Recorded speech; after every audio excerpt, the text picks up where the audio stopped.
पोता पोती डेली बस ये दरार जाती है, बारिश आएगी, मौसम खराब होगा तो होता है, इतना चिंता होती है कि ये फिर धस जाएगा। तो उसमें सीमेंट डालती रहती हूँ, डिम डालती रहती हूँ। लोग भाई लोग जाते रहते हैं, बोलती यहाँ देखो तो हम कैसे रहेंगे, कौन करेगा, किसी का वो कोई नहीं करता है। हमारे वहाँ हल्की हल्की दरारें तो हर जगह है। 7 फरवरी से अभी तो ये बारिश का मौसम नहीं है, अगर से बारिश आएगी तो ये पूरा जाने वाला है। हम लोग तो यहीं के रहने वाले हैं, कहाँ जाए, इतना सामान भरा है, कहाँ ले जाएंगे, ये छोटे छोटे बच्चों को कहाँ ले जाएंगे हम। सर हम यही बोल रहे हैं कि मतलब अभी तो स्कूल भी नहीं खुली, अगर स्कूल खुलने वाले हम तो चलो कहीं चले जाएंगे, लेकिन स्कूल तो हम अपने साथ नहीं ले जा सकते हैं। सबसे पहले तो हमारे बच्चों का भविष्य है, हम उसे कहाँ ले जाएंगे। हमारे तो चलो 2 साल के, जिनके साल भर के होंगे, 6 महीने के होंगे, वो कहाँ ले जाके जाएंगे अपने बच्चों को। हम प्रशासन से यही निवेदन करते हैं कि जल्द से जल्द सबको सुरक्षित और सुरक्षित स्थान पर भेज दें। पहले ऐसे दरारें पड़ी, हमें ये लगा कि चलो गवर्नमेंट का काम है तो मतलब वैसे ही होगा, मतलब ध्यान नहीं दिया, कुछ नहीं। लेकिन पिछले अभी इस टाइम से मतलब पिछले महीने से जब इतनी प्रॉब्लम्स आ रही हैं तो अब ये पता चल रहा है कि मतलब मेन जो कारण दरार जाने का है ये प्रोजेक्ट जो बने हैं ना, जैसे एनटीपीसी वालों का हो गया, ये इनका हो गया तपोवन वालों का, तो इनके चक्कर में, इनके मशीनों के चक्कर में ये प्रॉब्लम्स आ रही हैं। तो सरकार से बस यही निवेदन है कि इन प्रोजेक्टों को या तो मतलब बंदी करा दो या तो जोशीमठ वालों को अच्छे से कहीं शिफ्ट करा दो। और इतने लोगों का इतना मतलब अपना घर बनाया है, लोगों ने अपने खून पसीने से इतना घर बनाया है, तो उसका यही सरकार से मैं मतलब रिक्वेस्ट करती हूँ, भले मेरा घर नहीं। We're heading into a break right now. On the other side, it's a big story developing in from the state of Bihar. The former Bihar Deputy Chief Minister Sushil Modi's big claim. He says the JDU will be wiped out in the next 5 months. My question to you was that generations of Indians, you and me, have grown up feeling that all that brought us was a passive, non-violent resistance. Now, was that overplayed? What happens at independence is that most of these big leaders of the revolutionary movement have essentially been killed or they have died from natural causes. So the revolutionaries don't have any leadership left. So when India becomes free, it comes to be ruled by one faction of the Congress party. Here is where I think they really went wrong. They deliberately go out there and suppress alternative narratives.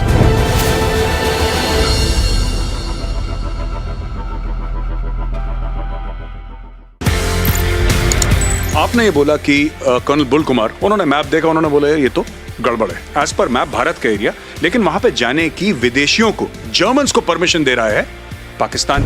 क्योंकि since there were some people like us who were aware of what is Siachen Glacier, we knew what it is like. मैं बिला फॉन्डला पहुंचा, पाकिस्तान का helicopter मेरे ऊपर, तो उसने मुझे देखा, मैंने उसको देखा, उसने वहां से घुमा पीछे और वापस। They were shocked. When are our children going to see the real history of India put before them? I believe we don't really need to wait for school textbooks to be changed, because that can't be the only source of our knowledge and information. When are we going to rewrite our history? There is another story to how India grabbed its freedom. It was not only through the non-violent movement. In the 20th century, with the revolutionaries, you see this really strong armed resistance. I think this story needs to be told. Sadly, it is barely mentioned in our textbooks.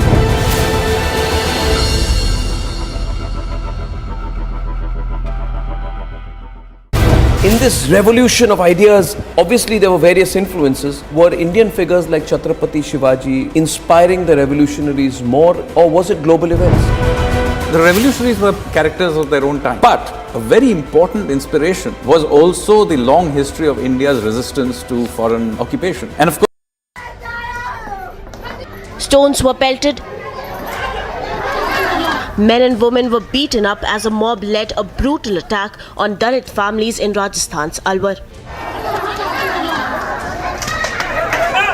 The brutal mob did not even spare the pregnant woman. The attack led to her miscarriage.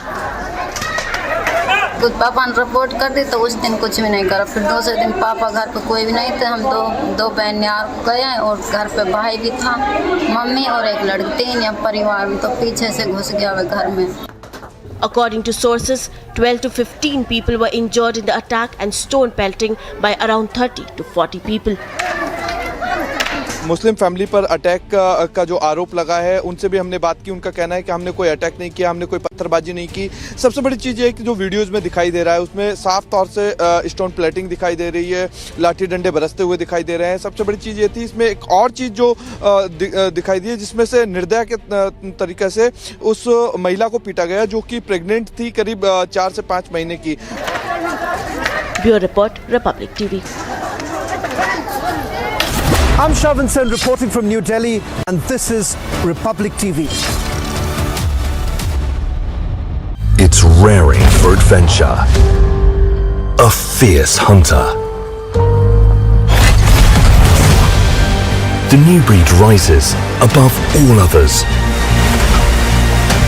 A new breed of SUVs, the advanced Grand Vitara, rule every road. In this revolution of ideas, obviously there were various influences. Were Indian figures like Chhatrapati Shivaji inspiring the revolutionaries more, or was it global events? The revolutionaries were characters of their own time. But a very important inspiration was also the long history of India's resistance to foreign occupation. And of course, Hindu revivalism is an important part of it. How they saw themselves holding the Gita in one hand, a revolver in the other hand, and making oaths. So you can see Hinduism, particularly the Shakti strand of Hinduism, having a deep influence on the way many of these revolutionaries saw themselves.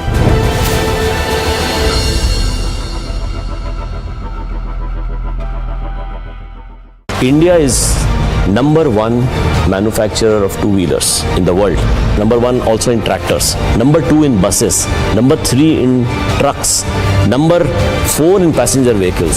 And very shortly we will be #3, overtaking Japan. Just wait for a couple of years. I'm told that you've taken some 800 acres. You are investing some 20,000 or 18,000 crore rupees in a Haryana plant. So you're also preparing for the future. Yeah. That shows your commitment. Its capacity is 1 million cars annually. So this is going to one be of the largest in the world.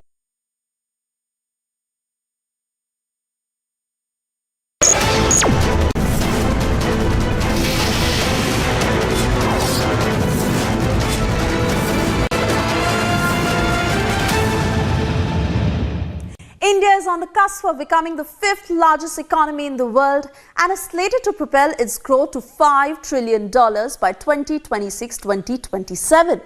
How quickly can we get there? What are the key proponents of the growth trajectory? How are various industries benefiting and contributing to further collective economic prosperity? And most importantly, how is it changing the dynamics of the nation through better per capita growth? Hello and welcome to a brand new edition of Maruti Suzuki Presents The Nation Wants to Grow, where we bring you industry experts, business doyens and corporate India's movers and shakers from across various sectors who will help us comprehend India's giant economic leap. Joining us on the show is Mr. Shashank Srivastava. He is the Senior Executive Officer of Maruti Suzuki, Sales and Marketing. And he will help us understand the growth story of one of India's most iconic automobile brands. And before we deep dive into this conversation with Mr. Shashank Srivastava to understand the challenges, innovations and future plans of Maruti Suzuki India, let's take a look at the journey of the brand that has made reliable and affordable cars for the common man, thus contributing to India's growth journey in a big way. Mera Sapna, Meri Maruti. The tagline of Maruti Suzuki made the middle-class Indian believe in the dream of owning a car. When no other foreign organization trusted India's potential in manufacturing cars, it was Osamu Suzuki who saw the future and fast-forwarded the Indian automotive industry's charge towards modernization. On the 2nd of October 1982, Osamu Suzuki-san and Mr. D.V. Kapoor signed the license and the joint venture that led to the partnership of Maruti Udyog Limited and Suzuki Motor Corporation, and in December 1983, right on schedule, the first Maruti Suzuki 800 was delivered. 40 years later, the brand still stands strong, contributing both to India's economy and driving our dreams and desires. The company coming into its existence has its own story. At that time, nobody was willing to accept the Government of India's offer to become a partner in this company and subscribe 40% of the equity. Making cars with a government company was not a very exciting prospect for anybody. And we were really looking around all over the world to find somebody who would think differently. We found one man, only one man in the whole world, who was willing and convinced that India had a big future. A man who, over these 40 years, has exhibited that love for India and his commitment to the industry of this India and the development of this India, who agreed to join the government of India in making this partnership become real and Maruti Suzuki becoming a joint venture, against the advice given to him by all his colleagues and all his advisors. A man who trusted his gut. That man, Mr. Osamu Suzuki. Without the courage which he displayed, without the confidence which he had in the future of this country, this joint venture would not have happened. And it shows how history changes, how the economy of people change because of a decision taken by one visionary. Osamu Suzuki-san, all of us in India will always remain grateful to you for what decision you took 40 years ago. Thank you very much.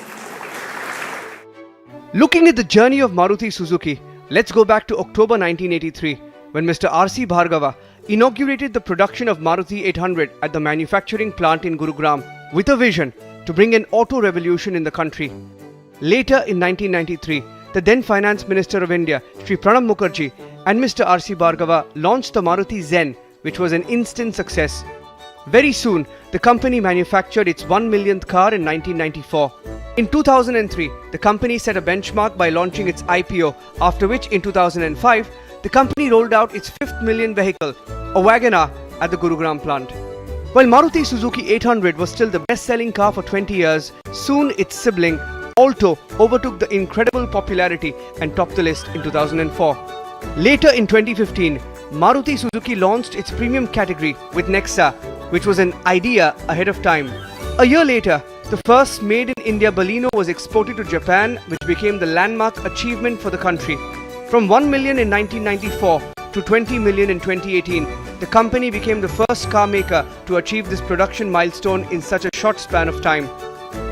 Maruti Suzuki's contribution in India's growth story has been gigantic, and one that will remain in the books of India's automotive history forever. 10 years from today, when we celebrate the 50th year of Maruti Suzuki's partnership, all of you are looking at a company which is in the top 3 in the world. That should be our goal. Hello and welcome, ladies and gentlemen, and welcome back. And today it gives me immense pleasure, ladies and gentlemen, to welcome you back to what is going to be a brand new edition of The Nation Wants to Grow. I don't really need to encapsulate India's growth story in the course of a show, and I don't even think it's possible for me to do that. But at the same time, when we say that India must be a superpower at 100, or when we hear the Prime Minister give very clear direction from the Red Fort, like he did on the last Independence Day, that the only focus we must have as a country is to be a developed nation, it is necessary then to take 2 steps back and celebrate every aspect of that growth story. And it would not be possible without the contribution of the giants of India's private sector. And when you speak of India's private sector, you speak of joint ventures, you speak of collaborations, you speak of manufacturing, you speak of mobility. Without a doubt, anyone in our generation who would think about a company which would be part of the India growth story, part of what we call the perennial effort of The Nation Wants to Grow, it would be Maruti Suzuki. So ladies and gentlemen, today it brings, I have great joy in bringing into our studios Shashank Srivastav of Maruti Suzuki. It's a pleasure to have you here. Thank you. And Shashank, we've been trying to meet, and when you were lining up this conversation, I said you and I have to meet face to face. So thank you for coming to our studios and spending the time with us as well. Thank you for It's really wonderful to see you here today. It's a pleasure. Shashank, we are now on our way to becoming a $5 trillion economy. It may happen in 26, it may happen in 27, but nobody questions whether it will happen. Our infrastructure in the country has become a supreme focus of the government. And I think the strides we've taken in the last 6 or 7 years have been more than what people anticipated. We've gone through the COVID wave and we have shown our resilience as a country and as a people.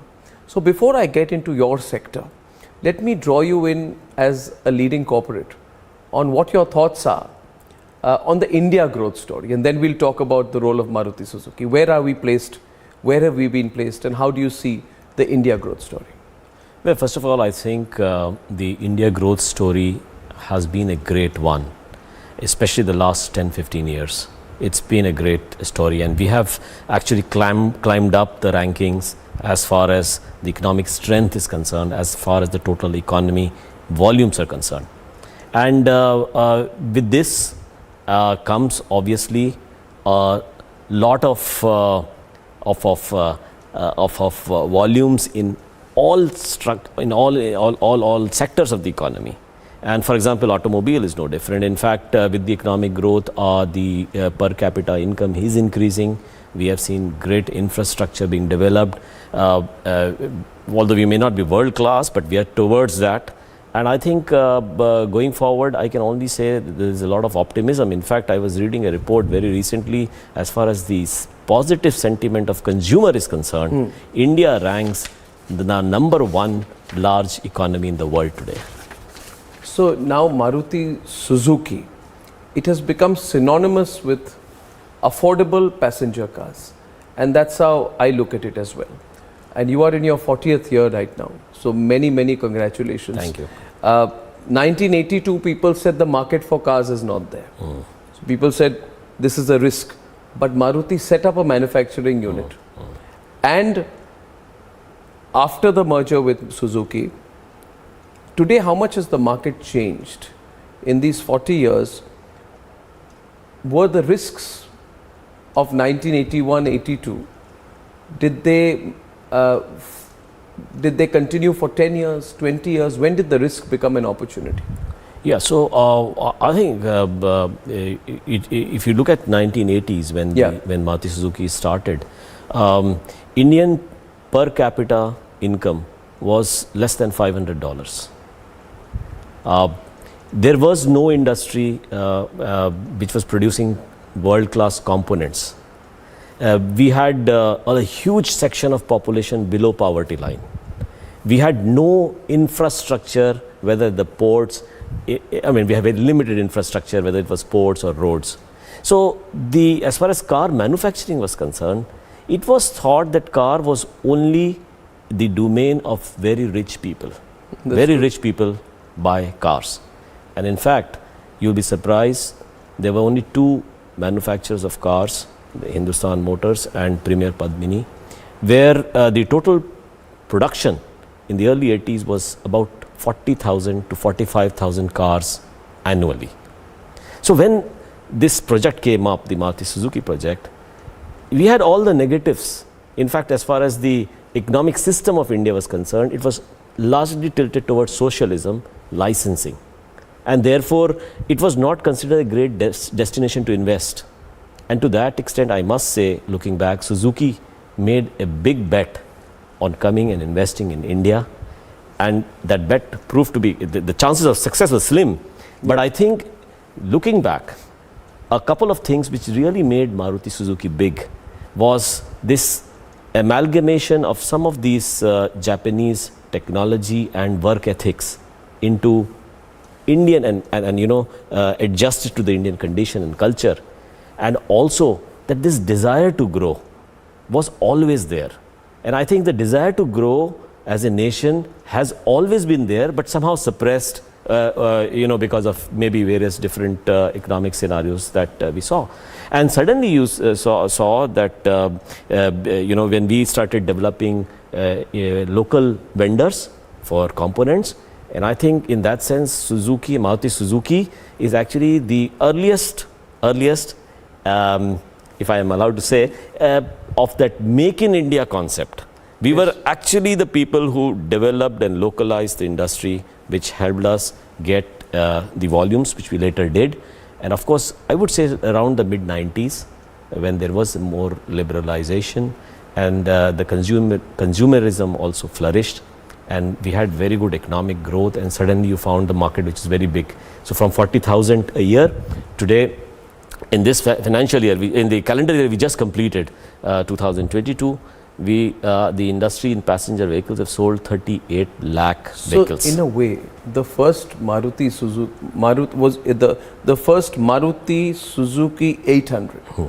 DIA 6479 is the number. Oh yeah. Which I am told. Yeah. That DIA 6479, which you have restored to glory, and I'm told it is in your company headquarters now? Yes. Is it in Haryana? Yes, in Delhi head office. So that first Maruti Suzuki car becomes the symbol of entrepreneurship in a way. It's more than a car. It becomes a symbol of the India story, doesn't it? Yes. So is the company emotionally attached to that? Yeah, I can tell you. Car? I can tell you. This car was delivered to a gentleman, Sikh gentleman, Harpal Singh. Yes. He used to live by Indira Gandhi at that time. Yes, sir, by the then Prime Minister Indira Gandhi. The first car of Maruti 800 which Maruti Suzuki ever made was given to Harpal Singh. He was an Indian airline employee, and he was in the lower middle management. And at that time, when I told you that people always believed that cars can only be owned by real rich people, but the journey of motorization happened with that middle class Indian starting to buy cars. That's wonderful. Yes, and the penetration of cars in India in those times was 1 per 1,000. Today it is 30, still small compared with rich countries, but from 1 in 1,000 to 30 per 1,000 is still a good jump. Oh, yeah. Now this car was bought by Harpal Singh Ji by selling off his Premier Padmini car. So he sold that car, he bought this car because he said he wanted a fuel efficient, new technology, a lighter, more maneuverable vehicle, because he used to park his vehicle in front of his house in Green Park. Oh. Yeah. So we approached him a couple of times. I think it was in 2003-04, and we said, can you give us back this car? And he refused. He refused it. He said no. He says, as long as I'm alive, I'm going to use this car. And I think he died sometime in 2010. Okay. He did not give the car. And later on, we persuaded the family that can you give us back the car? They gracefully agreed, and they said okay. So we got the car, we restored it. It's standing in our brand center every day in our head office. Every day we go through the brand center to the lift or the staircase. You go through it. We see that, and it fills us with a lot of pride. As you said, it is not just the first car. No. It is about the beginning of an era of motorization in our country, and therefore we feel really proud about it. Oh, that's brilliant. Yeah, absolutely. That's a great story. And you said 40th year today. In the 40th year, we have already sold, Maruti Suzuki has sold 2.5 crore cars so far. 2.5 crore. And how many Maruti 800s have you sold? Maruti 800 would have been, I think, about 25 or 24 lakh type out of those. So 2.5 crore. And every time when we, at least when I walk through, I not only feel with pride, but I say this is where it started, and 2.5 crore and counting. It's important to remember that, I always say, Shashank, where you started, because with that car, that was a little hatchback. And that hatchback became a symbol of people's dreams. And seeing that hatchback and seeing, as you said, someone who's a salaried, middle class, hardworking, tax-paying Indian buy a car and drive it around, enabled more people to even aspire to have a car. Yes, absolutely. So it became not just a sarkari vehicle, but a symbol of pride and a symbol of personal achievement. And I think there's a real story. There's a real story there. Absolutely. So if I were to ask you, it's incredible, isn't it? See, we can all talk about numbers. You have had 50% of the market share in this country since then, and it fell short a little bit. I think it went to 43-44%. Yes.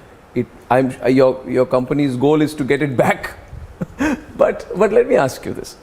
Why is it important to get it back? Isn't 40% enough? Isn't 45% enough? Why 50%? Why the market share?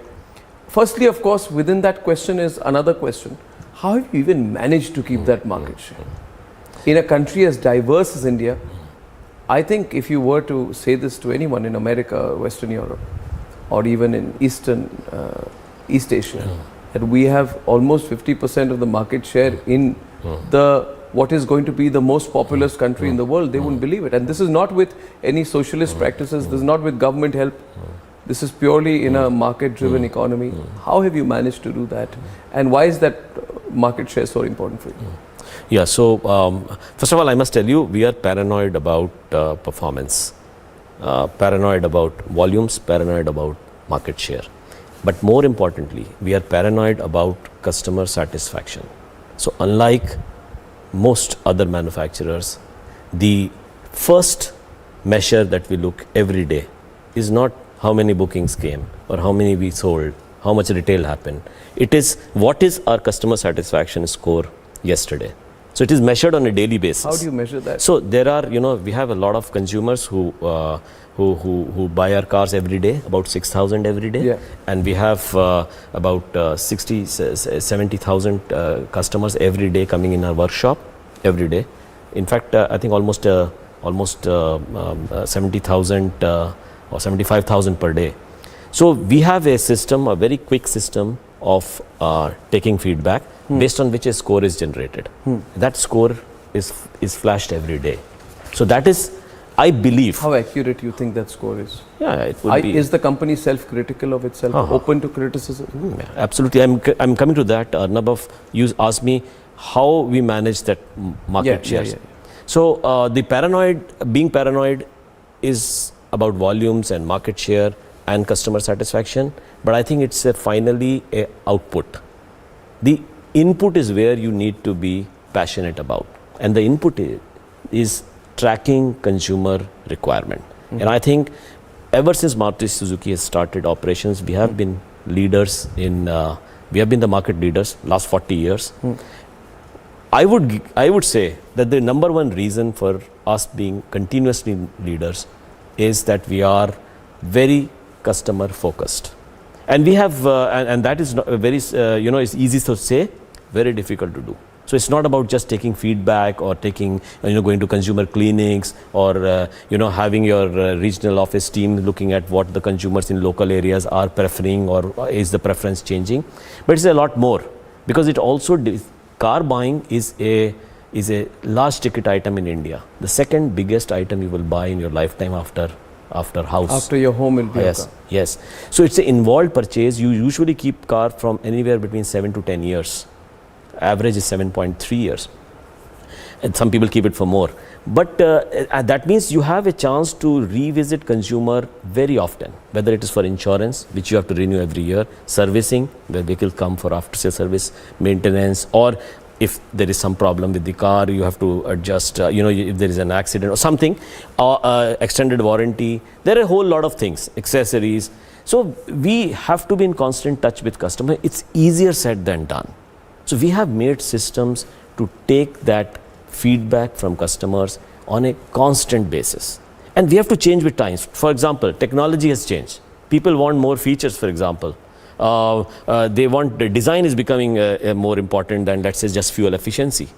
So you have to change with the times. And one point which I must say, I have told you about something about the product itself or the type of product that you introduce. For example, we are going to introduce 2 new SUVs, because SUVs are becoming the flavor for consumers these days. They are moving towards that segment. We are introducing two new SUVs in the Auto Expo in another 10 days time.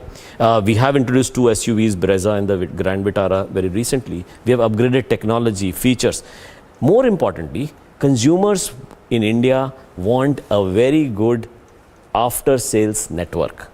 And to that extent, we have made a massive, we have 3,500 outlets spread over about 2,800 cities.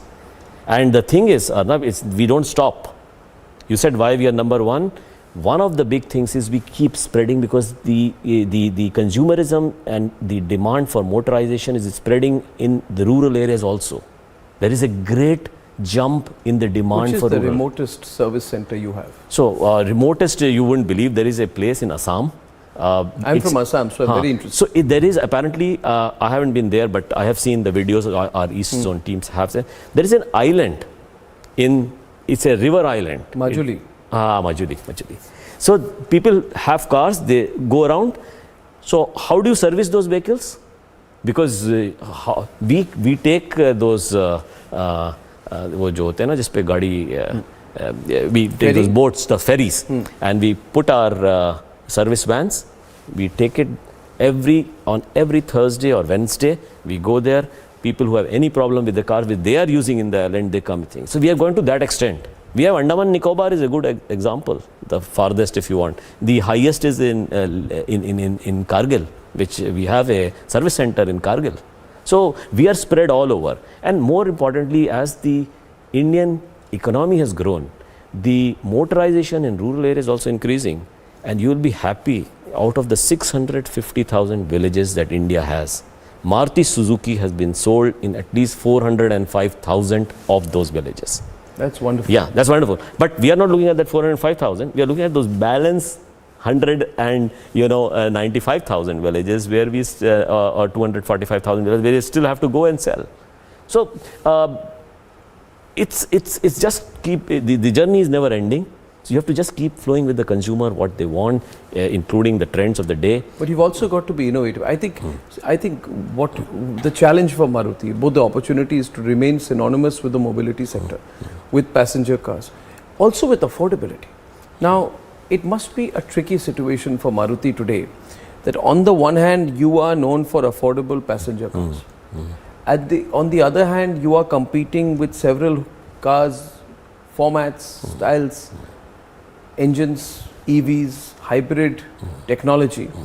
How do you maintain the balance between luxury and innovation and technology on one side, and your brand ethos of affordable passenger cars on the other? Must be a difficult balance to handle. Do you think you will be able to balance that out? Yeah, so I think it's a great question because that's one issue we had been grappling for a very long time. And safety also. Yes, and so we have started the journey. We started, as you rightly said, the buying criteria was largely cost of acquisition, which is price, fuel efficiency, after sales, maintenance cost, peace of mind. So those were the criteria by which people bought cars. And in the stage at which our country was, that was the largest section of people. And therefore we could establish our brand, and our tagline was Maruti Suzuki, count on us, because you can we were known for reliability, quality and low cost. Also finance. Yes, and great value value for money. Today things are a little different, as you said, but it's not as if everybody has shifted to the other side. Today the buying criteria for many people is not price, it is not fuel efficiency. Those are factors anyway, but the major criteria also for some category of people is design. It is about features, it's about technology, as you said. So how do you tackle this situation? On one hand, you have a brand which says count on us, or way of life later, as we said, which has to address that large chunk. That chunk still remains large. We have to address that. But at the same time, we have to address this new set of aspirational buyers. People who are now buying beyond functionality. There are people who buy for functionality. For features. But for aspiration. Absolutely. So we started with a new brand, which is called the Nexa. The Nexa brand is giving consumers of that type who are preferring a different brand experience. Because I don't think you can transform a brand from value to suddenly to aspiration. So it's better to create a new brand. We did that. We have a Nexa brand, and you'll be happy to know Nexa brand actually, for example, in December sold about 51,000 vehicles, which is higher than it was the number 2 brand in the country. Wow. So only in December. Otherwise, it's ranked third. With a 10% share as a brand. That gives the ethos of that brand is different. It is create, inspire. So we. So it's not the first car. It's the aspirational. It's the aspiration. It's the aspiration. And even in the Arena channel, which is our original channel, where we are now seeing an upgradation both in terms of technology, both in terms, and also more importantly, the buying process itself. People are using digitalization, and 25% of our sales now coming through our digital platform. So we have to innovate, as you said. One other thing which strikes me, Arnab, is this, in bigger cities, people start preferring, as per research, wanting to use the car but not buy it. They want to rent it. So there's something called a subscription. Yes. So subscription surveys, it's also fairly new in the world. Have you offered? We are doing a subscription since 2019, and you will be surprised, 2020, we will be surprised that we started it in the COVID times. And people, our research showed that it is not just for car, it is people want to take on rent furniture, television, and even I am told lehengas for marriages, which the lehengas earlier days where people used to debate कि यार ये नीला होना चाहिए, लाल होना चाहिए, इसमें सोने का वो होना चाहिए, वगैरह वगैरह. The entire family now you just take it on rent. Which is interesting, isn't it? Sociologically, as a country, we are changing from ownership to experience. Yes. Yes. And I guess for someone like you, you've seen the whole gamut of change personally also through all your years at Maruti and from your years at business school to now. Yes. I'm sure what you are seeing right now is not a trend you could have anticipated 10 years back. So do you also keep in touch with changing consumer preferences and behavior? And where do you predict it going next? I'm always keen to get a sense, and I'm sure your automobile industry is at the cutting edge of trying to predict where the future could be, and the future is literally 5 years away. So where do you see it going? Passenger vehicles, EVs, hybrid? What's going to be the tectonic shift in your industry, which probably you are anticipating and are preparing for? If you can share it, because I'm sure there are people in similar roles in different companies in the automobile sector who are making their own sense of the future. Sure. Whatever you can share. What do you think the big of course, shift is I can share. First of all, as I mentioned, how will you mentioned, make sure that Maruti Suzuki is on top of that? Yes. So as I mentioned, we keep in constant touch with consumers to get the feedback and also a sense of what they are thinking. So we have studies, not just market research where you have some questionnaire answers or clinics, etc. But also study through ethnography, as they call it. Here you study how they use the vehicles, their the parameters of consumer psychology, which may not always be related to automobile, may be related to some other retail experience they may be having. So constantly we make assessment of where the consumer is going to be. And obviously we make predictions. And you asked me about like you mentioned the subscription model, which is one interesting. So we have introduced, we're doing about 400-500 cars a month at the moment. Not large, but it's just started. But for example, it's not just about the consumer, but also the type of process he uses for buying a car. For example, today on the digital platform is the biggest platform where we get all our inquiries for cars, almost 35-36%. 25% of our retails happens through that digital platform, which is immense. We couldn't have gone there if we had not predicted. We started in 2016, before the COVID. After the COVID, of course, it accelerated. Subscription is one. We are looking at parking solutions. We are doing POC on parking solutions in large cities. So you can download a Maruti app and you can. We have such technology where, because consumers are preferring technology, being connected is one of the big things, which is going to get even bigger now. So our cars now come with Suzuki Connect. We can have an online assessment of what the car is doing in real time. You can tell what the guy. So for example, and you might ask, how does it help? For example, our brake pads, if they are changed every 20,000 kilometers, there are some consumers who are using the brakes too often. So you can go to them and say, listen, you are using your brakes too often. Those brake pads, therefore, you better get checked at 10,000. And it is preventive maintenance, so to say. You have a predictive maintenance also, where you can tell where things can go wrong in your car. So this is becoming increasingly a trend, connectivity. That's on the consumer requirement side. The consumer is getting younger, and we believe he's going to get younger even more, so people are going to buy larger number of cars. Third, we are predicting that the replacement car sector is going to go up dramatically. It is around 23-24% at the moment. We predict it would be 30-35. We predict media consumption to be largely digital going forward. Therefore, our investments in advertising or in brand building, imagery, etc., we are shifting a lot to television and digital rather than print. Yeah. So these are, of course, all connected. In terms of product, and you mentioned drivetrains, there is a consensus in the industry going forward. Maybe EVs will become mainstream, but where there is no consensus is when it is going to happen, because there are many impediments to the growth of EVs. Last year, Indian market just had a 0.67% EVs. Yes. 21,000 out of 30.7 lakhs that we sold. So going forward, but I believe it's the question of when rather than if. Yeah, because I think the government is so committed. Mr. Gadkari is so committed to EVs, and they put in all these policies. Whether it be the FAME to battery swapping. Frankly, I think the way in which this government is pushing PLI schemes with an outlay of billions, 3.5 billion, automotive mission plan 2026, scrappage policy, I think they are vested in the growth of the automobile sector, and the way they are pushing the EVs, I think you're right. It's not a question of whether but when. But it's clear to me that you also think that it's going to happen for a period of time. And so it appears to me that Maruti, with its, I'm told that you've taken some 800 acres and you're starting, you are investing some 20,000 or 18,000 crore rupees in a Haryana plant. So you're also preparing for the future.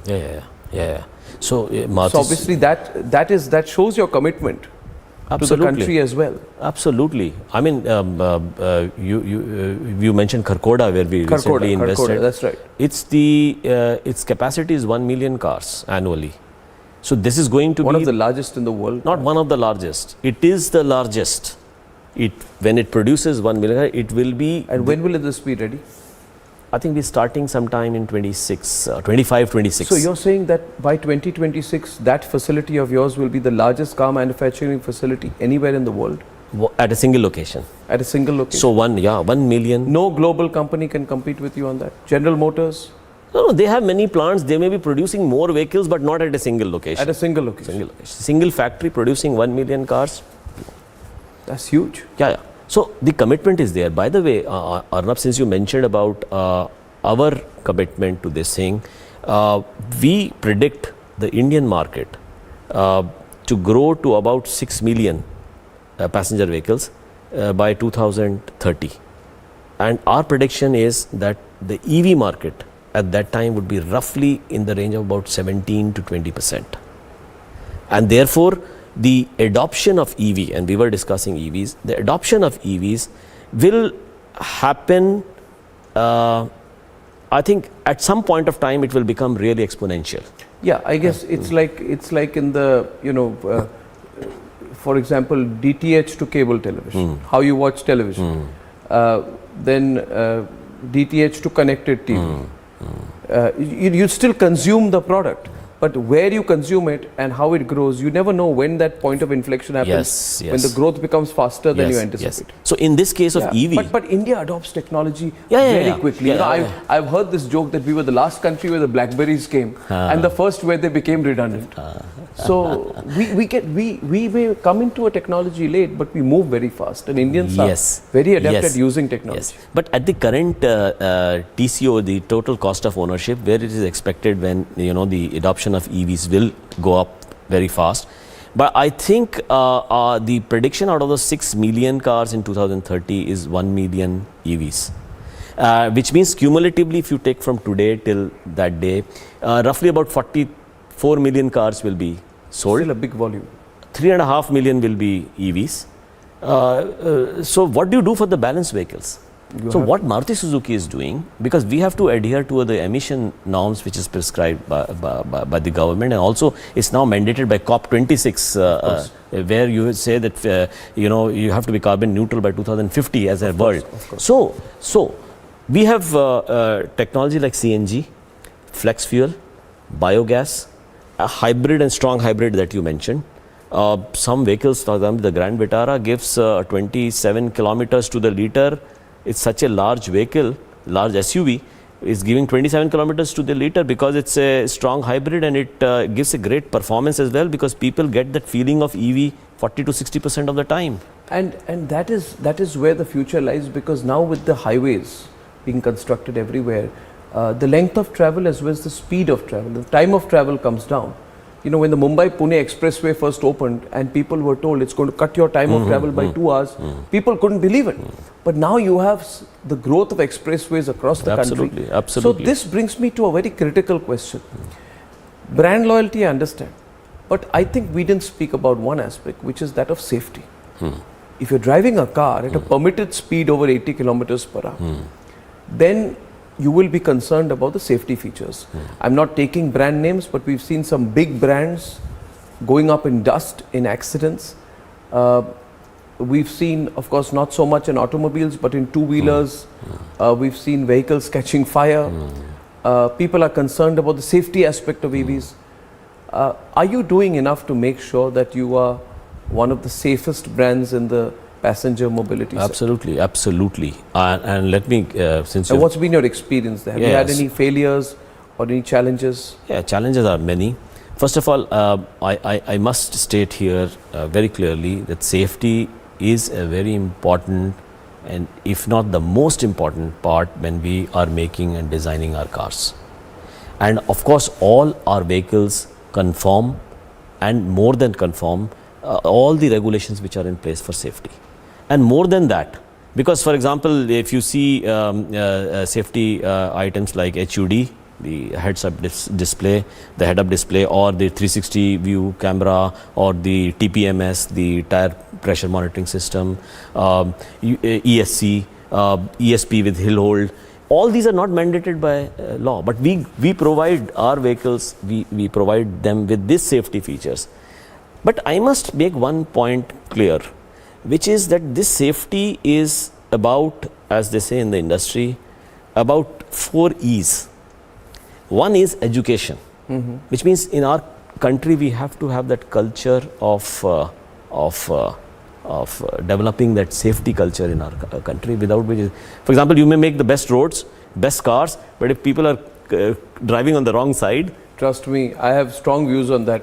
You have fantastic roads, but I don't think we are becoming a country of better drivers. So education. Absolutely. And to that extent, Maruti Suzuki has made 550 or more driving schools, where we are training people how to read signages, how to drive, what is the proper way of driving. Proper driving school. Proper driving school, simulators, etc. That's education. The second E is what you call engineering. And that's what people mostly discuss, which is about engineering both of roads as well as vehicle. Now, vehicle engineering is also very important, and that's what I was saying, how we have in our cars both active and passive safety features. Active features are those which prevent an accident happening, like TPMS, for example, or HUD, for example, or seat belt reminder, or speed reminder, and so on and so on. Those are active prevent accident. But what happens if accident takes place? These are the passive safety features, which is about seat belts, about airbag, which is about we have other safety features. Now in India, interestingly, last year data suggests, and out of about 130,000, 140,000 people who died, the number of people who died in cars were 13%. 65% were what we call vulnerable road user, VRUs. These are pedestrians, bicyclists, and two-wheelers.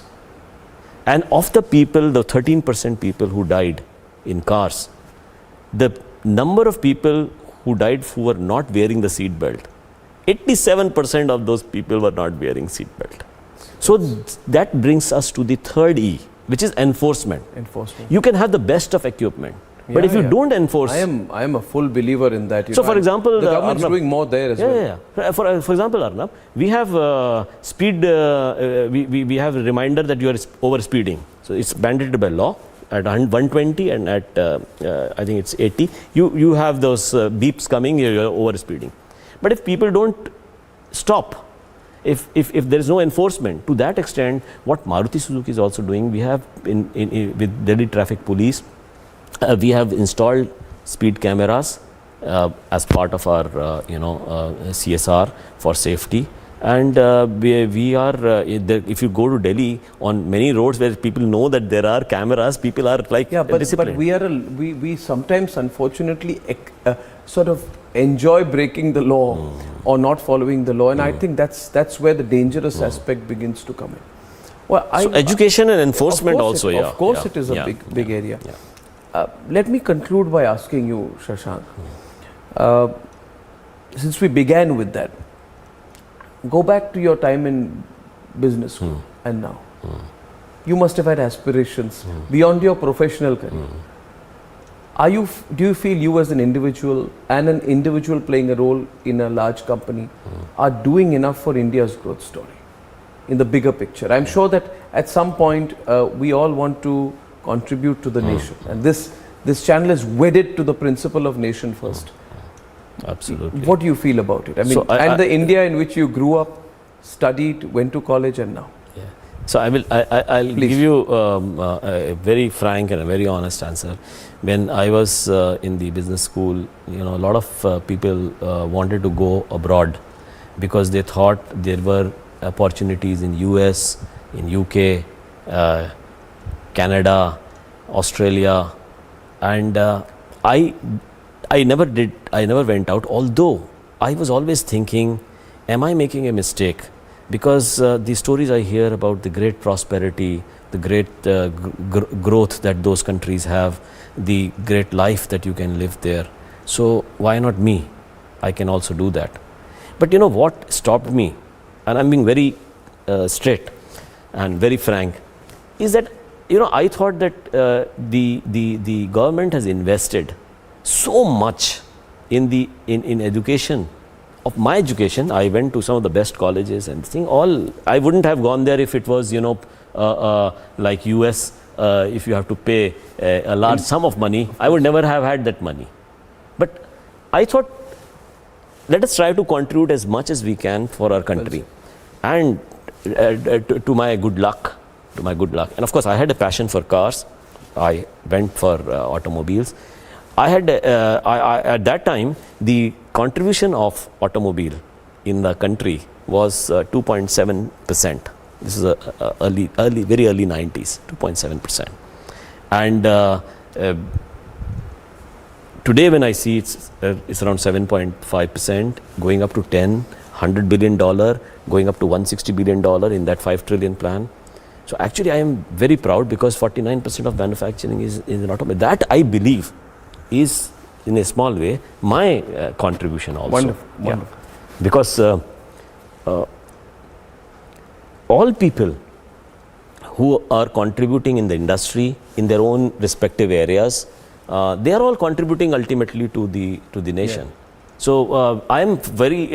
I said 40,000 per year was the sale at that time, and when I see 38 lakh sale in 2022, India is #1 manufacturer of two-wheelers in the world, #2 manufacturer of #1 also in tractors, #2 in buses, #3 in trucks, #4 in passenger vehicles, and very shortly we will be #3, overtaking Japan. Just wait for a couple of years. These are things which fill me with pride. Because while we are 30 cars per 1,000 people, still a long way to go. But what we have achieved is also something which we can celebrate. And we have to make sacrifices both in terms of time, also in terms of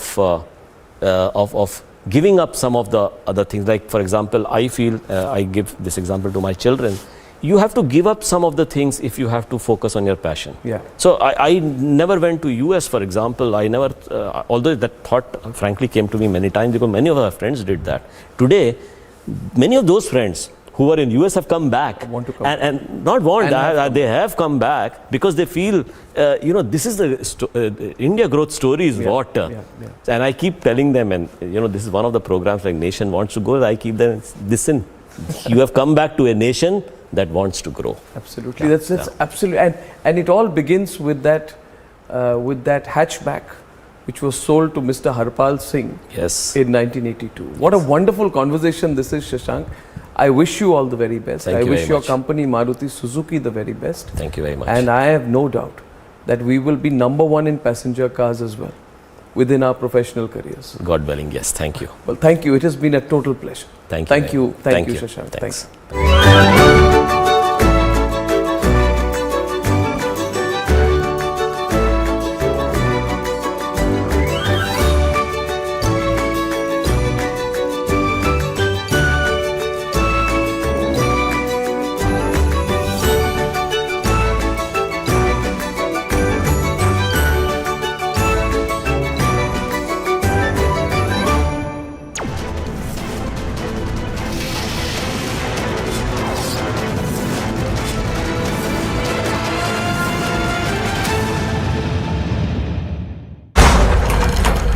It's hybrid by nature, a silent predator. The new breed rises above all others. A new breed of SUVs, the advanced Grand Vitara, rule every road. We tried to draw a complete divide between, say, Savarkar, Bhagat Singh or Bagha Jyoti, and is that the right thing to do? Because there was something that connected them. We look at what divides them. What we are trying to do is to see this history from today's ideological lens. But their lens was completely different. They were a part of one big project. So I think we are not doing justice to this movement by trying to carve them up into small bits and pieces based on, today's ideological debates.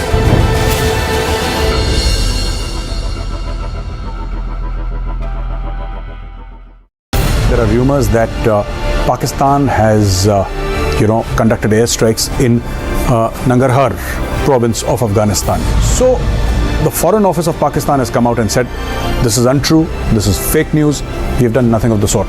But if you remember last year, Pakistan did conduct airstrikes inside Afghanistan in two different provinces, and more than 40 people died, out of them 15 or 16 were children. So the Pakistani Air Force actually killed children inside Afghanistan, and the Taliban condemned it.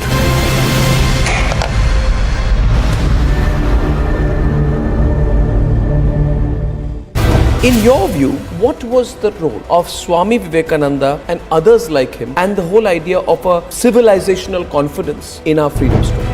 So what we are trying to do is to try to secularize and sanitize this history for a certain line of ideological bent. So you have here a country and a civilization, and they have been in this continuous state of warfare. So you have the likes of Swami Vivekananda who are coming out there and saying that we need to stand up for ourselves. And this is the triggering point of this entire movement.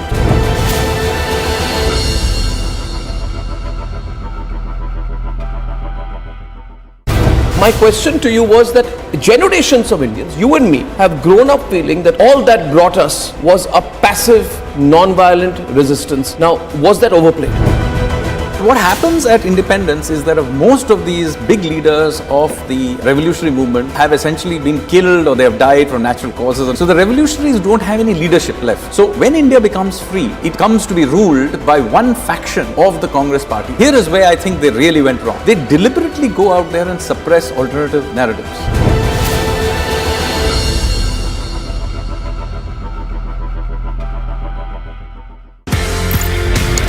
आपने ये बोला कि colonel bull Kumar, उन्होंने map देखा, उन्होंने बोला ये तो गड़बड़ है। एज पर मैप भारत का एरिया, लेकिन वहां पे जाने की विदेशियों को, जर्मन्स को परमिशन दे रहा है पाकिस्तान। क्योंकि since there were some people like us who were aware of what is Siachen Glacier, we knew what it is like. मैं बिला फॉन्डला पहुंचा, पाकिस्तान का हेलीकॉप्टर मेरे ऊपर, तो उसने मुझे देखा, मैंने उसको देखा, उसने वहां से घुमा पीछे और वापस। They were shocked.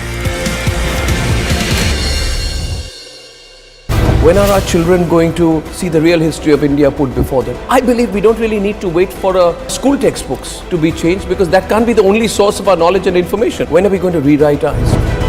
There is another story to how India grabbed its freedom. It was not only through the non-violent movement. In the 20th century, with the revolutionaries, you see this really strong armed resistance. I think this story needs to be told. Sadly, it is barely mentioned in our textbooks.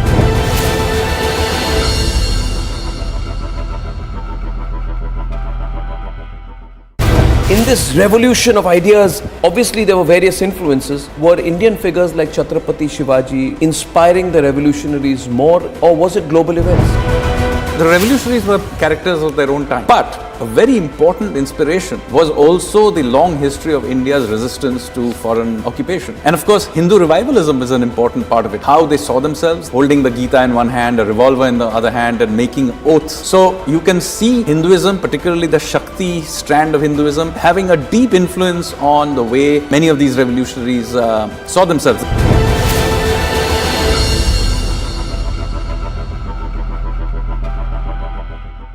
India is number one manufacturer of two-wheelers in the world. Number one also in tractors. Number two in buses. Number three in trucks. Number four in passenger vehicles. And very shortly we will be number three, overtaking Japan. Just wait for a couple of years. I'm told that you've taken some 800 acres. You are investing. देखिए, नीतीश जी और लालू जी में चूहा बिल्ली का खेल प्रारंभ हो गया है। फिर एक बार पलटी मारने वाले हैं नीतीश कुमार, क्योंकि तय हुआ था कि 4-5 महीने के भीतर तेजस्वी को मुख्यमंत्री बनाएंगे। कल भी जो जगता बाबू का बयान आया है, या उसके पहले भी इन्होंने बयान दिया। बयान क्या था? वो कह रहे कि दही चूड़ा का तिलक लगा दिया, दिल्ली जाए वो, ताकि यहाँ गद्दी छोड़ दें। तो जगता बाबू एक बार नहीं 3-3 बार यह बयान दे चुके, और जगता बाबू जो बोलते हैं वो लालू यादव की जुबान बोलते हैं। और ये सुधाकर सिंह का जो बयान है, ये लालू यादव का बयान है।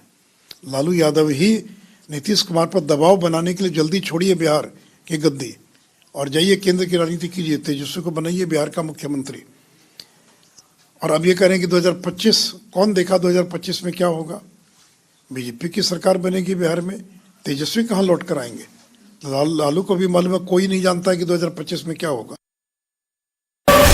This is Alisha Ajaynar reporting from Mumbai, and this is Republic. It's raring for adventure. A fierce hunter. The new breed rises above all others. A new breed of SUVs, the advanced Grand Vitara, rule every road. My question to you was that generations of Indians, you and me, have grown up feeling that all that brought us was a passive, non-violent resistance. Now, was that overplayed? What happens at independence is that most of these big leaders of the revolutionary movement have essentially been killed, or they have died from natural causes. So the revolutionaries don't have any leadership left. So when India becomes free, it comes to be ruled by one faction of the Congress party. Here is where I think they really went wrong. They deliberately go out there and suppress alternative narratives.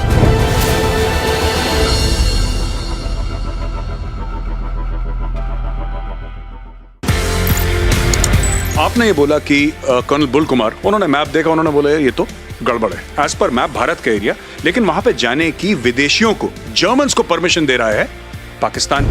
क्योंकि since there were some people like us who were aware of what is Siachen Glacier, we knew what it is like. मैं बिला फंडला पहुंचा, पाकिस्तान का helicopter मेरे ऊपर, तो उसने मुझे देखा, मैंने उसको देखा, उसने वहां से घुमा पीछे और वापस। They were shocked. When are our children going to see the real history of India put before them? I believe we don't really need to wait for school textbooks to be changed, because that can't be the only source of our knowledge and information. When are we going to rewrite our history? There is another story to how India grabbed its freedom. It was not only through the non-violent movement. In the 20th century, with the revolutionaries, you see this really strong armed resistance. I think this story needs to be told. Sadly, it is barely mentioned in our textbooks.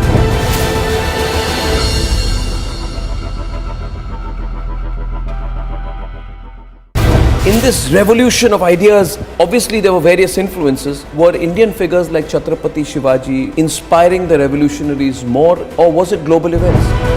The revolutionaries were characters of their own time. But a very important inspiration was also the long history of India's resistance to foreign occupation. And of course, Hindu revivalism is an important part of it. How they saw themselves holding the Gita in one hand, a revolver in the other hand, and making oaths. So you can see Hinduism, particularly the Shakti strand of Hinduism, having a deep influence on the way many of these revolutionaries saw themselves.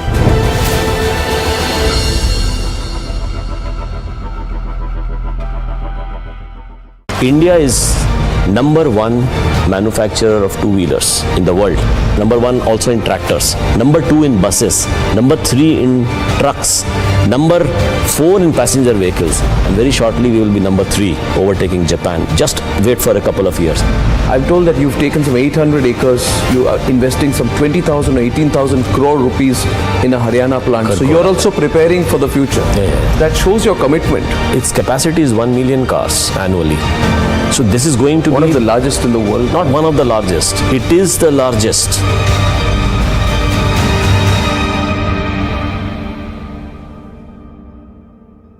We tried to draw a complete divide between, say, Savarkar, Bhagat Singh or Bagha Jyoti, and is that the right thing to do? Because there was something that connected them. We look at what divides them.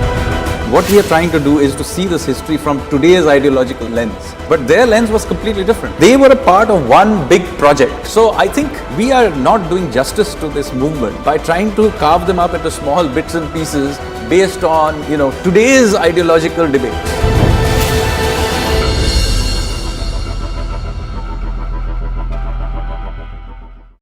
There are rumors that Pakistan has, conducted airstrikes in Nangarhar province of Afghanistan. So the Foreign Office of Pakistan has come out and said, this is untrue, this is fake news, we have done nothing of the sort.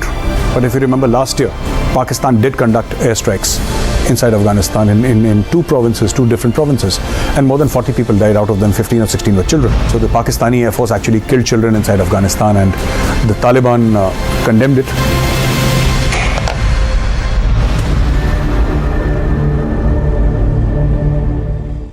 In your view, what was the role of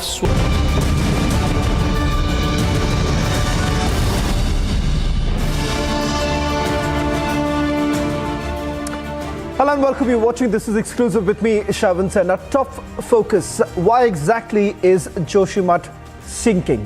Who exactly is to be blamed? Joining us on this broadcast would be a special guest, but up first, these are the headlines we are tracking for you at this hour.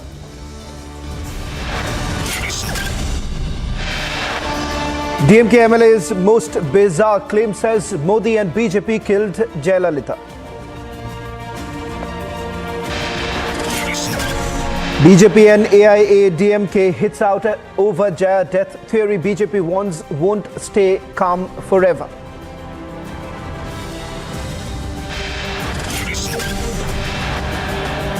Rajouri like terror attack attempt thwarted. 2 terrorists killed. Huge cache of arms and ammunition recovered in Punj.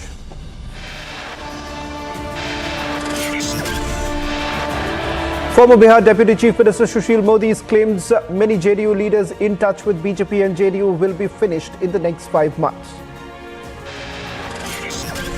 High-level meetings are being held over Joshimath sinking crisis. Republic gets you a reality check from the ground.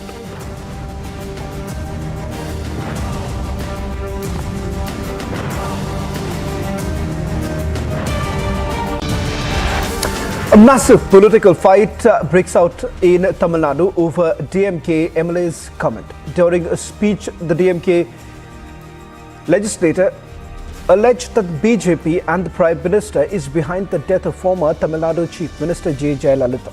Now, AIADMK has jumped into the controversy and has hit out.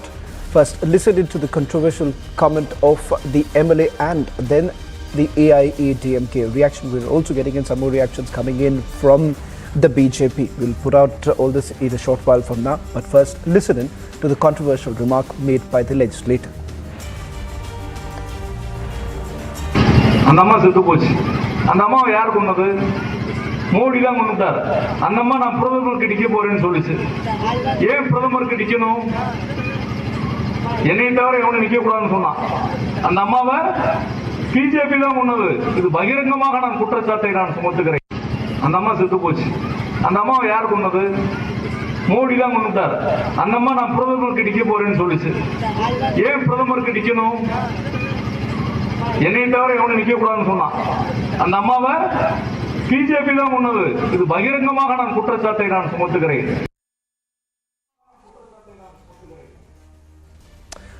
Joining us on this broadcast is also Mr. Annamalai of the BJP. Mr. Annamalai, thank you very much for speaking to Republic TV. Straight away, let me begin by asking you, do you believe that this is yet another attempt that has been made by the DMK to only try and provoke and perhaps also create that mystery over the death of Jayalalitha? Or do you believe that this is yet another example of the mindset of the DMK?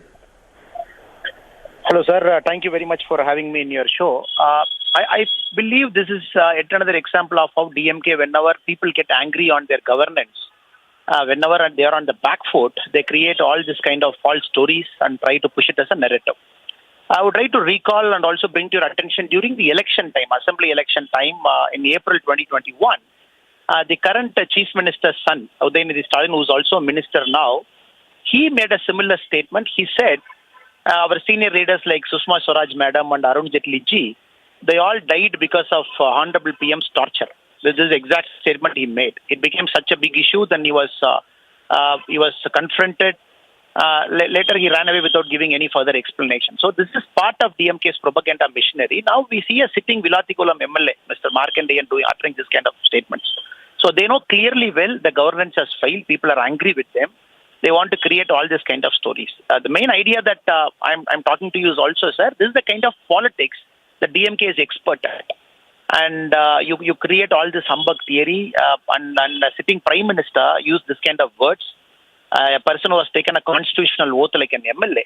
And a very, very sorry state of affairs because nobody questions them. And the local press also gives them a free hand. So they keep uttering the statements once every 3-4 months and they go scot-free.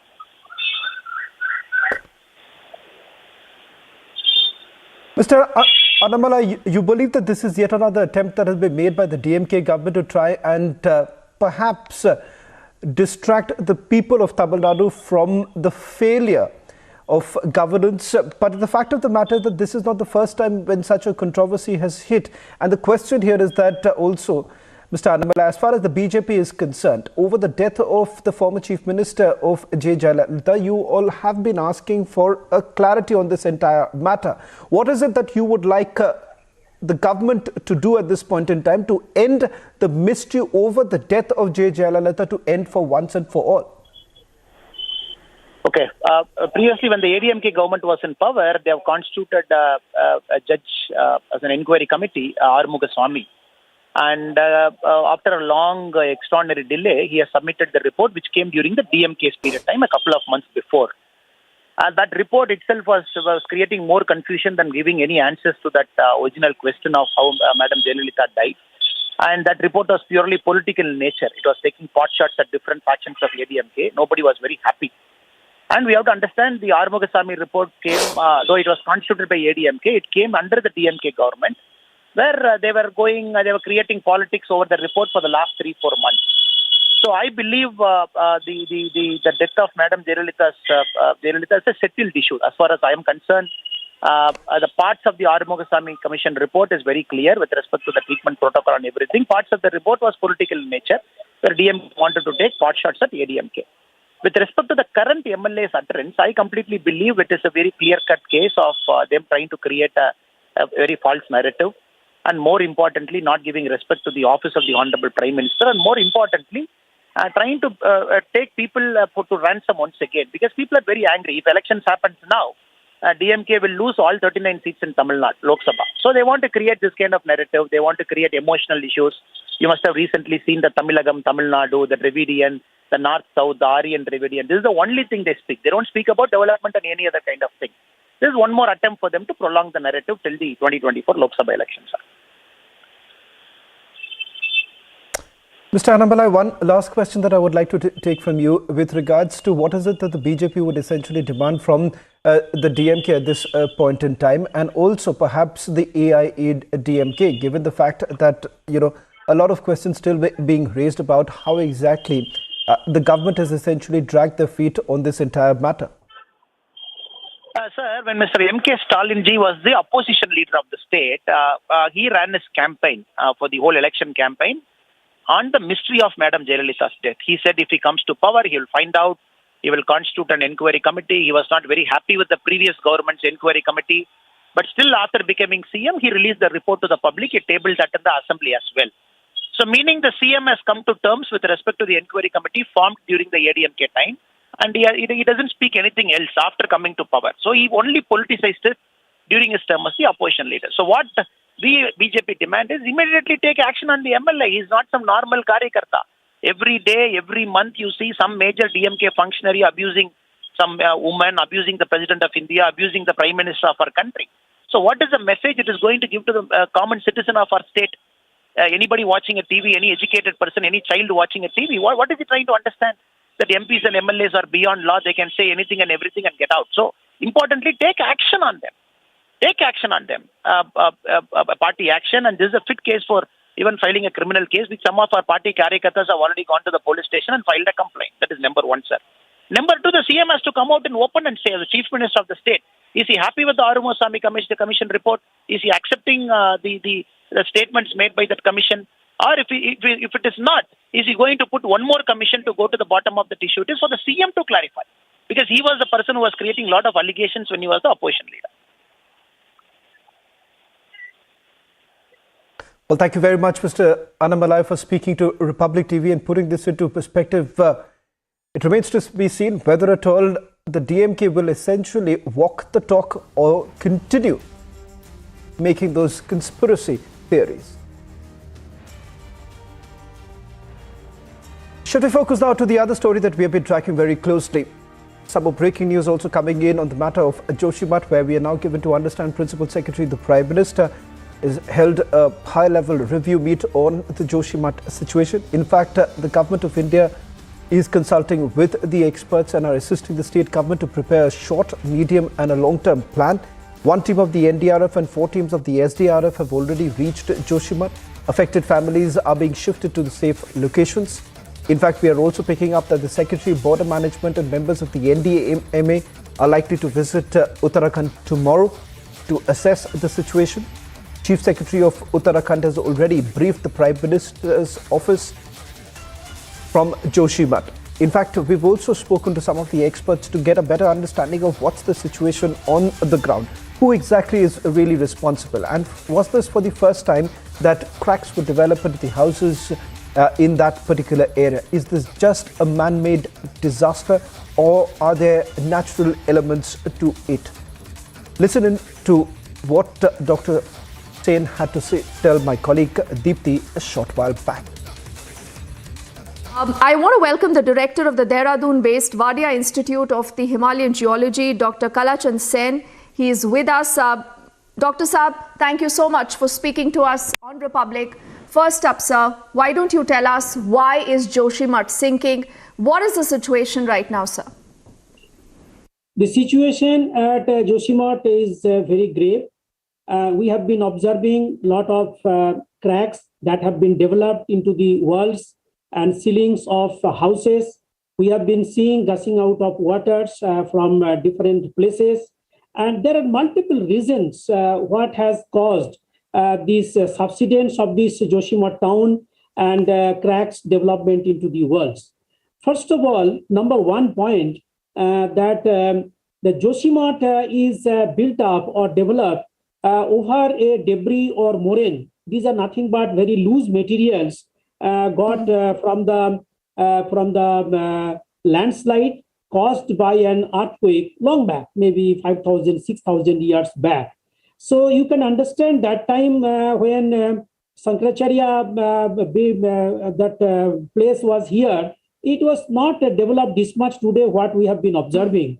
And particularly, second point is that Joshimath has been a gateway to the Himalaya. If you want to go to Badrinath, if you want to go to Oli, if you want to have a visit into the UNESCO heritage site, if you want to have some sort of trekking, if you want to have any sort of things through Joshimath only, you go different places.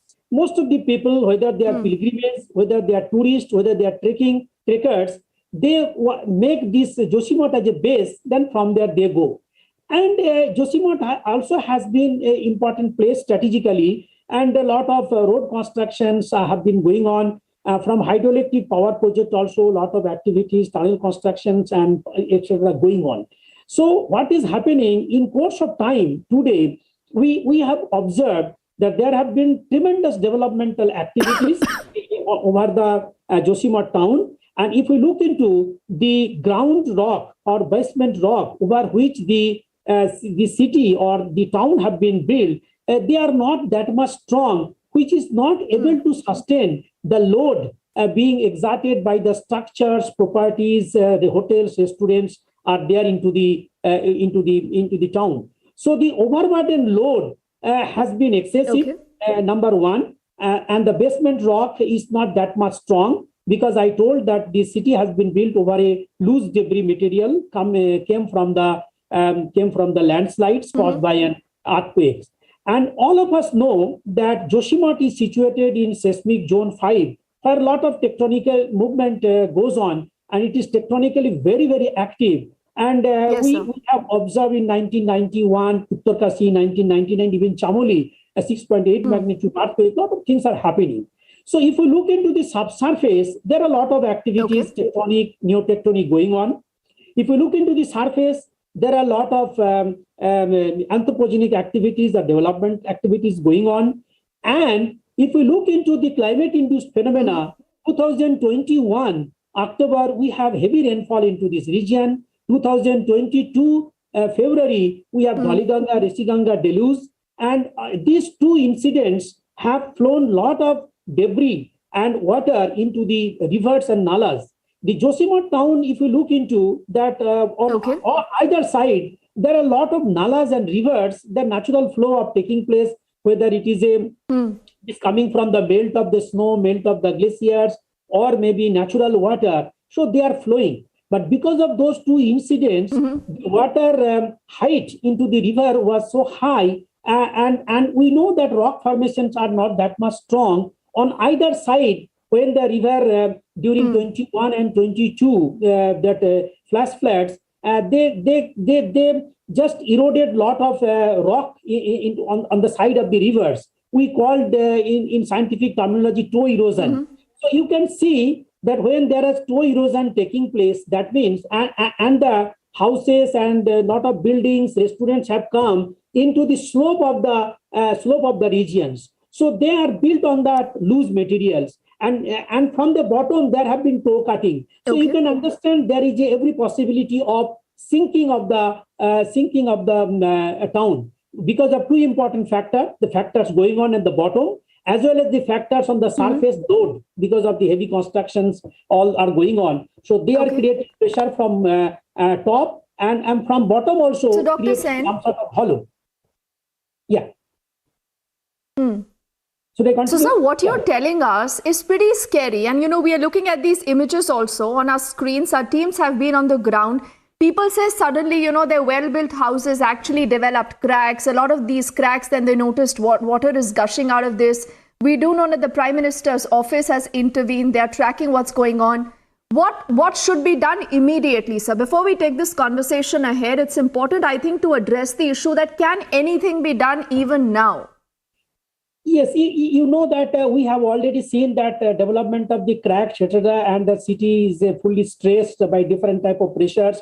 And now, without going to immediately, without any scientific investigation, first job is that we need to stop all the developmental activities, number one, and government has taken the initiative in that direction. Number two, that wherever we have seen all the development of the cracks, and those houses should be abandoned, and people have to be evacuated, and they have to be given a shelter elsewhere temporarily at this moment. So we have to find out in Uttarakhand state, problem is that most of the part we are having hilly region. So we have to find out a stable part where people can stay for a long time. The temporary solution is time being is fine. So these two immediate measures, immediate action is required, which is a part of the administration, and these things are happening.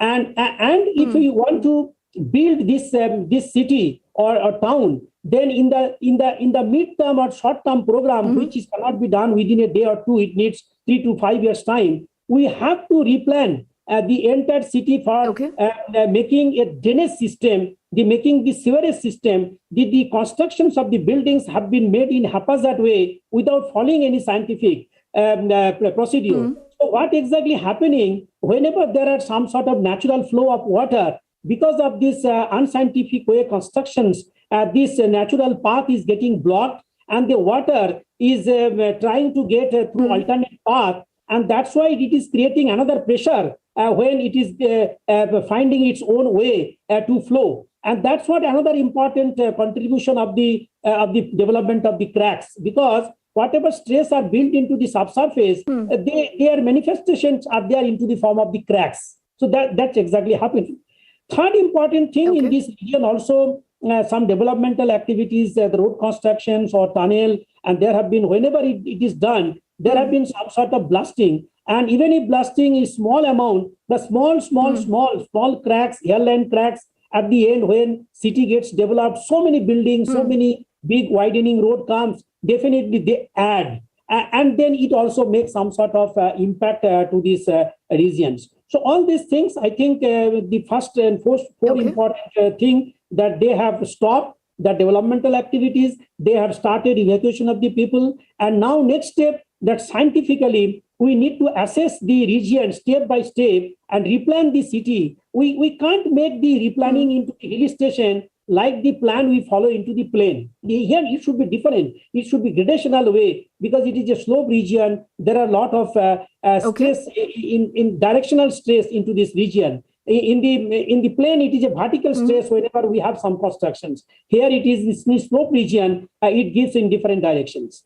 Number next important thing that in the long run, what we can do, that we can have some sort of microzonation into this region. We should find out that which part is more vulnerable for the landslides and which part are the medium vulnerable and the low vulnerable, and that the most vulnerable zone should be completely banned for the further constructions, and medium vulnerable zone some up to the cartel of the building, up to the limited constructions should be allowed. And the low vulnerability we should plan, but these are all long-term program. At this moment, scientifically, we cannot talk all those issues that can be done in 5 to 10 years time. We have to do something immediately, and that already has been started. And I think some sort of measurements are also going on. Some sort of measurements are also going on, and scientifically we can assess that this is very important, that we have identified this region is a very, very landslide prone zone as well as earthquake prone zone. And this landslide particularly doesn't take place unless there are some other triggering phenomena. So one of the most important triggering phenomena is the rainfall. So we are having a lot of fear that in the month of January, February, if there is a rainfall, already cracks have been developed. And if rain percolates through the cracks, they will create a plane of weakness. And through the plane of weakness, there will be every chance of the sliding of the material, what we call the landslides, number one. Number two, we also cannot move out, rule out any sort of possibility of earthquake. Even a small magnitude earthquake can shake the region. And if it happens, then also the region will have some sort of disaster in the form of landslides. And anthropogenic activities, definitely, if there have been some sort of excavation, there are some sort of construction, blasting, that also create impact to the stability of the regions. So slope instability study, all these things, these are all later part. So immediate action is that in the immediate part is that evacuation of the people, abandoning that houses which have developed crack, and stopping of the constructive or developmental activities, whatever is going on. And the second phase, we have to replan, and we have to use impervious material. Yes. We have to use impervious material. Now, sir, a lot of locals that our teams have spoken to. Yes, I'll just complete my question, sir, then you can add to this. A lot of locals that we've spoken to say that a lot of early signals, early warning signs were ignored. Now, as far as I recall, the Mishra Commission, the Mishra report had also indicated that there shouldn't be, such kind of a haphazard construction activities. You've seen a mushrooming of hotels, of restaurants, almost, there's no place that you can even stand there. So it's that dense. Something like this, you think repeated governments have ignored, and a situation like this could have been avoided? Who today is accountable?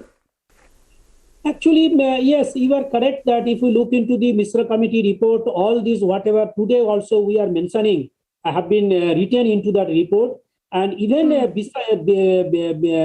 before that report in 1886, there was Himalayan gazetteer Atkins mentioned that the city is growing, or the town is growing or being developed over a loose material, debris, moraine, and on that they didn't mention what type of situation we may face, but it was pointed out that it was constructed or the town is getting built up over the loose material. So that also one lesson we could have learned from 1886 report itself. Then in Misra Committee in detail they gave the report that what precaution we should take into the Joshimath region about the constructions of the developmental activities, about the tectonic activities into this region, and all sort of things, what type of constructions material should be used, how much developmental growth we should make into the region. Many things are given into the report. And definitely whenever there is some developmental activity into the region, before that there is always a committee consisting of different institutes, and they give their assessment and also give some sort of recommendation to the government. Based on that, it happens. But in between, whenever something starts, whether it is a road construction, tunnel constructions, it goes to the contractor, subcontractor, and then in course of time, some sort of what you are telling, somewhere it goes wrong in that process, and we go on increasing the load in a city like Joshimath, and that exactly has happened. Well, in fact, we have our reporters on the ground getting all the latest update of what's the situation like. Joining me right now from Joshimath is my colleague Anuj. Anuj, I know it's dark. It would be difficult for our viewers to understand what's the situation like, but I would like you to move around and show us what's the situation like and what's the latest update in terms of the evacuation. Are those residents of Joshimath now safe? Have they been taken to another location?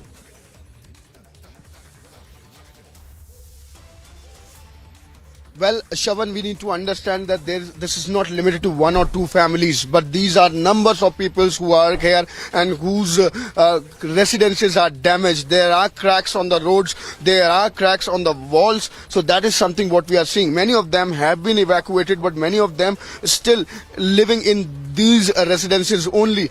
And let me also, Shavan, tell you the latest breaking what we are getting here, that the Prime Minister's office today has chaired a very important meeting. Tomorrow it is going to be the expertise who is going to land here in Joshimath itself. It is going to be very, very important date tomorrow also, that what exactly is going to be the planning and how the things has to be taken ahead. Chief Secretary of Uttarakhand was here in Joshimath today itself, and he has also briefed PMO about the situation. So to control the situation and to keep everything in control, the NDRF and SDRF teams have been already deployed, and the expertise from IIT Delhi and from the other geological surveys, they are going to be here in Joshimath tomorrow. So the situation remains tense. We are just still waiting for the update. Yes, back to you. Thank you very much, Anuj, for getting us the latest update. We'll be keeping a close watch on all the latest developments.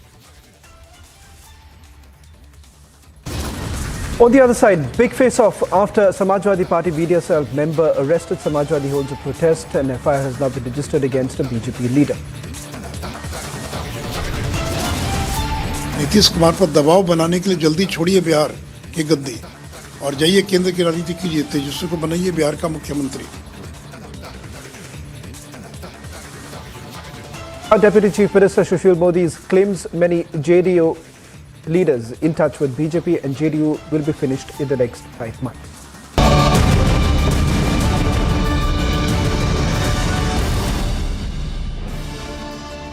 In this revolution of ideas, obviously there were various influences. Were Indian figures like Chhatrapati Shivaji inspiring the revolutionaries more, or was it global events?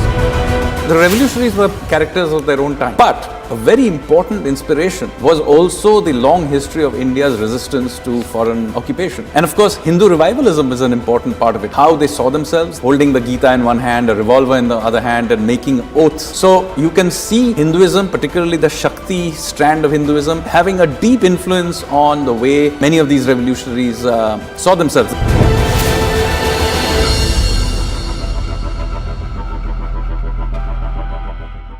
India is number one manufacturer of two-wheelers in the world. Number one also in tractors. Number two in buses. Number three in trucks. Number four in passenger vehicles. And very shortly we will be number three, overtaking Japan. Just wait for a couple of years. I'm told that you've taken some 800 acres. You are investing some 20,000 or 18,000 crore rupees in a Haryana plant. So you're also preparing for the future. Yeah. That shows your commitment. Its capacity is 1 million cars annually. So this is going to be one of the largest in the world. Not one of the largest. It is the largest.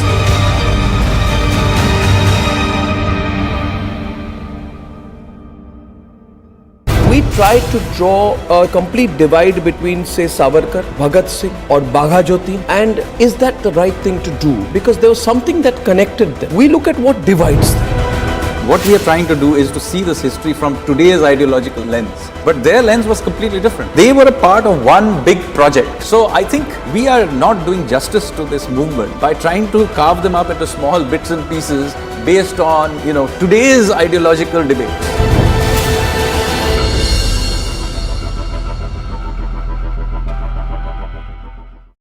There are rumors that Pakistan has, conducted airstrikes in Nangarhar province of Afghanistan. So the Foreign Office of Pakistan has come out and said, this is untrue, this is fake news, we have done nothing of the sort. But if you remember last year, Pakistan did conduct airstrikes inside Afghanistan in two different provinces, and more than 40 people died, out of them 15 or 16 were children. So the Pakistani Air Force actually killed children inside Afghanistan, and the Taliban condemned it.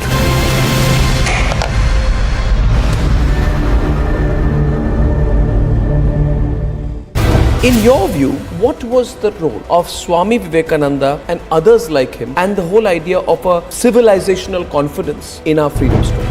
So what we are trying to do is to try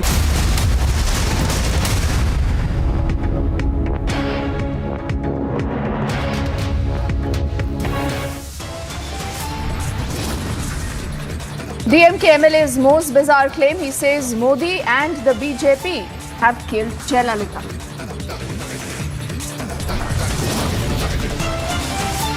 The BJP and the ADMK hit out over the Jaya death theory. The BJP warns will not stay calm forever.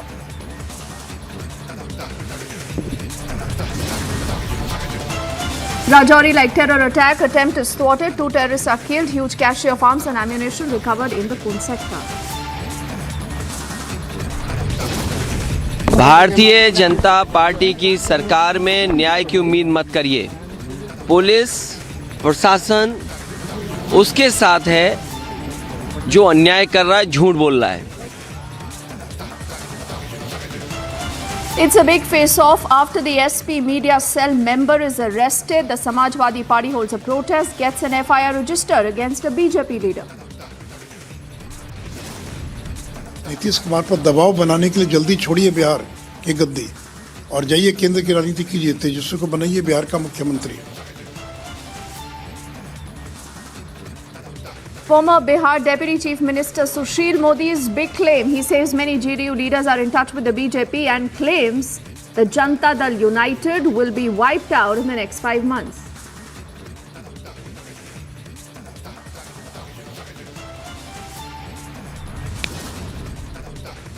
Principal Secretary to the Prime Minister holds a high-level review meeting on the Joshimath situation. NDRF and the SDRF teams are rushed.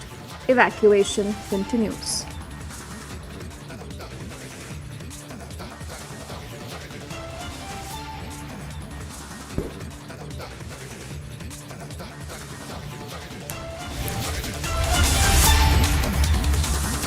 A very good evening. Thank you for staying with us on Republic. I'm Deepthi Sachdeva. We begin this edition of the news with a big Republic exclusive. This is coming in from the state of Bihar. The state of Bihar right now that is being ruled by Nitish Kumar, but is Nitish Kumar under tremendous pressure? Right now, remember, it's not just many people in his own ally party, that is the RJD, who started speaking against Nitish Kumar, but the BJP instead also now has made a big claim. In an exclusive conversation with Republic, Sushil Kumar Modi says that many of the Janata Dal United leaders are in touch with the party, and he says it's only a matter of time the entire JDU will be wiped out. इस जी और लालू जी में चूहा बिल्ली का खेल प्रारंभ हो गया है। फिर एक बार पलटी मारने वाले हैं नीतीश कुमार, क्योंकि तय हुआ था कि 4-5 महीने के भीतर तेजस्वी को मुख्यमंत्री बनाएंगे। कल भी जो जगता बाबू का बयान आया है, या उसके पहले भी इन्होंने बयान दिया, बयान क्या था? वो कह रहे कि दही चूड़ा का तिलक लगा दिया, दिल्ली जाए वो, ताकि यहाँ गद्दी छोड़ दें। तो जगता बाबू एक बार नहीं 3-3 बार यह बयान दे चुके, और जगता बाबू जो बोलते हैं वो लालू यादव की जुबान बोलते हैं। और ये सुधाकर सिंह का जो बयान है, ये लालू यादव का बयान है। लालू यादव ही नीतीश कुमार पर दबाव बनाने के लिए जल्दी छोड़िए बिहार की गद्दी और जाइए केंद्र की राजनीति कीजिए, तेजस्वी को बनाइए बिहार का मुख्यमंत्री। और अब ये कह रहे हैं कि 2025, कौन देखा 2025 में क्या होगा? बीजेपी की सरकार बनेगी बिहार में, तेजस्वी कहाँ लौट कर आएंगे? लालू को भी मालूम है, कोई नहीं जानता है कि 2025 में क्या होगा। उनको कम से कम मालूम है कि 2025 में भी आरजेडी लौट कर नहीं आने वाली है। ये लोग चाहते हैं कि अपने जीते जी अपने बेटे को मुख्यमंत्री बना दें। तो इसलिए 2023 का साल भारी उथल पुथल का साल रहने वाला है। इधर के लोग उधर, उधर के लोग इधर, कौन कौन कहाँ पाला बदलेगा कुछ पता नहीं है। तो इसलिए नीतीश जी ने जो एक पत्थर फेंक दिया है और भारी उथल पुथल बिहार के अंदर होने वाली है। तो आप जो बोल रहे हैं सुधाकर सिंह का बयान, लालू यादव का बयान है, तो क्या आपको लगता है कि नीतीश जी को आरजेडी या तेजस्वी यादव और लालू यादव मिलकर पदस्थ कर देंगे? क्योंकि सीटों की संख्या तो काफी कम है जो चाहिए उन्हें। तो कर ही सकते हैं। बीजेपी भी साथ देगी? नहीं, हम क्यों साथ देंगे? ये उनका आंतरिक मामला महागठबंधन का। लेकिन वो तो जिस दिन चाहेंगे लालू यादव अपने बेटे को मुख्यमंत्री बना देंगे। उनको 2-4-5 सीटों की आवश्यकता है। जदयू के बड़ी संख्या में लोग उनके साथ जाने के लिए तैयार है। कुछ लोग इधर आने के लिए तैयार, कुछ लोग उधर जाने के लिए तैयार है। तो जिस दिन वो चाहेंगे अपने बेटे को मुख्यमंत्री बना देंगे। अन्यथा सुधाकर सिंह पर आज तक कार्रवाई क्यों नहीं हुई? भाई आज कितना दिन हो गया? भाई 2 दिन, 1 दिन के भीतर कार्रवाई हो सकती थी, लेकिन आज तक कार्रवाई नहीं हुई। तो जितना गाली दे सकते हो गाली दो। भाई हम बीजेपी ने कभी शिखंडी शब्द का प्रयोग नहीं किया, हमने कभी बेशर्म शब्द का प्रयोग नहीं किया, हमने कभी पलटीमार शब्द का प्रयोग नहीं किया, हमने कभी नाइट वॉचमैन का शब्द का प्रयोग नहीं किया। तो ये सारे शब्दों का प्रयोग तो राष्ट्रीय जनता दल कर रही है। So even as the BJP, ladies and gentlemen, is making that absolutely big claim, what is Nitish Kumar doing? Nitish Kumar right now is on a yatra, and on the yatra he has made a bizarre comment. This is on population control. You would recall some time ago he had said, "Piyoge to maroge," and the opposition has hit out at Nitish Kumar saying, this is a beleaguered chief minister, and do bear with us, the audio quality of this reaction that you will hear is relatively poor.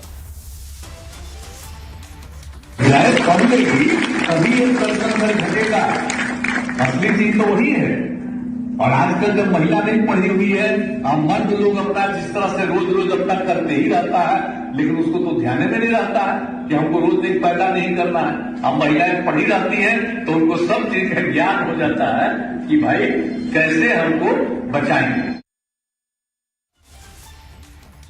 We also have our colleague Prakash, who's managed that big scoop from the Deputy Chief Minister, joining us live right now. You know, Prakash, many would say that Nitish Kumar is an astute politician, but is he even aware of what the BJP possibly could be up to? He's there on his yatra making that very bizarre comment that we just played out, but the BJP says in the next 5 months there will be absolutely no trace of the Janata Dal United.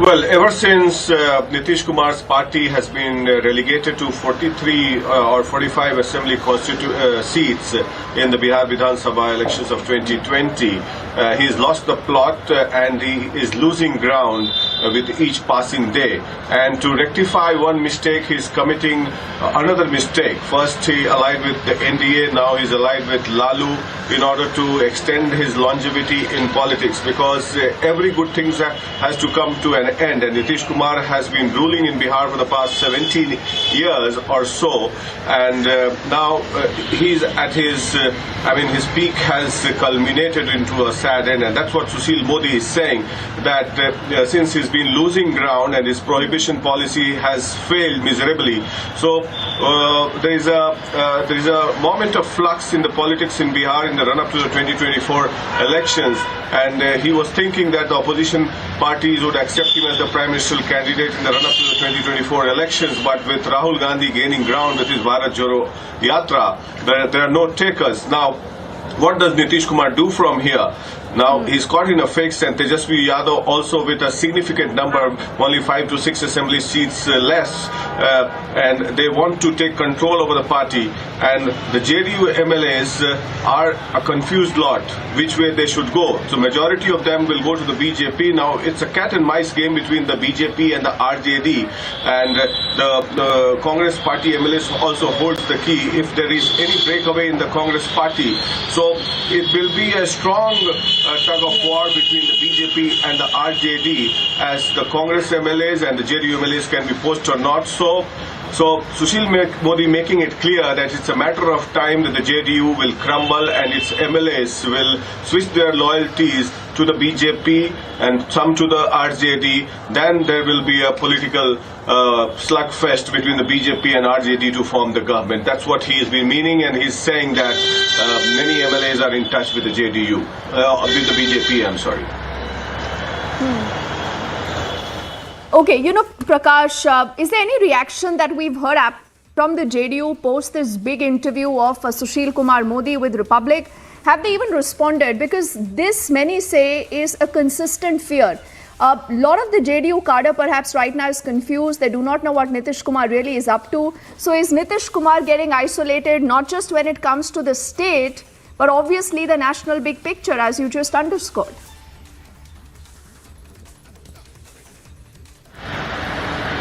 Well, in the run-up to the 2024 elections, as the elections draws closer, I have this feeling that the JDU will disintegrate, and there will be a lot of movement from the JDU to different political parties, either to the RJD or the BJP.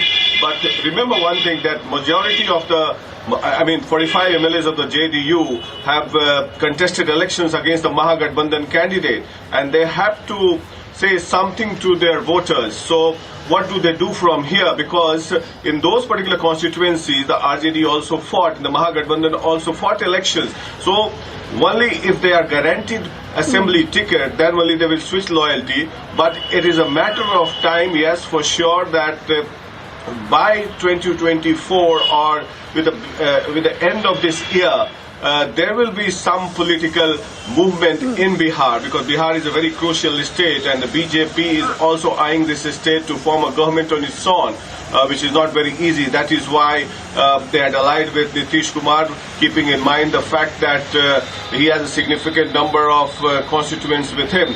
But the moment Nitish Kumar is saying that Tejasvi Yadav will lead the party, so there is a fear among the JDU MLAs that the EBC voters, which has been supporting Nitish Kumar for quite some time, will slowly and gradually move towards the BJP, and that was evident from the loss in the Kudni by-poll, which the JDU contested. Because if you combine together the voter constituents of the RJD and the JDU, they should have won the election, but they lost by 3,600 votes, and the BJP wrested that seat, the sitting seat of the RJD, which the JDU contested.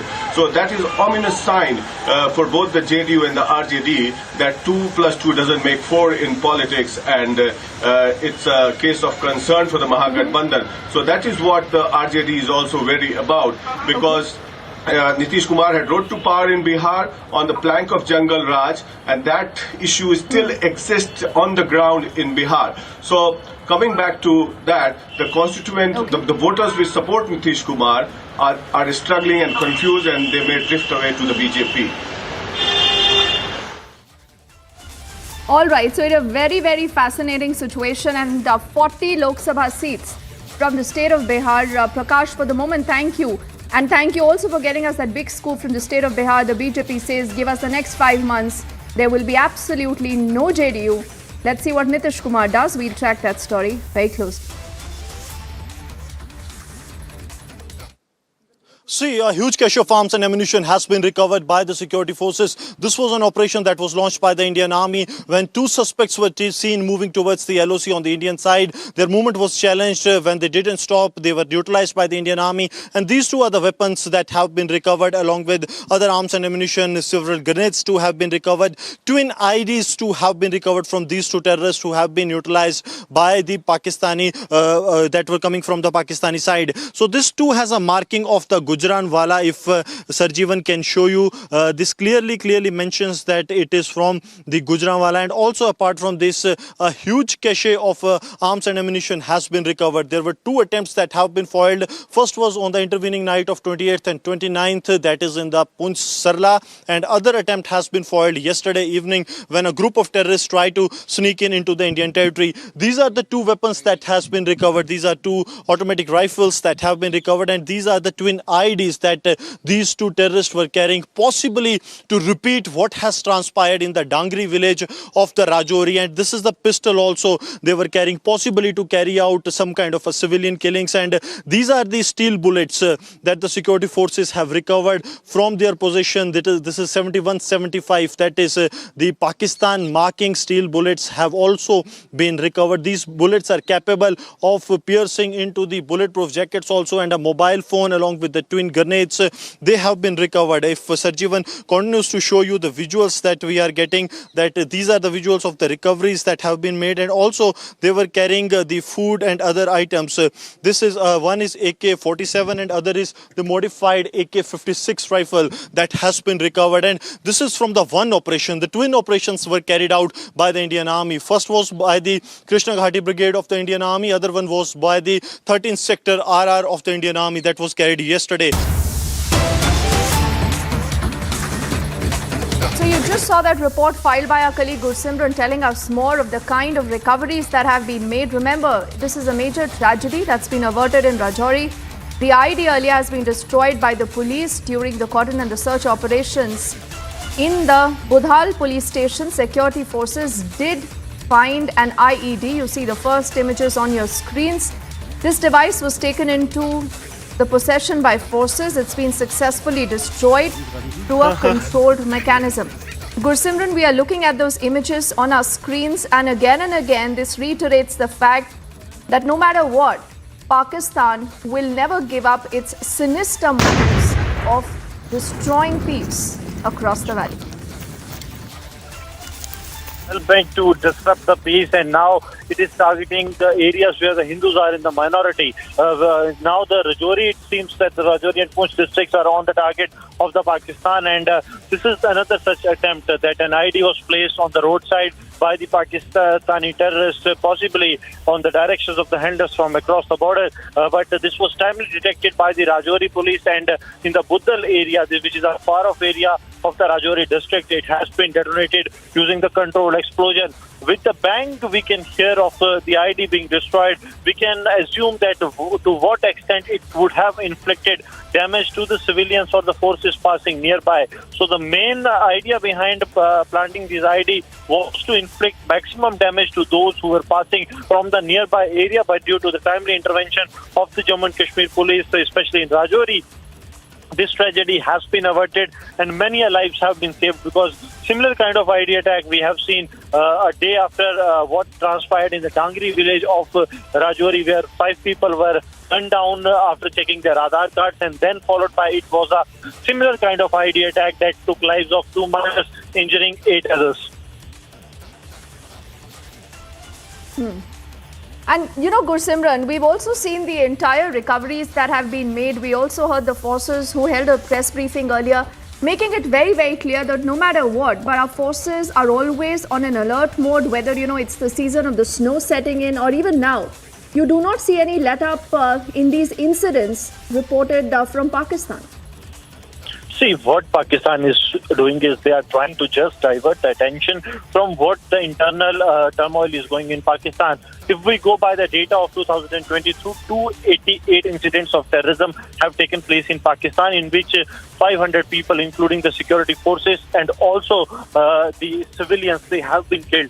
So what Pakistan is now trying to do is to divert the attention from the internal turmoil it is facing, and that's why it is hell-bent to push terrorists. See, when it comes to 2022, the number of attempts from the Pakistan, they were very less. But when it comes to the start of 2023, there have already been twin attempts of infiltration that have been foiled by the Indian Army. So this shows that Pakistan is playing it to the next level, that they want to disrupt India at any cost, be it by dropping arms and ammunition or sending terrorists, but they want turmoil to be in India so that the international community can see what is happening in Jammu and Kashmir, so that Pakistan is able to divert the attention of the community from what it is going on in Pakistan.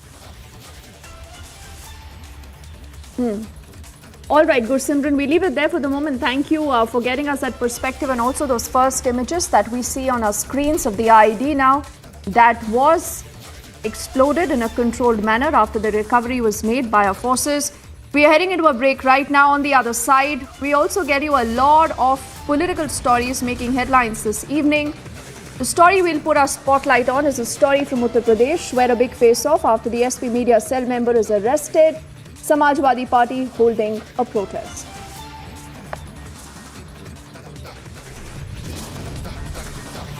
Also, the Principal Secretary to the Prime Minister holds a high-level review meet on Joshimath, and the NDRF, the SDRF teams now have been rushed. Evacuation continues.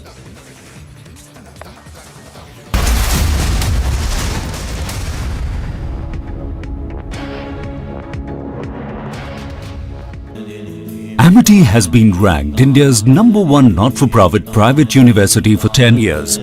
With top 10 ranked institutions in management, engineering, biotech, law, mass comm, telecom, hospitality, fashion and more.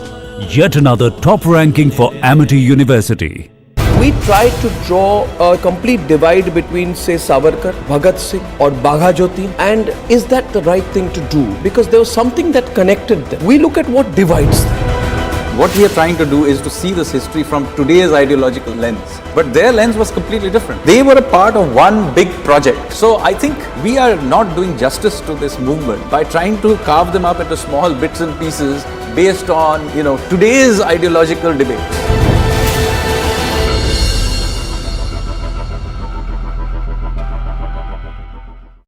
There are rumors that Pakistan has, conducted airstrikes in Nangarhar province of Afghanistan. So the Foreign Office of Pakistan has come out and said, this is untrue, this is fake news, we have done nothing of the sort. But if you remember last year, Pakistan did conduct airstrikes inside Afghanistan in two different provinces, and more than 40 people died, out of them 15 or 16 were children. So the Pakistani Air Force actually killed children inside Afghanistan, and the Taliban condemned it.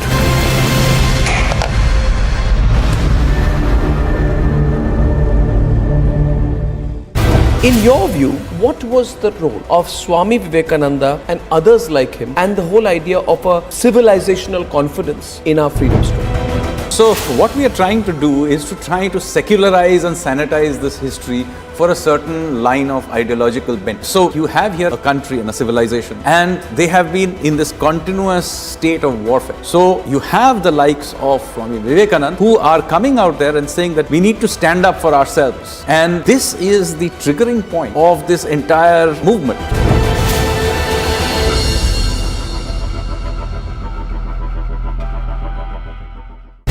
My question to you was that generations of Indians, you and me, have grown up feeling that all that brought us was a passive, non-violent resistance. Now, was that overplayed?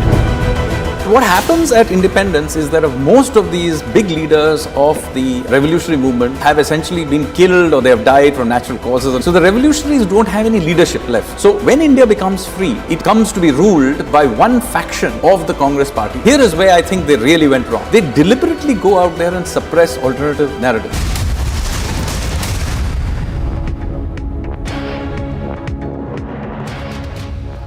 Welcome back. Let's get you more on a story that has grabbed headlines in the state of Uttar Pradesh. This after a Samajwadi Party office bearer was arrested on Sunday for allegedly making indecent and derogatory remarks on the social media. Outraging over Manish Jagan Agarwal's arrest, you had scores of the Samajwadi Party workers, including the SP chief Akhilesh Yadav, who were on the streets outside the Uttar Pradesh police headquarters. They've also demanded his immediate release. We've seen a lot of high drama. Let's quickly get you everything you need to know.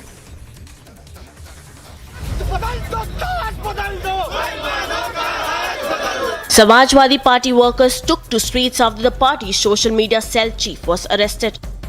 Sapa के कुछ नेताओं को पीछे की तरफ में रोक लिया गया था, लेकिन अब वो नेता वो बैरिकेड तोड़ करके आगे की तरफ में बढ़ा है। देखिए, ये समाजवादी पार्टी के वो तमाम कार्यकर्ता जो पुलिस हेडक्वार्टर की तरफ बढ़ना चाहते थे। शुरुआती तौर पर कुछ कार्यकर्ता पहुंच भी आए थे, लेकिन कुछ कार्यकर्ताओं को बैरिकेड लगा करके आगे की तरफ में उनको रोक रखा गया था। लेकिन अब उन कार्यकर्ताओं ने बैरिकेड तोड़ करके और अब वो वापस की तरफ में आ रहे हैं। Leading the protest was Samajwadi Party chief Akhilesh Yadav. यहाँ की चाय नहीं पियेंगे, बाहर की पियेंगे, या हम अपनी लाएंगे, कब आपका ले लेंगे प्लास्टिक का जो होगा। हम नहीं पी सकते, जहर दे दोगे तब। हाँ नहीं हमें भरोसा नहीं है, सच में भरोसा नहीं मुझे। हम बाहर से मंगा लेंगे चाय, आप भी पीजिए, हम भी पीजिए, आप अपनी पीजिए, हम अपनी पीजिए। A case was registered against the SP social media cell chief Manish Jagan Agarwal on January 4 under the IT Act for alleged derogatory and indecent remark on social media. की जांच की गई और अभियोग पंजीकृत किए गए। अभियोग पंजीकृत कराने के बाद उन सभी विवेचनाओं की गंभीरता से विवेचना करते हुए इलेक्ट्रॉनिक एविडेंस को इकट्ठा किया गया।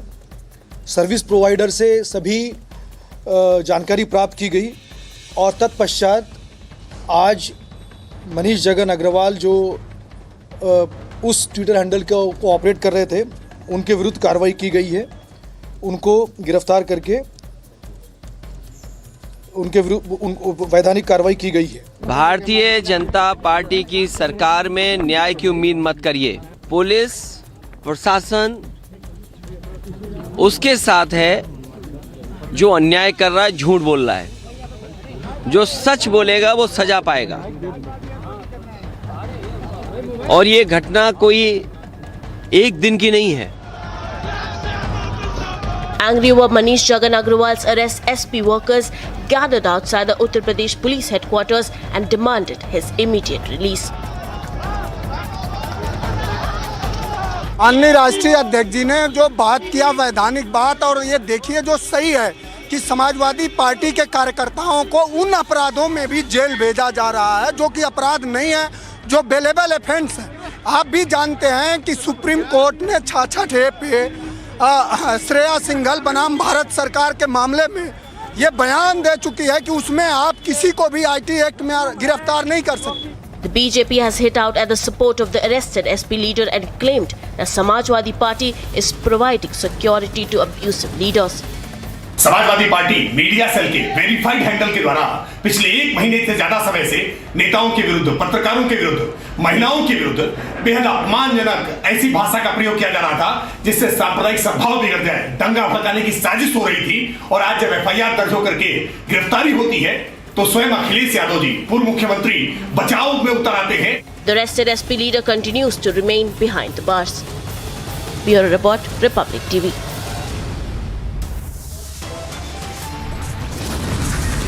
We head into a break right now. On the other side, the BJP and the ADMK hit out over the Jaya death theory. The BJP warns will not stay calm forever.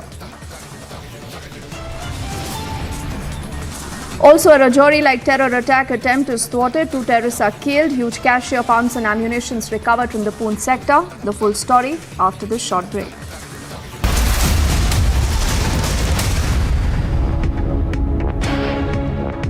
My question to you was that generations of Indians, you and me, have grown up feeling that all that brought us was a passive, non-violent resistance. Now, was that overplayed?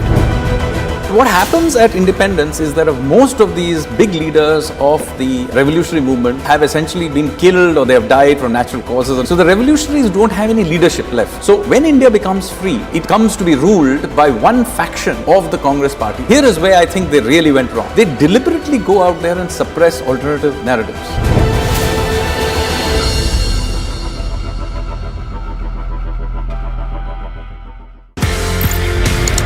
आपने ये बोला कि colonel bull Kumar, उन्होंने map देखा, उन्होंने बोला ये तो गड़बड़ है। एज पर मैप भारत का एरिया, लेकिन वहां पे जाने की विदेशियों को, जर्मन्स को परमिशन दे रहा है Pakistan.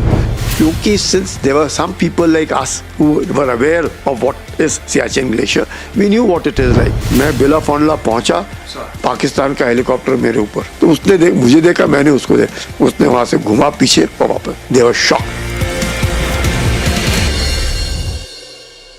When are our children going to see the real history of India put before them? I believe we don't really need to wait for school textbooks to be changed, because that can't be the only source of our knowledge and information. When are we going to rewrite our history?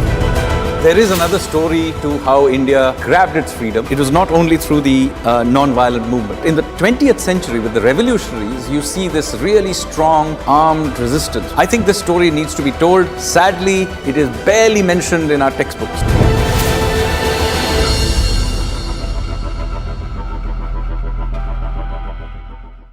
In this revolution of ideas, obviously there were various influences. Were Indian figures like Chhatrapati Shivaji inspiring the revolutionaries more, or was it global events? The revolutionaries were characters of their own time. But a very important inspiration was also the long history of India's resistance to foreign occupation. And of course, Hindu revivalism is an important part of it. How they saw themselves, holding the Gita in one hand, a revolver in the other hand, and making oaths. So you can see Hinduism, particularly the Shakti strand of Hinduism, having a deep influence on the way many of these revolutionaries saw themselves.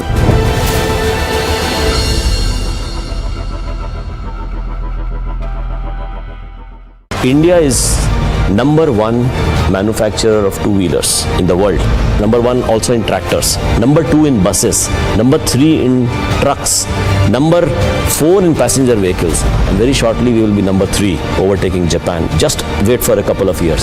I'm told that you've taken some 800 acres. You are investing some 20,000 or 18,000 crore. When are our children going to see the real history of India put before them? I believe we don't really need to wait for school textbooks to be changed, because that can't be the only source of our knowledge and information. When are we going to rewrite our history? There is another story to how India grabbed its freedom. It was not only through the non-violent movement. In the 20th century, with the revolutionaries, you see this really strong armed resistance. I think this story needs to be told. Sadly, it is barely mentioned in our textbooks.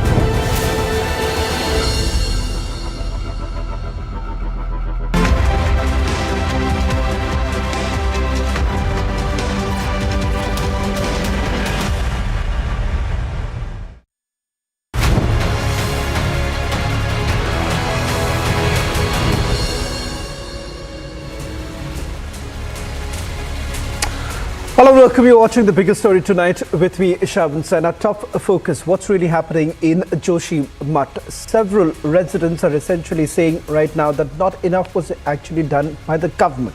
And this is not the first time that they have seen cracks being developed in their houses. But so far, no action was taken. But the situation seems to be in a dire condition. And what's the reason behind it? We'll get you all the latest in this edition, but up first, these are the headlines we are tracking for you at this hour.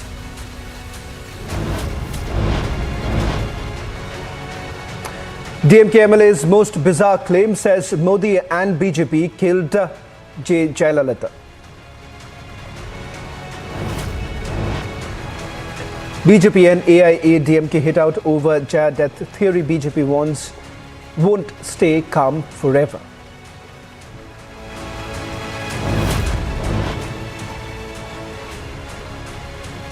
Rajouri like terror attack attempt thwarted, 2 terrorists killed, huge cache of arms and ammunition recovered in Puch. Big face-off after Samajwadi Party media cell member arrested. Samajwadi Party holds protest, gets an FIR registered against a BJP leader. Former Bihar Deputy Chief Minister Sushil Modi's claim Many JDU leaders in touch with BJP, and JDU will be finished in the next 5 months.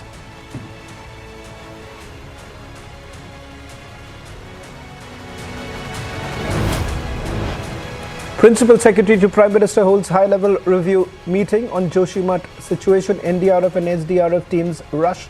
Evacuation is on.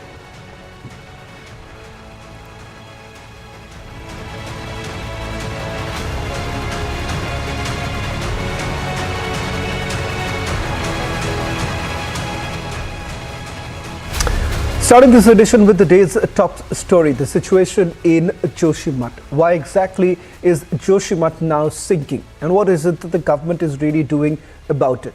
We are now given to understand that the Principal Secretary to Prime Minister held a high-level review on Joshimath situation. In fact, the Government of India agencies and experts are assisting the state government to prepare a short, medium and long-term plan. One team of the NDRF and 4 teams of the SDRF already have reached Joshimath.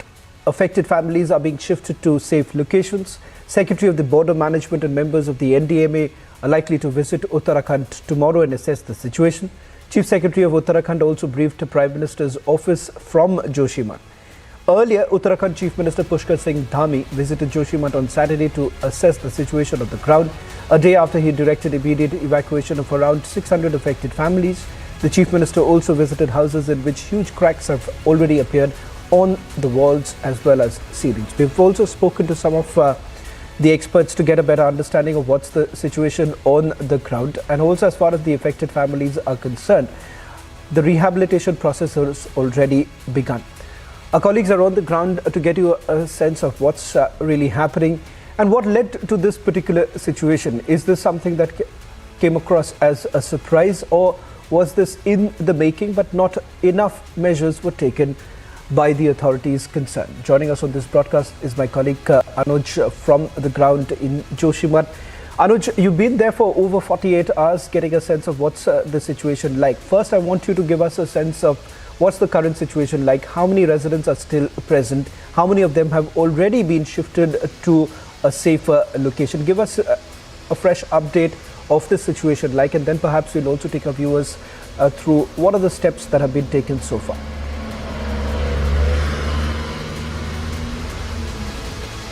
Well, Shawan, at this point in time, let me tell you the situation is not in control, because it is always the worrisome situation what is happening at this point in time on the ground. On the other hand, let me tell you, as you pointed it out very rightly, that this was none other but the Chief Minister himself who was here yesterday in Joshimath itself, and this was the Chief Secretary who was here on the ground to look into the matter that what exactly is happening. If we talk about the families, the numbers of families have been evacuated. Many of them have been asked to leave their houses and requested to go there to at the shelter homes which has been provided by the state of Uttarakhand.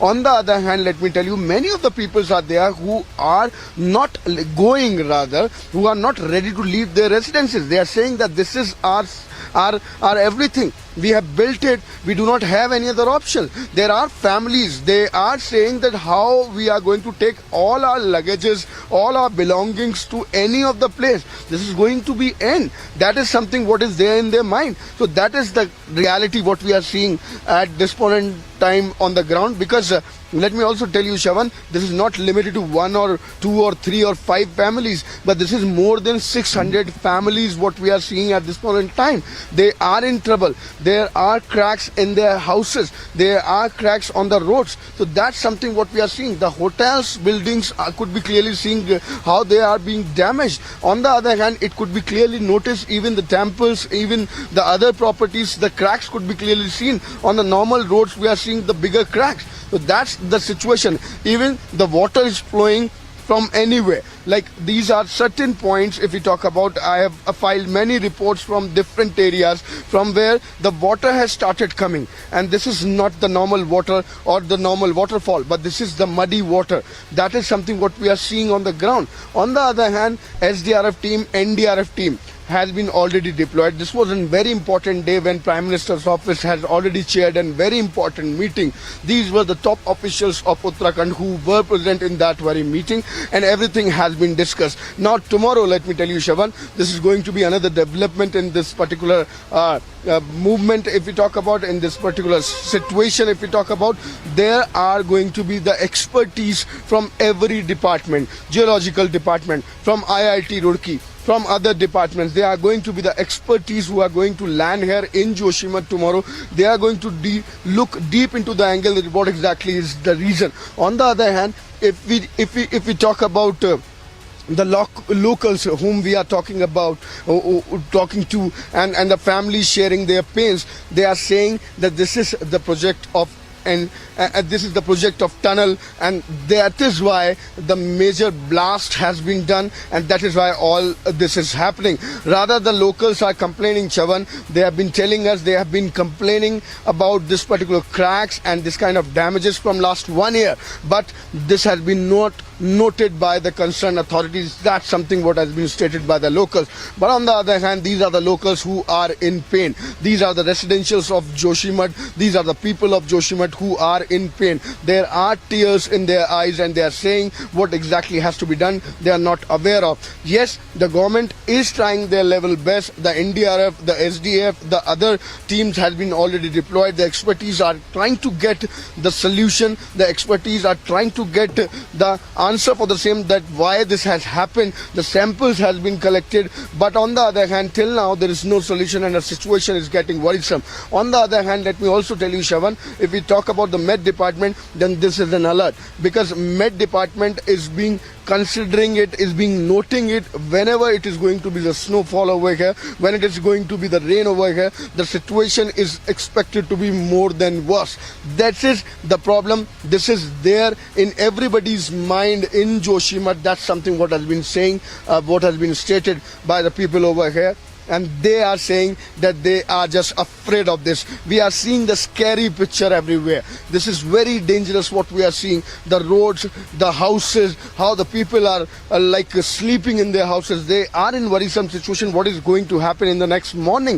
If this particular wall is going to fall down, they do not know. The situation is like this at this point in time, and that's why this is the reason why the Prime Minister office also has intervened now and looking deep into the angle that what exactly has to be done. That is something what we are seeing. If we talk about tomorrow now, then yes, it is going to be a very, very important day when the top officials of Uttarakhand, as well as been directed by the Prime Minister's office itself now, it is going to be the expertise who is going to land here, and they are going to look deep into the angle that what exactly is going to be the next course of action. On the other hand, the Uttarakhand government has been asked by PMO to come out with a plan. They need to have three kind of plan: short plan, medium plan, and the larger plan. What exactly they need to have is that they must be ready with everything. That is something which has been informed to the Uttarakhand government also by the Prime Minister office itself. So this is going to be very, very important, but the people are still in fear if we talk about Joshimath, and the condition is still remains tense. Yes, back to you.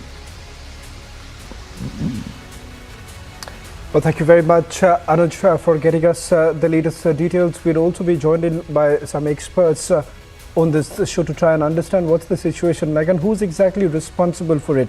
As we understand, multiple experts who've joined us on this broadcast have essentially indicated that this is a man-made disaster.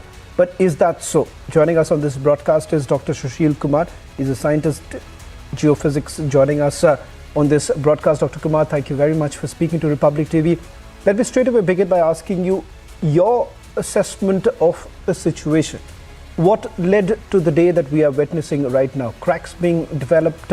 We've seen the kind of development that has basically taken place in that area. Many would say that this is the haphazard development that has basically taken place in the area, resulting to the current situation. Put this into perspective for us. The situation is actually depend on the four major parameters. First is this is basically situated on the glaciated mass and moraine, etc. That is not very compact. And the second thing is this is from there, south of the Joshimath, main central thrust pass. There's a major tectonic unit. Third is we are basically widening the road, etc. So we have to see carefully that That is not. This is very carefully need to see that part also. That is also not affecting the things actually.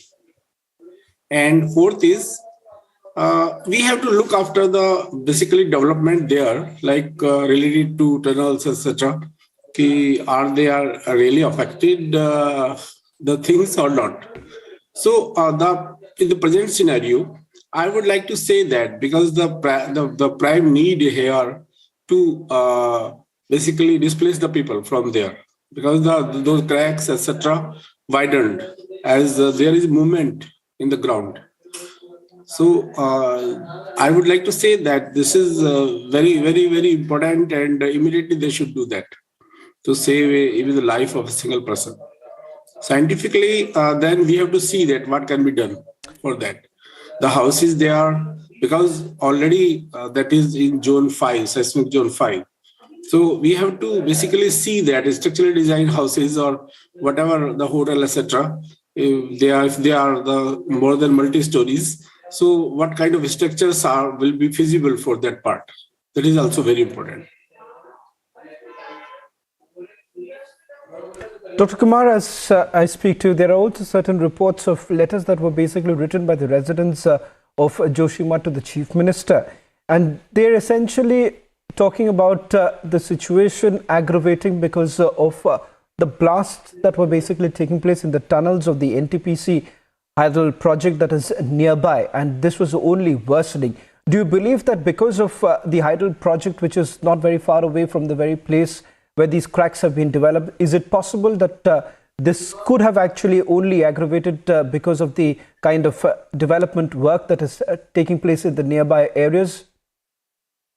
Right now, we cannot rule out basically the effect of even the tunnel, maybe what kind of the procedure they are following to make this type of tunnels.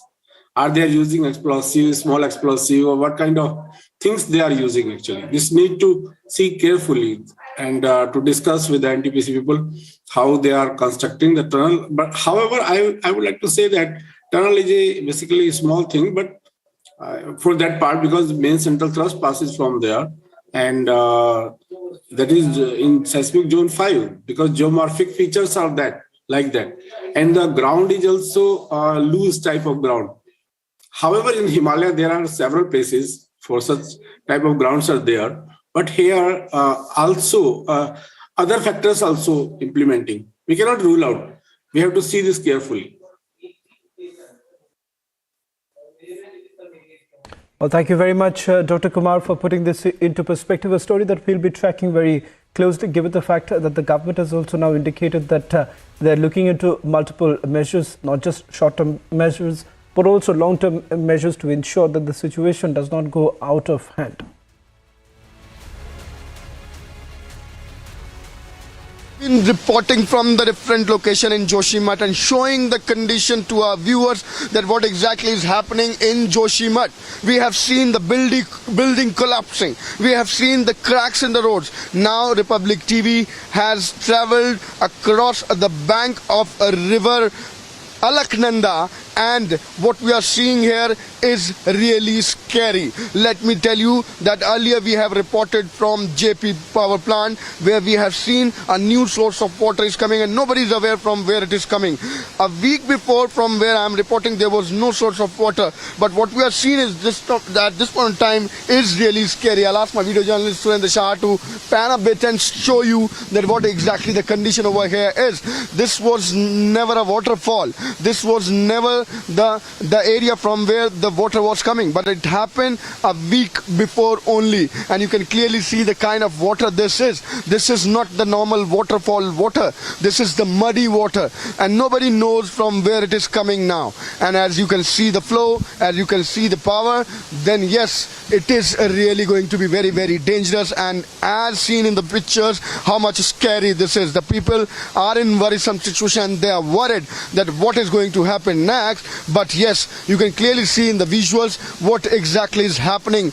in Joshimath, what exactly is happening in the nearby area of Joshimath. This is the same highway which connects you from Badrinath to Joshimath, from where I am reporting from the bank of river Alaknanda, and the condition is clearly visible that how dangerous it is. With video journalist Surinder Shah, I am Manoj, and this is Republic. Shifting focus to the other story that we are getting to you tonight is another possible Rajouri type attack that was averted by the Indian Army. In fact, 2 terrorists were killed in Poonch's Balakot sector of the LOC. Terrorists were carrying AK rifles, 2 IEDs. Meanwhile, a major tragedy was averted in Rajouri, and the IED that was destroyed by Rajouri police in Buddha. Now, during coordinated search operation in Dandot village of Rajouri's Budhal police station, security forces found an improvised explosive device like material from a village. The device was taken into possession by forces and has now been successfully destroyed through a controlled mechanism. Take a look at this report. 2 infiltration bids foiled within a span of 10 days along the line of control in Poonch, Rajouri district in J&K. The security forces on the line of control were maintaining high alert based on intelligence inputs of likely infiltration attempts. On 29th December, at approximately 7:30 p.m., alert sentries on the fence in Poonch sector observed suspicious movement of 3 to 4 individuals moving from across the line of control towards the LC fence. The weather and visibility was bad due to heavy rains. When the individuals reached close to the fence, they were observed to be crawling. The alert sentries challenged the movement, in which firefight broke out between the terrorists and own troops, in which 1 or 2 terrorists were hit with own bullets. The injured terrorists were pulled back by the other terrorists into the jungle, taking advantage of the bad weather conditions. See, this is the recovery that has been made from the other operation that Indian Army carried out. This is the fatigue of the Indian Army, the combat dresses they were carrying, the gloves and these batteries, the daggers, each and everything these terrorists were carrying. This is in the second operation that has been carried out by the Indian Army, and possibly it was an attempt to carry out a bat attack, as they were carrying a camera with them also, because this has been the modus operandi of the Pakistani terrorists, that what they actually do is that they carry a video camera with them, carry out a bat attack on the forward post, and then circulate these videos.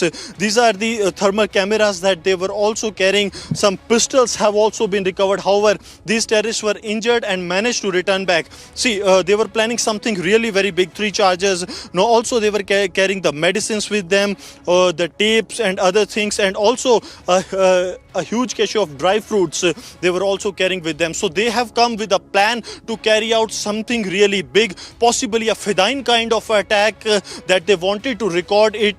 They were carrying this recorder also, this video recorder with them of Panasonic company. So this shows that how desperate Pakistan is, that they are time and again making these attempts. This is the dagger they were actually carrying with them. What it seems from all these things, that first plan was to carry out a bat attack, followed by it was a Fedayeen attack or something, as they were carrying a huge cache of arms and ammunition, as well as the warlike stores with them, and also to heal themselves in case of any injury. They were carrying almost a first aid kit with them. So this is the extent to which now the Pakistan has come, that starting from the big weapons like AK-47, AK-56 and the IEDs that they are trying to recreate what has happened in the Dangri village of Rajouri, to these kind of bat attacks plans that have been done, and the night vision binoculars that the Pakistan is trying to push here for its terrorists. This is what the Pakistan is now actually up to. This is the huge cache of arms and ammunition. Bharatiya Janata party की सरकार में न्याय की उम्मीद मत करिए। Police प्रशासन उसके साथ है जो अन्याय कर रहा है, झूठ बोल रहा है।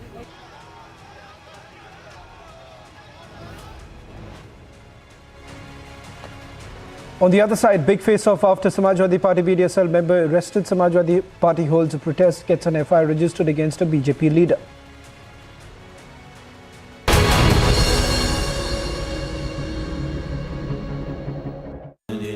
Amity has been ranked India's #1 not-for-profit private university for 10 years, with top 10 ranked institutions in management, engineering, biotech, law, masscom, telecom, hospitality, fashion and more. Yet another top ranking for Amity University. In this revolution of ideas, obviously there were various influences. Were Indian figures like Chhatrapati Shivaji inspiring the revolutionaries more, or was it global events? The revolutionaries were characters of their own time. But a very important inspiration was also the long history of India's resistance to foreign occupation. And of course, Hindu revivalism is an important part of it. How they saw themselves holding the Gita in one hand, a revolver in the other hand, and making oaths. So you can see Hinduism, particularly the Shakti strand of Hinduism, having a deep influence on the way many of these revolutionaries saw themselves.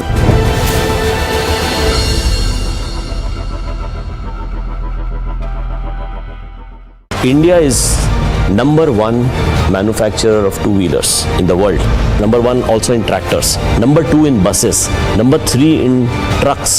#4 in passenger vehicles. And very shortly we will be #3, overtaking Japan. Just wait for a couple of years.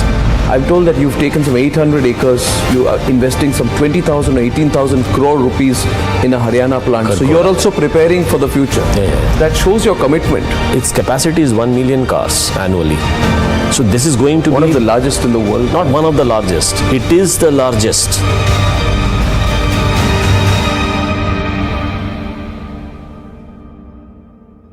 We tried to draw a complete divide between, say, Savarkar, Bhagat Singh or Bagha Jyoti. And is that the right thing to do? Because there was something that connected them. We look at what divides them.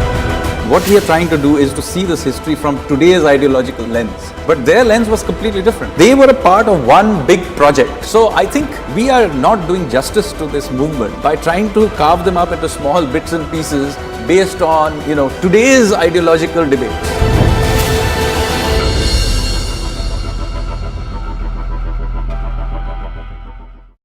There are rumors that Pakistan has, conducted airstrikes in Nangarhar province of Afghanistan. So the Foreign Office of Pakistan has come out and said, this is untrue, this is fake news, we have done nothing of the sort. But if you remember last year, Pakistan did conduct airstrikes inside Afghanistan in two different provinces.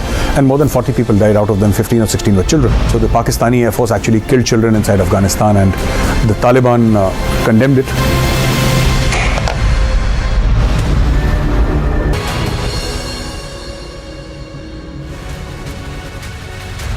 In a horrific incident, Dalit families were attacked by a mob in Rajasthan's Alwar district. Narrating the horrific incident, the victim said no action has been taken by the authorities as yet. Take a look at this report.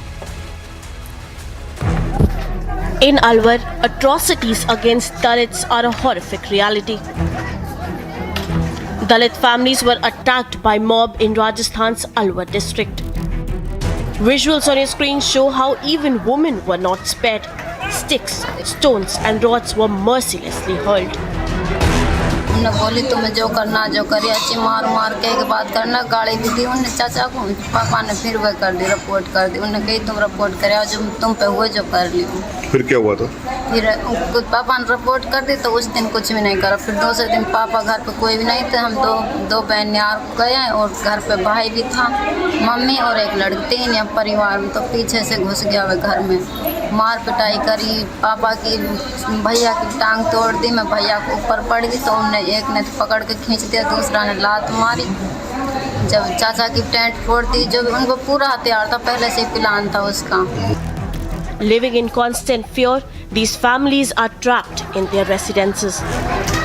काफी ज्यादा बरसाए थे, वहीं से पत्थर जो आप देख रहे हैं उधर से पत्थर आए थे छतों पे से। इनका एक ही घर है यहाँ मेघवाल समाज का, बाकी सारे चारों तरफ इनके मोमडन से, तो सारे छत पे चढ़ गए थे और जैसे कि पत्थर मारे तो ये अंदर घर में घुस गए थे।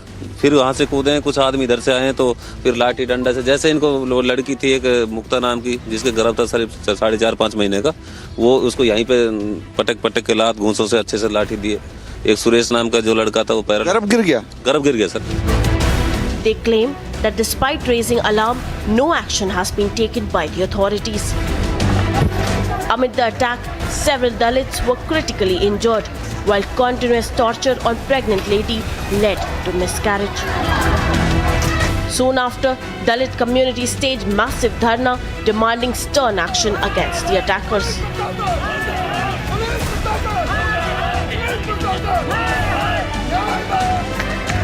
While the anger continues to simmer, 5 people have been arrested in the matter. Bureau Report, Republic TV. When are our children going to see the real history of India put before them? I believe we don't really need to wait for school textbooks to be changed, because that can't be the only source of our knowledge and information. When are we going to rewrite our history?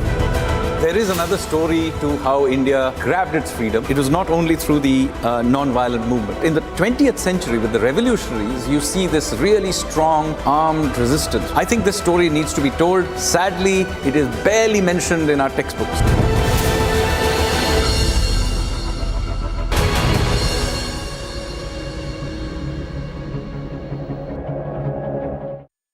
We tried to draw a complete divide between, say, Savarkar, Bhagat Singh or Bagha Jyoti, and is that the right thing to do? Because there was something that connected them. We look at what divides them. What we are trying to do is to see this history from today's ideological lens. But their lens was completely different. They were a part of one big project. So I think we are not doing justice to this movement by trying to carve them up into small bits and pieces based on, today's ideological debates.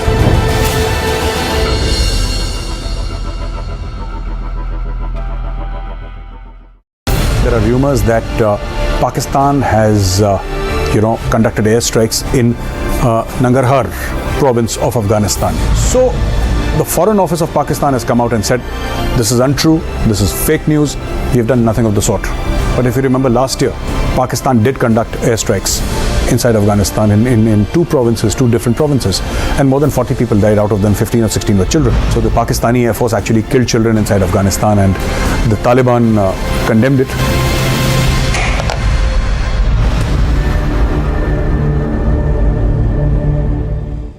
In your view, what was the role of Swami Vivekananda and others like him, and the whole idea of a civilizational confidence in our freedom struggle? So what we are trying to do is to try to secularize and sanitize this history for a certain line of ideological bent. So you have here a country and a civilization, and they have been in this continuous state of warfare. So you have the likes of Swami Vivekananda who are coming out there and saying that we need to stand up for ourselves. And this is the triggering point of this entire movement.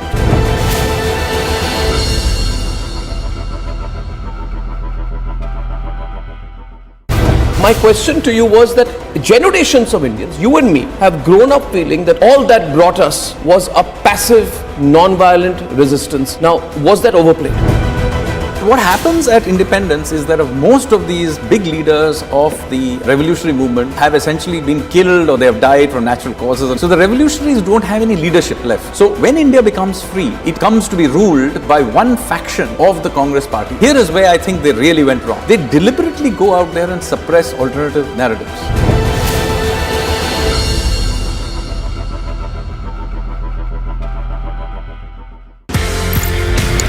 आपने ये बोला कि colonel bull Kumar, उन्होंने map देखा, उन्होंने बोला ये तो गड़बड़ है। एज पर मैप भारत का एरिया, लेकिन वहां पे जाने की विदेशियों को, जर्मन्स को परमिशन दे रहा है पाकिस्तान। क्योंकि since there were some people like us who were aware of what is Siachen Glacier, we knew what it is like. मैं बिला फॉन्डला पहुंचा, पाकिस्तान का हेलीकॉप्टर मेरे ऊपर, तो उसने मुझे देखा, मैंने उसको देखा, उसने वहां से घुमा पीछे और वापस। They were shocked. When are our children going to see the real history of India put before them? I believe we don't really need to wait for school textbooks to be changed, because that can't be the only source of our knowledge and information. When are we going to rewrite our history? There is another story to how India grabbed its freedom. It was not only through the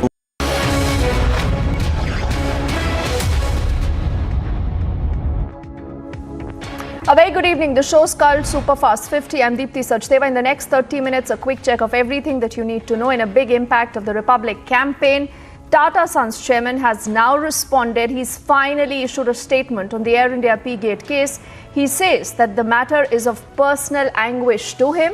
He also says Air India's response should have been much swifter in the entire case. He's also gone ahead to admit that the airline did fall short of addressing the entire situation. The eyewitness of the Air India P-Gate spoke to Republic. The eyewitness narrates how the victim had to literally sit through the flight in that condition for over 2 hours. Now, the eyewitness of the urination case also says that Air India staff were informed about the incident, but they were not prompt in extending any help. Recalling the ordeal that the victim faced, the eyewitness further says that the victim's bag and clothes were drenched in urine. Although there were vacant seats available, but the victim was made to sit on the same seat again. In more news, the Principal Secretary to the Prime Minister earlier has held a high-level review meet on the Joshimath situation. The Government of India agencies, experts are all assisting the state government of Uttarakhand right now to prepare a short, medium and a long-term plan. One team of the NDRF, 4 teams of the SDRF already have reached Joshimath. The affected families are also being evacuated. The Secretary of the Border Management and members of the NDMA are expected to visit Uttarakhand tomorrow and assess the situation. Also, the Chief Secretary of Uttarakhand has briefed the Prime Minister's office from Joshimath. Meanwhile, the Uttarakhand Chief Minister, Pushkar Singh Dhami, says that the study was going on in the Joshimath crisis. He is further assured that the Prime Minister's office is continuously taking stock of the entire situation. 11 more families in Joshimath were earlier moved to safety as the number of houses developing cracks in the sinking town have now crossed 603 as per reports. After directions from the Ministry of Home Affairs to go all out against terror in Jammu and Kashmir, the Indian Army has launched a massive house-to-house search operation in Kishtwar. Jawans of the 26th Rashtriya Rifles of the Indian Army, along with Jammu and Kashmir police, carried out the operation. After the Indian Armed Forces noticed suspicious movement near a village in the Balakot sector of the Poonch district in Jammu and Kashmir, forces neutralized 2 terrorists near the line of control earlier. Another possible Rajouri type attack averted by the Indian Army, where terrorists were carrying AK-47 rifles to IEDs, quite similar. In fact, the plot was to carry out firing in the hinterland and then IED attack that has been foiled. These, remember, are desperate attempts of infiltration by Pakistan. Many also say to divert from their internal turmoil. This major tragedy then has been averted in the Rajouri sector, where the IED was earlier destroyed by the Rajouri police that you can see on your screens during the cordon and the search operations that we have reported earlier. Security forces found an IED-like device from a village. This device was then taken into possession by the forces, and there has been a controlled explosion. Speaking exclusively to Republic TV, the BJP leader Sushil Kumar Modi says that it is a matter of time when the JDU will be completely decimated. Nitish Kumar will be ousted from the CM's post. He's also further said that many JDU leaders are feeling suffocated and they are in touch with the BJP. From Bihar to Uttar Pradesh, where the Lucknow police arrested the Samajwadi Party worker Manish Jagan Agarwal from Hazratganj. He, remember, is said to be the handler of the party's Twitter account. Now, this arrest is coming after 3 cases were registered against him for allegedly making objectionable remarks on Twitter through the party's social media handle. After the Lucknow police arrested the SP worker, Samajwadi Party workers held massive protests in Lucknow. And after the arrest, we also saw the party chief, the former chief minister of the state of Uttar Pradesh, Akhilesh Yadav, reaching the police headquarters. He was seen engaged in almost a verbal spat with the cops, where he even refused to have tea that was being offered to him, and he says he does not trust the police. He further added that who knows, the cops could have poisoned his tea. पिएंगे बाहर की पिएंगे या हम अपनी लाएंगे, कब आपका ले लेंगे प्लास्टिक का जो होगा, हम नहीं पी सकते, जहर दे दोगे तब हाँ नहीं हमें भरोसा नहीं है, सच में भरोसा नहीं है मुझे। हम बाहर से मंगा लेंगे चाहे, आप भी पीजिए हम भी पीजिए, आप अपनी पीजिए हम अपनी पीजिए। And after these protests, the BJP spokesperson Rakesh Tripathi has said that the Samajwadi Party is openly protecting abusers. He has condemned these protests that broke out outside the police headquarters in Lucknow. Verified handle के द्वारा पिछले 1 महीने से ज्यादा समय से नेताओं के विरुद्ध, पत्रकारों के विरुद्ध, महिलाओं के विरुद्ध बेहद अपमानजनक ऐसी भाषा का प्रयोग किया जा रहा था जिससे सांप्रदायिक सद्भाव बिगड़ जाए, दंगा भड़काने की साजिश हो रही थी। और आज जब एफआईआर दर्ज होकर के गिरफ्तारी होती है तो स्वयं अखिलेश यादव जी, पूर्व मुख्यमंत्री, बचाव में उतर आते हैं और पुलिस मुख्यालय तक पहुंच जाते हैं। इससे पता चल जाता है कि समाजवादी पार्टी के द्वारा ये गाली गलौज पूरी तरह से संरक्षित की गई थी। To more news now, several people have been injured after Dalit families were targeted in Alwar in Rajasthan. Stones were also pelted at, rods were hurled on women. Questions, remember, have continued to be raised over the law and order situation in the state of Rajasthan. After the gruesome assault on Dalit families that we've reported in Alwar, in fact, what you will see on your screens are also protests that were held earlier, especially by a lot of people who say that right now the law and order situation in the state of Rajasthan is actually worrisome. Let's also move on to get you our next story that you will see on your screens very shortly. The Congress party has gone ahead to slam the BJP over the Ram Mandir issue. You would recall the BJP again and again has said that this is a promise that they have fulfilled, but the Congress says that this is an issue that is being politicized.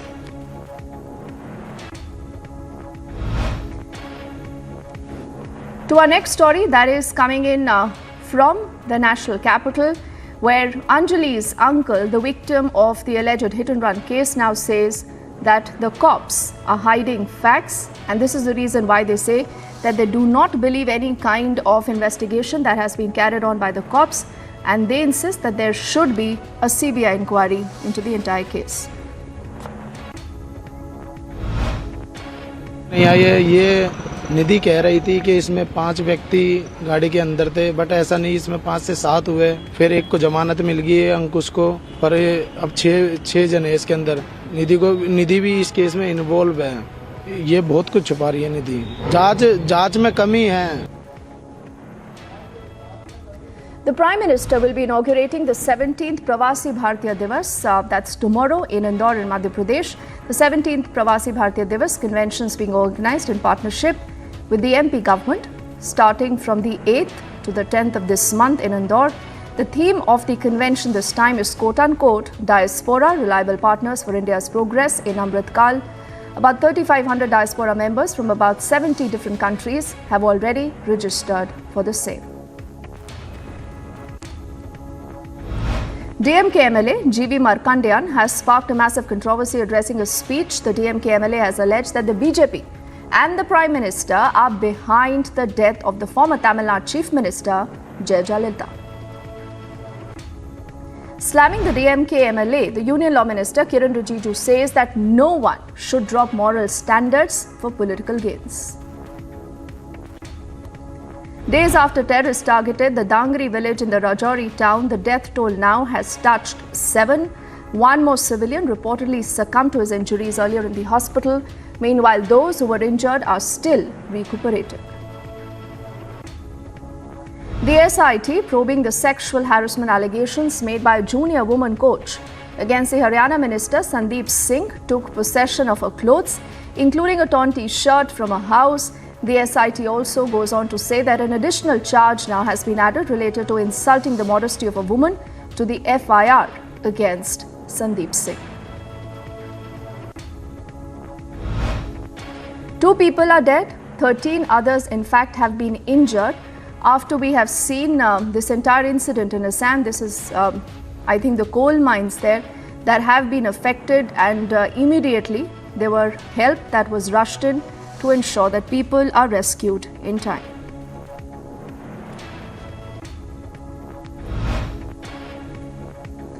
Let's shift our focus now to our other next big story that you see on your screens. These are images of the moment where a journalist has been attacked in the state of Bihar, And this again is making the opposition say that there is no law and order in the state of Bihar.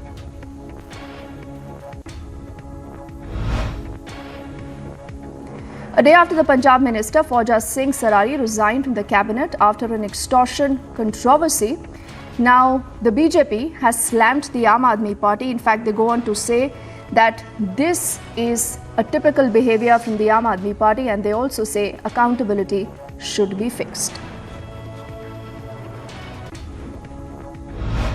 Party AAP ka corruption ka paap has been exposed once again.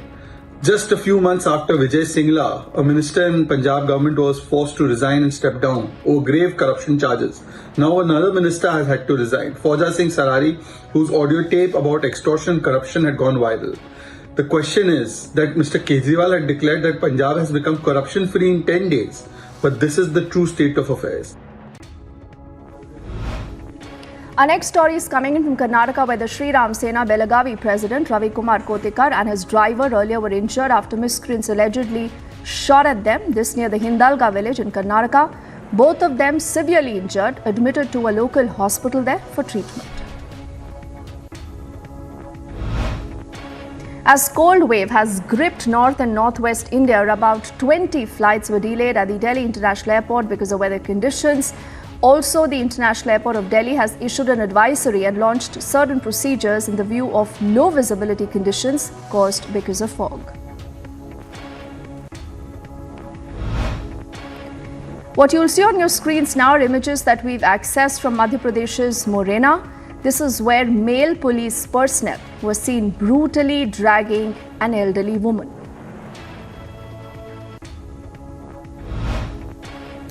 Let's shift our focus to more international updates that we are tracking at this hour. The story coming in from China, where China's State Council Joint Prevention and Control Mechanism against COVID-19 have released the 10th edition of the Virus Prevention and Control Protocol. Now, the new plan stresses on monitoring of mutated variants and prevention of severe cases.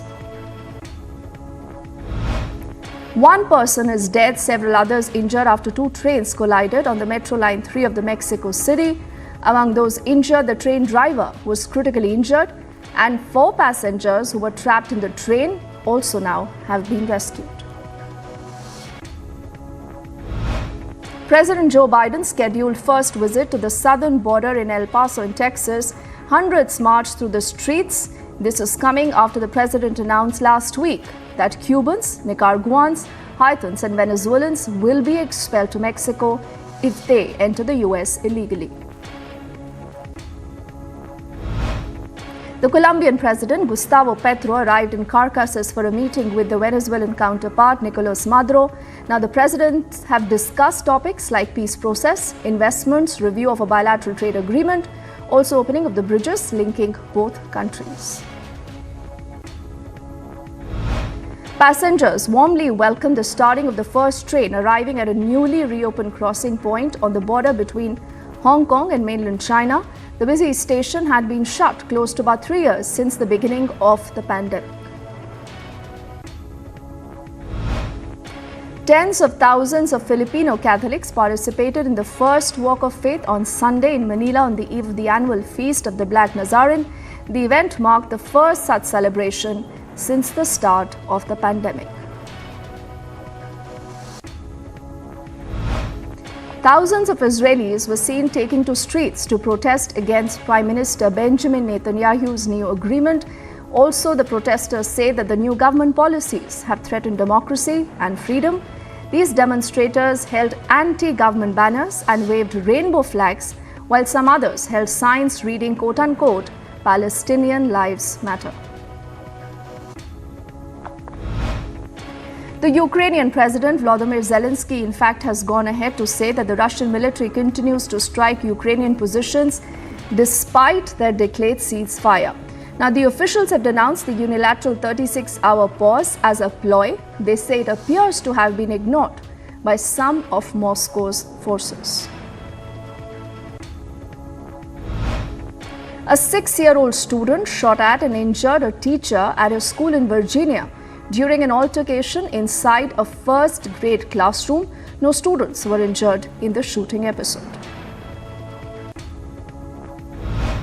One police officer killed, 17 wounded in Mexico after an organized criminal group stormed the city of Colocan in reprisal of the detention of the son of the drug lord El Chapo in Mexico. The streets were seen filled with burnt vehicles, also looted shops.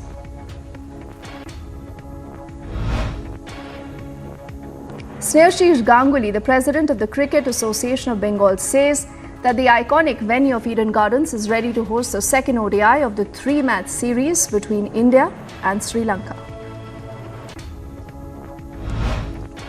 Following his side's 91 run over Sri Lanka in the third T20, now the Indian spinner has expressed admiration for Surya Kumar Yadav's explosive knock, saying that he's happy to be in the same team as him. Jessica Pegula kicked off the United Cup final by giving the United States almost a 1-0 lead over Italy with 6-4-6-2 defeat of Martina at the Ken Roswell Arena in Sydney. Quarterback Patrick Mahomes claimed his team, quote-unquote, had some good things going after the Kansas City Chiefs were qualified for the playoffs with a win over Las Vegas Raiders. Pep Guardiola says that the Manchester City's FA Cup third-round tie at home to Chelsea on Sunday will be different from the win they achieved in the Premier League.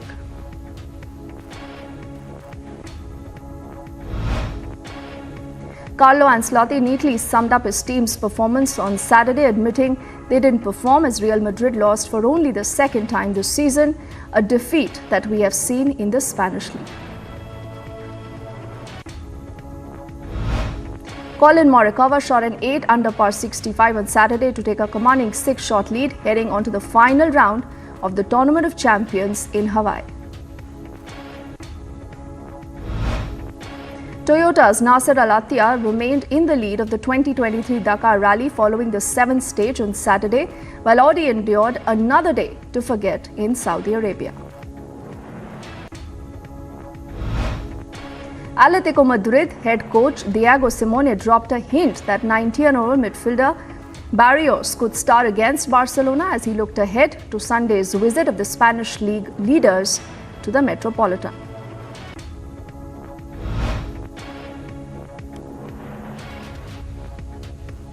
And after leading France to another World Cup final, the coach will be signing up for another shot at the title, prolonging his contract now to the June of 2026.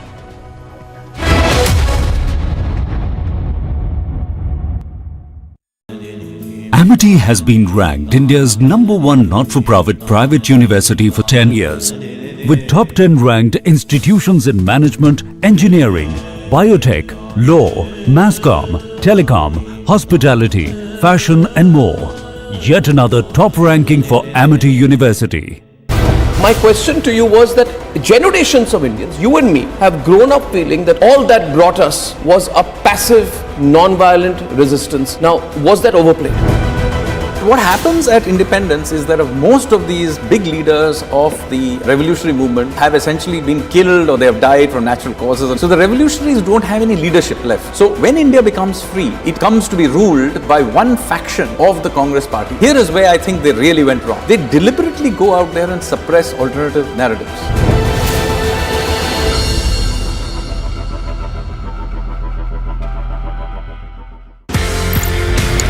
आपने ये बोला कि colonel bull Kumar, उन्होंने map देखा, उन्होंने बोला ये तो गड़बड़ है। एज पर मैप भारत का एरिया, लेकिन वहां पे जाने की विदेशियों को, जर्मन्स को परमिशन दे रहा है पाकिस्तान। क्योंकि since there were some people like us who were aware of what is Siachen Glacier, we knew what it is like. मैं बिला फोंडला पहुंचा, पाकिस्तान का हेलीकॉप्टर मेरे ऊपर, तो उसने मुझे देखा, मैंने उसको देखा, उसने वहां से घुमा पीछे और वापस। They were shocked. When are our children going to see the real history of India put before them? I believe we don't really need to wait for school textbooks to be changed, because that can't be the only source of our knowledge and information. When are we going to rewrite our history? There is another story to how India grabbed its freedom. It was not only through the non-violent movement. In the 20th century, with the revolutionaries, you see this really strong armed resistance. I think this story needs to be told. Sadly, it is barely mentioned in our textbooks.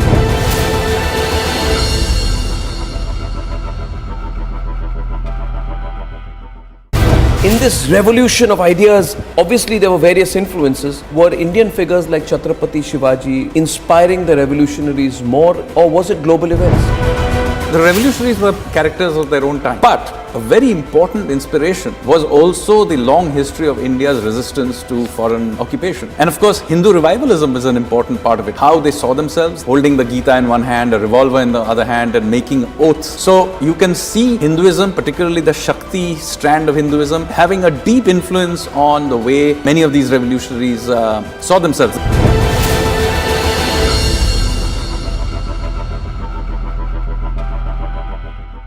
India is number one manufacturer of two-wheelers in the world.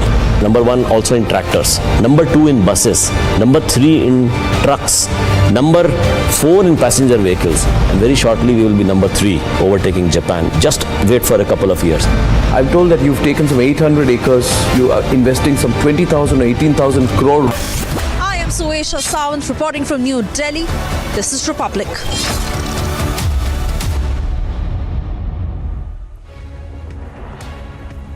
Welcome back. After directions that have come in from the Ministry of Home Affairs to go all out against terror in Jammu and Kashmir, the Indian Army earlier has launched an almost house-to-house search operation in Kishtwar.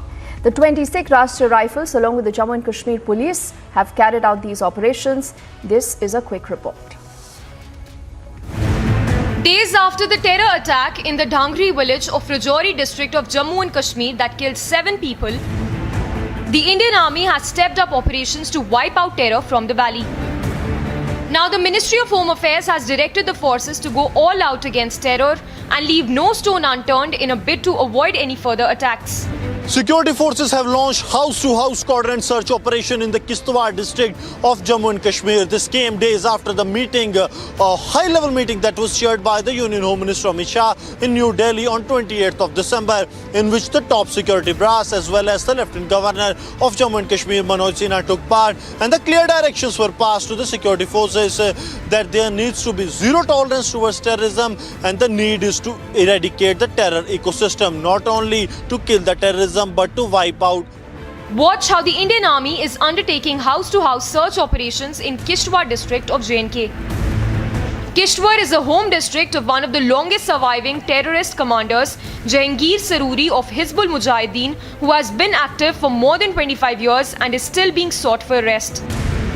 Jawans of the 26 Rashtriya Rifles of the Indian Army in a joint operation with the J&K police are carrying out searches to find out possible terror hideouts and those who were part of the ecosystem.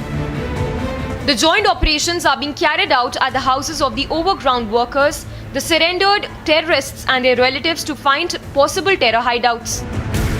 Bureau Report, Republic TV. See, this is the recovery that has been made from the other operation that Indian Army carried out. This is the fatigue of the Indian Army, the combat dresses they were carrying, the gloves and other these batteries, the daggers, each and everything these terrorists were carrying. This is in the second operation that has been carried out by the Indian Army, and possibly it was an attempt to carry out a bat attack as they were carrying a camera with them also, because this has been the modus operandi of the Pakistani terrorists, that what they actually do is that they carry a video camera with them, carry out a bat attack on the forward post and then circulate these videos. These are the thermal cameras that they were also carrying. Some pistols have also been recovered. However, these terrorists were injured and managed to return back. See, they were planning something really very big, 3 charges. Now also they were carrying the medicines with them, the tapes and other things, and also a huge cache of dry fruits they were also carrying with them. So they have come with a plan to carry out something really big, possibly a Fedayeen kind of attack that they wanted to record it. They were carrying this recorder also, this video recorder with them of Panasonic company. So this shows that how desperate Pakistan is, that they are time and again making these attempts. This is the dagger they were actually carrying with them. What it seems from all these things, that first plan was to carry out a bat attack followed by it was a Fedayeen attack or something, as they were carrying a huge cache of arms and ammunition, as well as the warlike stores with them, and also to heal themselves in case of any injury. They were carrying almost a first aid kit with them. So this is the extent to which now the Pakistan has come, that starting from the big weapons like AK-47, AK-56 and the IEDs that they are trying to recreate what has happened in the Dangri village of Rajouri, to these kind of bat attacks plans that have been done, and the night vision binoculars that the Pakistan is trying to push here for its terrorists. This is what the Pakistan is now actually up to. This is the huge cache of arms and ammunition. I'm Amandeep Dikshit reporting from Chandigarh, and this is Republic.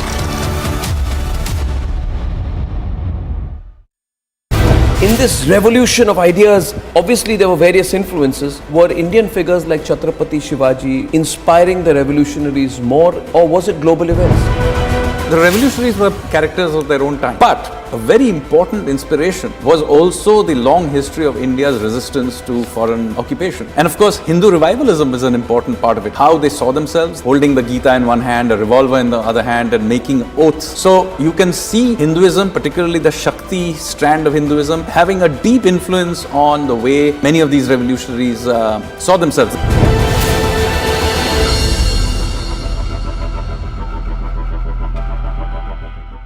India is number one manufacturer of two-wheelers in the world. Number one also in tractors. Number two in buses. Number three in trucks. Number four in passenger vehicles. And very shortly we will be number three, overtaking Japan. Just wait for a couple of years. I'm told that you've taken some 800 acres. You are investing some 20,000 or 18,000 crore rupees in a Haryana plant. So you're also preparing for the future. Yeah. That shows your commitment. Its capacity is 1 million cars annually.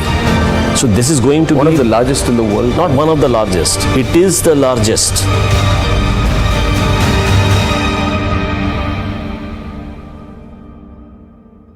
We tried to draw a complete divide between, say, Savarkar, Bhagat Singh or Bagha Jyoti, and is that the right thing to do? Because there was something that connected them. We look at what divides them. What we are trying to do is to see this history from today's ideological lens. But their lens was completely different. They were a part of one big project. So I think we are not doing justice to this movement by trying to carve them up into small bits and pieces based on, today's ideological debate.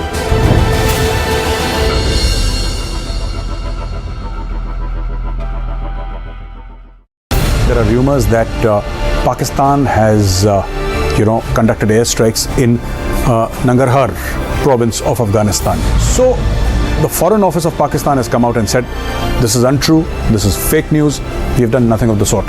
But if you remember last year, Pakistan did conduct airstrikes inside Afghanistan in two different provinces, and more than 40 people died, out of them 15 or 16 were children. So the Pakistani Air Force actually killed children inside Afghanistan, and the Taliban condemned it.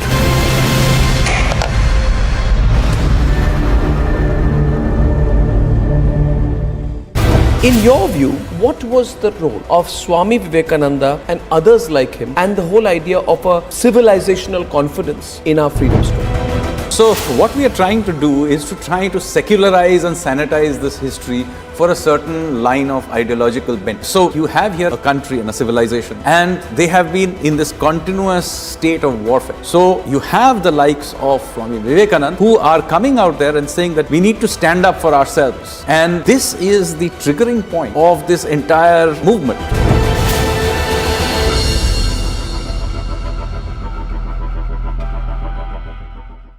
My question to you was that generation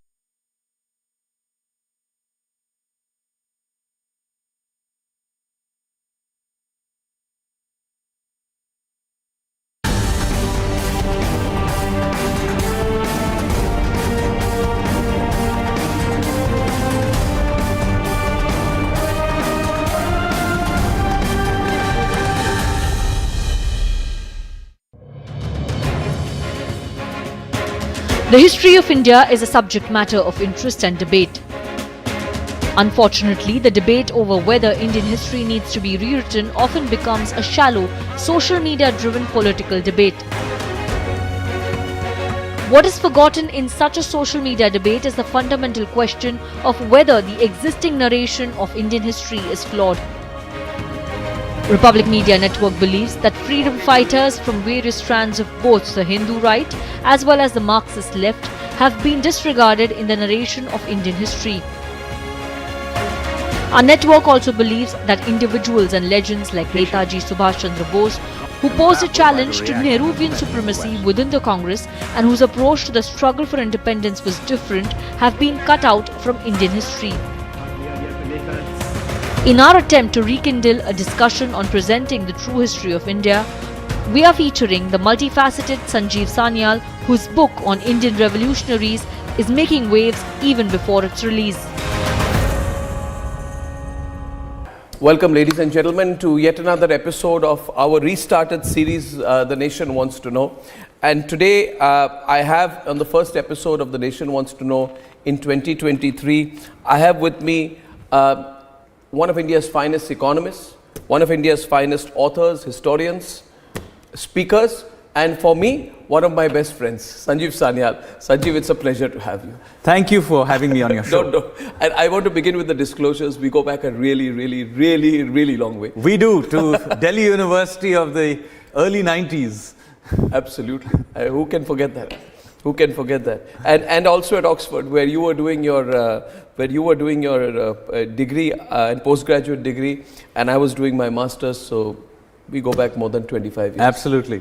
Wonderful to see you again. Great to have you. I'm so happy to see you doing well and having such a following of your own and performing so many roles both in the service of the nation as well as professionally. So thank you. Congratulations for that. Thank you. Now viewers, I will come straight to the point.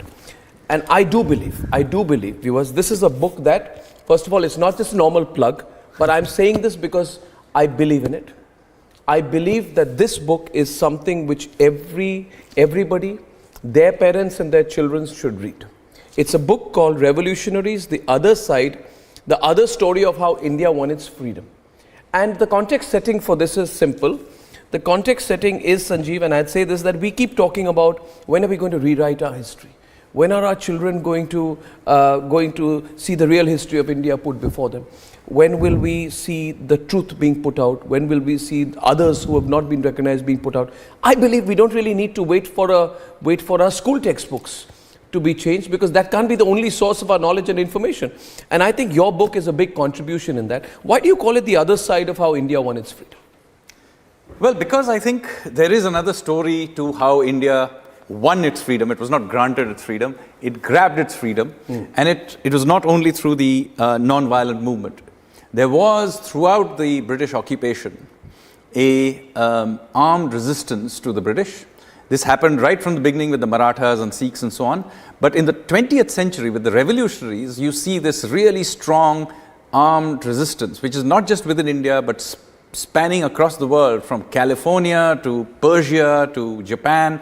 There's this massive network that for half a century kept up this resistance. So I think this story needs to be told. Sadly, it is barely mentioned in our textbooks. Now, can I just tell you what the popular perception of this is? Not popular, maybe flawed, but the view has been, Sanjeev, that, okay, there were a few revolutionaries. There were a few people who didn't believe with the moderates. The moderates were the good guys. The revolutionaries were these unpredictable lot of people. And extremists. Also, Extremists. Extremist is the word. And also very loosely congregated. There's no real intellectual, philosophical or organizational link between any of them. So before we go into the details of that, is that perception true? So this is exactly what I'm trying to challenge. You see, these events are quite recent. I mean, some of it is within living memory. So it's not the case that the likes of Raj Bihari Bose or Sachindranath Sanyal or Sri Aurobindo or Savarkar have been forgotten. They have not been forgotten. They are well-known names. But you get the impression that, whatever Bhagat Singh may have done or Netaji may have done is an individual act of bravery. Peripheral role. Yeah, some peripheral thing. There was no grander strategy and so on. That's not the case. All these people knew each other. And this effort has been going on. So, for example, the INA is not the first attempt to cause a revolt in the British Indian Army. In the First World War also, Raj Bihari Bose and Sachindranath Sanyal tried to cause such an exact same revolt, called the Gadar Revolt. It failed, it's a different matter, but it wasn't the first attempt. And same Rash Bihari Bose, then in the Second World War, actually sets up the INA. It's not Netaji who set up the INA, it is Rash Bihari Bose who set it up. It was his second attempt. And then you have the Great Naval Revolt of 1946, same thing, basically a revolt in the British Armed Forces. This was the key thing that the revolutionaries were trying to do. Since you mentioned the naval revolt, you also mentioned that you actually got to know about it in your 20s. Absolutely. So you never knew about it till college, and probably I never did as well. And you researched it independently on your own, and that's the flawed history that we've been reading all this while. So I take you to page 8 of your book. My first question to you is emanating from your book, and by the way, marvelous introduction out here. You know, on the role of non-violence in achieving our freedom. Was the role of non-violence in achieving India's independence overplayed to be made to look like it's the only theme? And emanating from that, a follow-up question where you can deal with both together. Is there an opposition or an embarrassment about the role of armed resistance in achieving our freedom? So an armed resistance is the most natural of things. Almost every other country in the world employed it to gain freedom. So nothing very unique to us.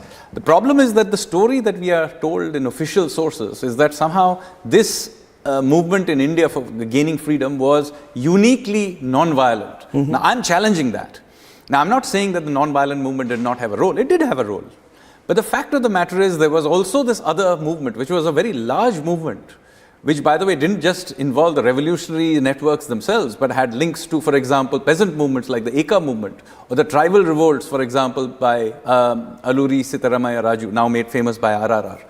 So there were all these other movements that were going on, which were interconnected with each other, and they went on for a very long time. As I said, culminating, of course, in the naval revolt of 1946. But, you know, with major revolts like the Chittagong Armory raid and other sort of incidents, which continuously happen. So it's not something that just happened in one spark. But my question was the role of non-violence overplayed? Absolutely. And why was it overplayed? Because we've all been brought up with that ideal. Well, that, you know, if someone slaps you on one cheek, you must turn the other cheek and get slapped on all the cheeks till the other side tires out, and then you will have a moral victory over them.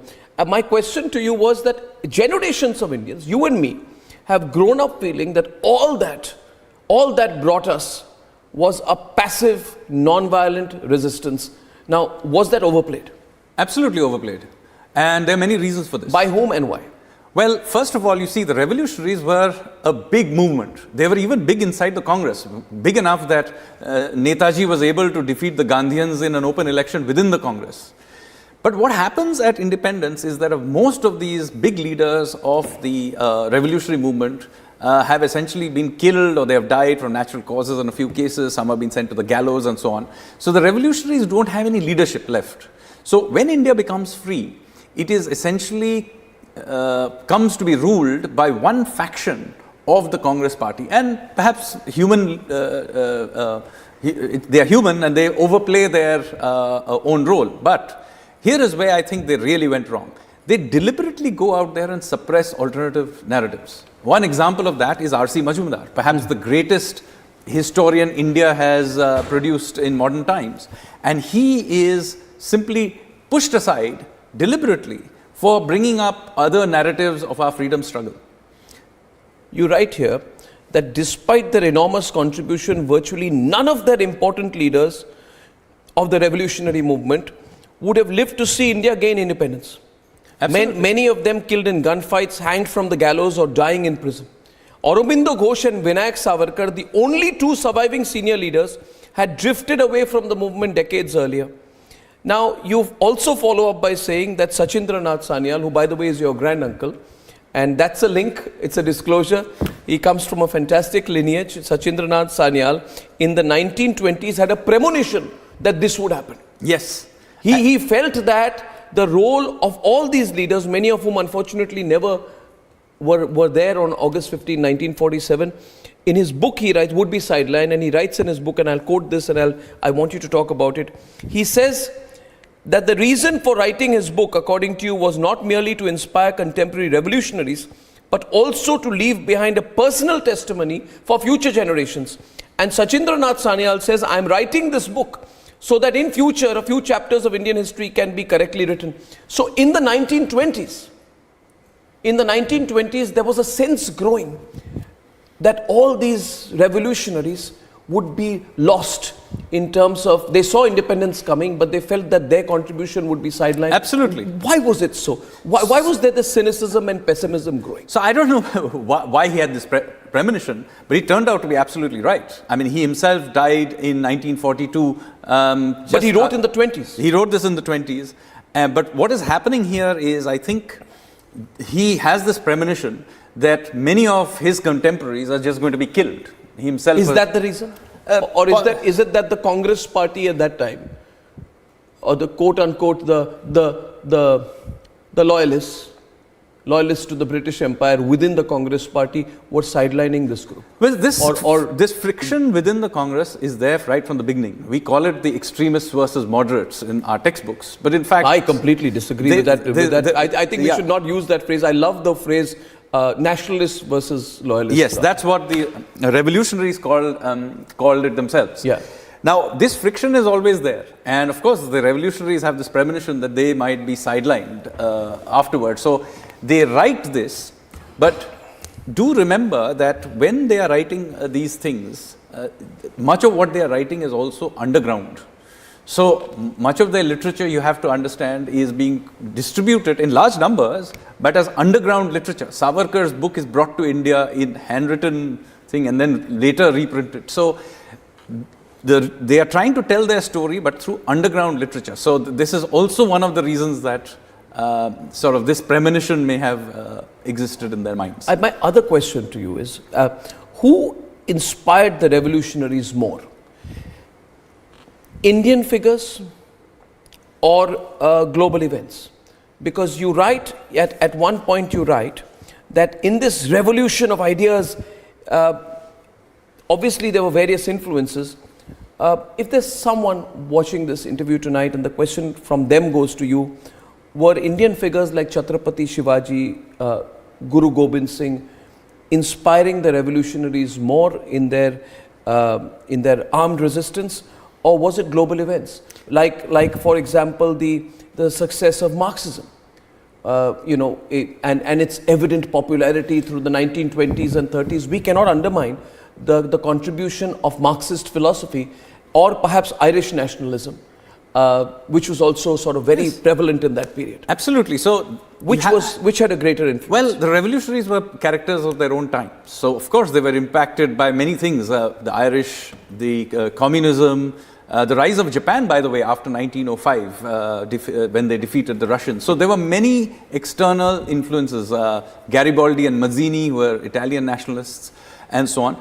But a very important inspiration was also the long history of India's resistance to foreign occupation. And so Rana Pratap, Shivaji, and of course Hindu revivalism is an important part of it. Again, today's writers many often tend to be embarrassed by this, but the fact is Hindu revivalism was a very important part of how they saw themselves. The initiation rites, for example, are all about holding the Gita in one hand, a revolver in the other hand, and making oaths to a form of Durga or Bhavani or Kali. So you can see Hinduism, particularly the Shakti strand of Hinduism, having a deep influence on the way many of these revolutionaries saw themselves. This is not to suggest that they were bigots. There were non-Hindus also in this. For example, Ashfaqullah Khan was a great revolutionary. You have Madam Bhikaji Kama, also a part of that movement. So there are others as well. But you cannot deny Hindu revivalism and Hindu nationalism is an important part of the story. At the core of it was nationalism. Absolutely. At the core of it was nationalism. And I feel, again, my knowledge is so much, less, has less depth or knowledge as yours. But if I may put in my 2 bits here, that we try to draw a complete divide between, say, Savarkar, Bhagat Singh, or Bagha Jyotin, right? And is that the right thing to do? Because there was something that connected them. We look at what divides them. We don't talk about what's connecting them. In fact, Savarkar's work on 1857 is quoted by Bhagat Singh. Absolutely. And is a source of inspiration for Bhagat Singh. Absolutely. And it may seem surreal in today's world where there are these complete bipolarities, that how could Bhagat Singh be inspired by a work written by Vinayak Savarkar? So my next question is, was Savarkar, according to your book, Savarkar and Bhagat Singh and Bagha Jyotin all part of a connected history? Absolutely. And are we not even writing about that history? And have generations of Indians never known about those connections? So this book is an attempt to try and tell the story, because you see what we have done. But answer my question on that. So what we are trying to do is to see this history from today's ideological lens. But their lens was completely different. Like, for example, Bhagat Singh, his guru is Sachindranath Sanyal, who is explicitly anti-Marxist. Yeah.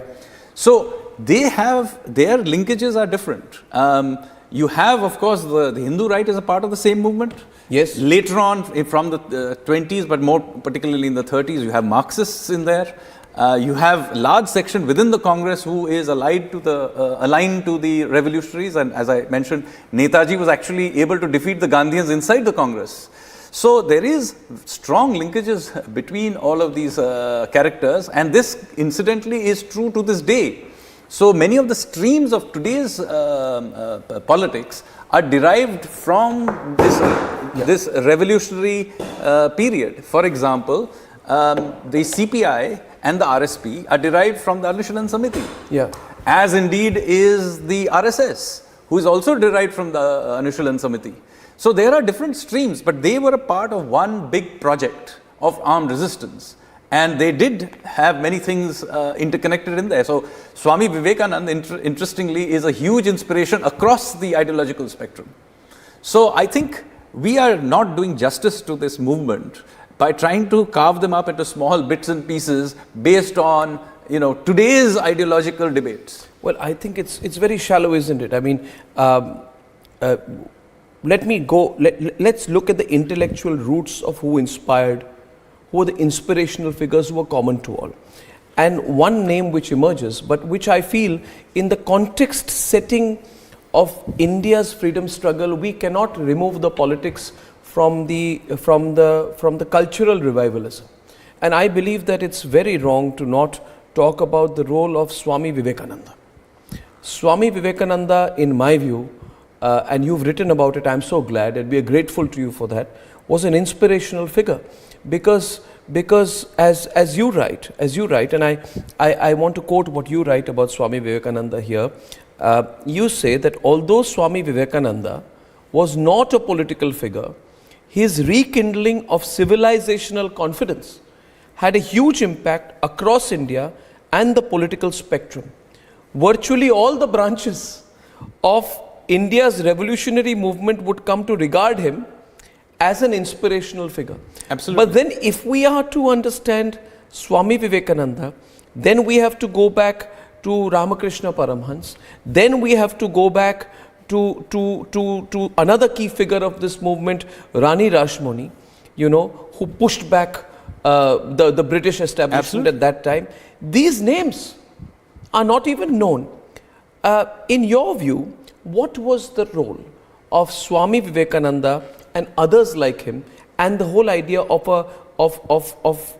civilizational confidence in our history, in our Hindu history, in our Indic history, in our freedom struggle? So you had that. I feel that has been totally disregarded now. Yes, because as I said, I want you to answer this in as much length as you want to. So what we are trying to do is to try to secularize and sanitize this history for a certain line of ideological bent. So basically what is happening here is that you have here a country and a civilization which realizes in the late 19th century that it has been under occupation first by the British, but even before that under the Turks and Mughals and so on. And they have been in this continuous state of warfare. So you have the likes of of course, Swami Vivekanand, but others as well, Dayanand Saraswati. You have people like Sri Aurobindo, yes, who are coming out there and saying that, no, we are a great people.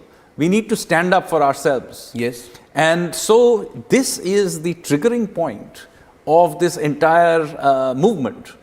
It has impact even on the Congress, by the way, which originally, many people forget, was set up by the British themselves as a safety valve. So it's only with the triggering of this civilizational confidence that even within the Congress, you have the Lal Bal Pal trio coming up and beginning to sort of stoke a more aggressive anti-colonial line. Well, I mean, you mentioned the Congress being a safety valve, and that is evident to me with the fact that I find it so upsetting that when I was in school, we used to read a paragraph or two about A.O. Hume, yes, whereas we never realized what A.O. Hume was, and I feel A.O. Hume was nothing but a plant by the British. Absolutely, and A.O. Hume, the Congress was a British experiment. Absolutely, and there were many such experiments. So, for example, A.O. Hume creates this as a safety valve, but for example, the Ghadarites, who had lots of Sikhs within them and operated to a large extent in places like Canada through the Gurudwaras, they were infiltrated by British intelligence. Agent called Hopkinson was infiltrated the Gurudwaras in Canada as a way of subverting nationalist ideas that were spreading through the network of Gurudwaras. And it's not very surprising that the Khalistan movement actually emerges out of those same Gurudwaras in Canada. To this day, this has an impact. So what I'm trying to say is that if we do not read this history, we do not understand why on earth is Khalistan movement in Canada of all places on. Well, because of Hopkinson. And by the way, Hopkinson was shot dead in the court by a Sikh Ghadarite called Meva Singh. And many of these initial collaborationist groups were under tremendous pressure from nationalist Sikhs and Ghadarites, etc. In the initial years, and we then, after independence, let them be. You think it will ever be possible to write or read a history in this country where we speak the truth, where we say, for example, Sanjeev, that the Congress was set up by the British to contain the revolutionaries who, through their ideas, were sparking the birth of a new resistance against the British. And that, will we ever have a textbook which says that A.O. Hume was a British plant, the Congress was a British creation, which is evident from the fact that they put a complete out-and-out shameless imperialist called W.C. Banerjee as their head. And W.C. Banerjee was an abject imperialist.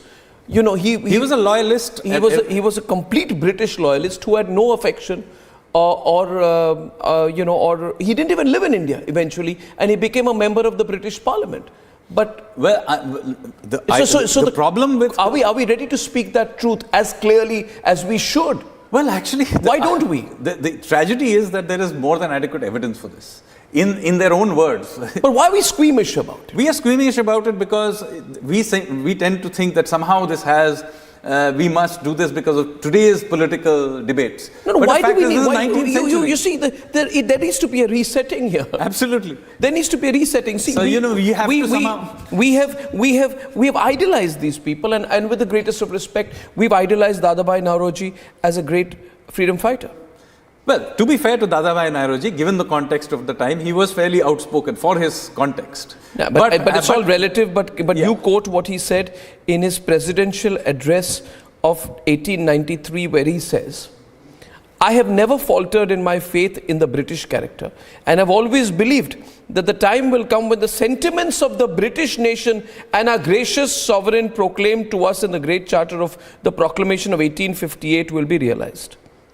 I can argue here that this is embarrassingly servile, as you write yourself. Yes, this is embarrassing servility, and you can say it's a function of the times. He had his limitations, but is it only a function of the times? Well, there is no doubt that there's just painful civility in the language used by the early congressmen. There's no doubt about this. I, in fact, gave this as an example that the most outspoken of them, Dadabhai Naoroji, even wrote like this. But some of the others are significantly worse. But then when a phrase is put out, which is common at that point of time, only an expression of grammar and not an expression of intent by Savarkar in his letter, then Rahul Gandhi keeps quoting it. I mean, I think that the first copy of this book should be presented to Rahul Gandhi, not that he will have the depth to understand it in great detail. Well, at the very least, you get my point. At the very least, we need to be very clear that there was a large collaborationist class in India. This collaborationist class definitely tried everything they could to undermine the revolutionary movement. One of the great tragedies of Indian history is that after 1947, after most of the revolutionaries had either been killed, jailed and eliminated, this collaborationist class after independence actually continued to be in power. And many of the intellectuals of post-independence India are actually derived from this collaboration.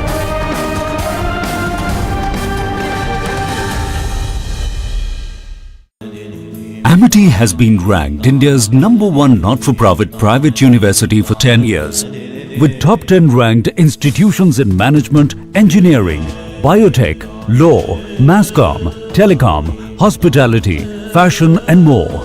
Yet another top ranking for Amity University. We tried to draw a complete divide between, say, Savarkar, Bhagat Singh or Bagha Jyoti, and is that the right thing to do? Because there was something that connected them. We look at what divides them. What we are trying to do is to see this history from today's ideological lens. But their lens was completely different. They were a part of one big project. So I think we are not doing justice to this movement by trying to carve them up into small bits and pieces based on, today's ideological debates.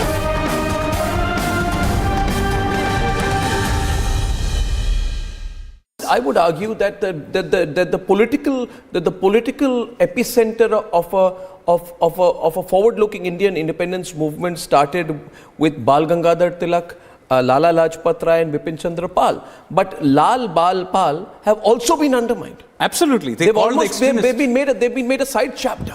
They were told that they're the extremists. Why extremist? Was it extremist? Nothing extreme about what they were asking. They were just asking for freedom. No, they were asking... Which is a reasonable thing to ask for. And they were nationalists. Absolutely. So the loyalists at that time were going... after a lot of cajoling, finally in the late 20s, they began to ask for some dominion status. By which point the revolutionaries had moved on and created a constitution for the Hindustan Republican Association, asking for a democratic republic with universal suffrage. So the role of the Hindustan Republican Association, which Bhagat Singh actually wanted to rename as the Hindustan Republican Socialist Association. He did actually, after Sachin Sanyal was sent to jail. But his proposal was rejected in one of the initial meetings when he was also very young. But the role of the Hindustan Republican Association or the Hindustan Republican Socialist Association in actually demanding full freedom, universal suffrage, equality before the law, and for all citizens has never been written about. Absolutely. In any history book. We've not even seen a real mention of the Hindustan Republican Socialist Association. Do you realize the kind of crime that has been committed in the name of writing history? So absolutely, both the HRA and the HSRA are barely mentioned. Whereas they were very important characters of that time. In fact, there are debates in Young India between Sachindranath Sanyal and Gandhi, which were published as part of the debates of that time. So they were really a part of the national debate of that time. And a generation before that, Bande Mataram, Karma Yogi with Aurobindo and others writing. So these were all very well-known national figures.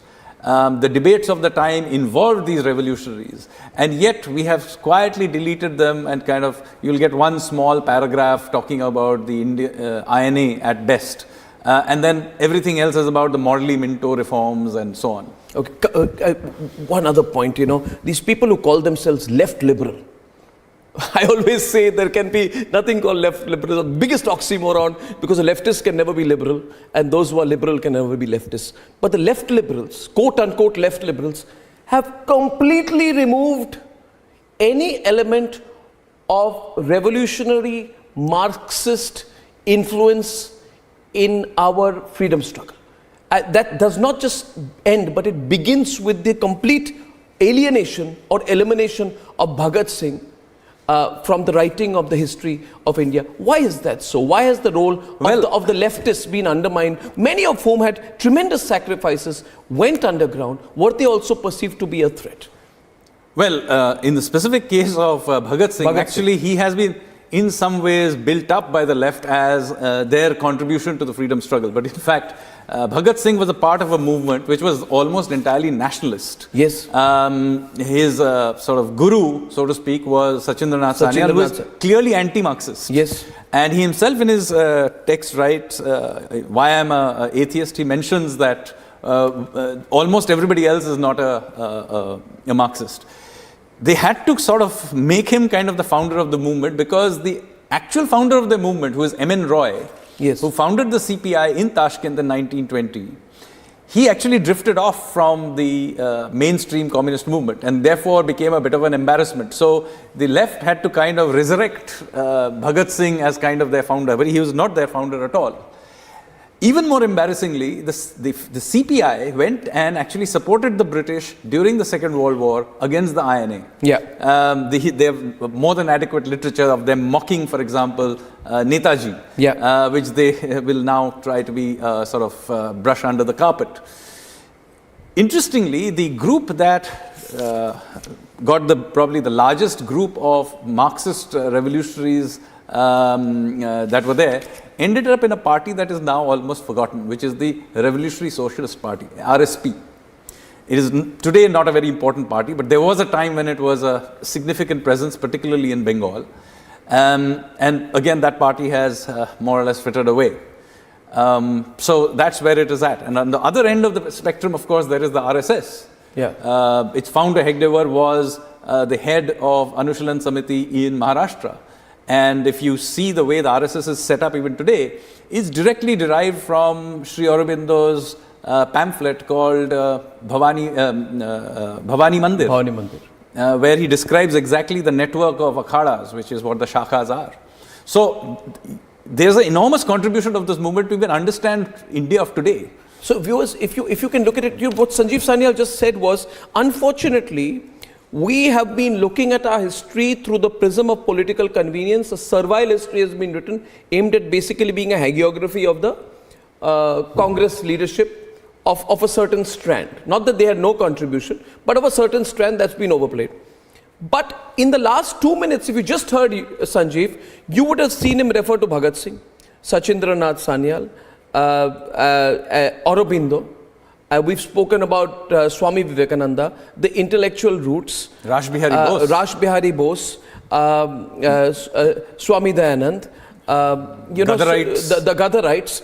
And it is impossible for us to even conceive sitting here today that when Sanjeev and I were in college, we never even knew about their contribution, and we were told they were simply irritants to the larger non-violent purpose of getting our independence. We've completely...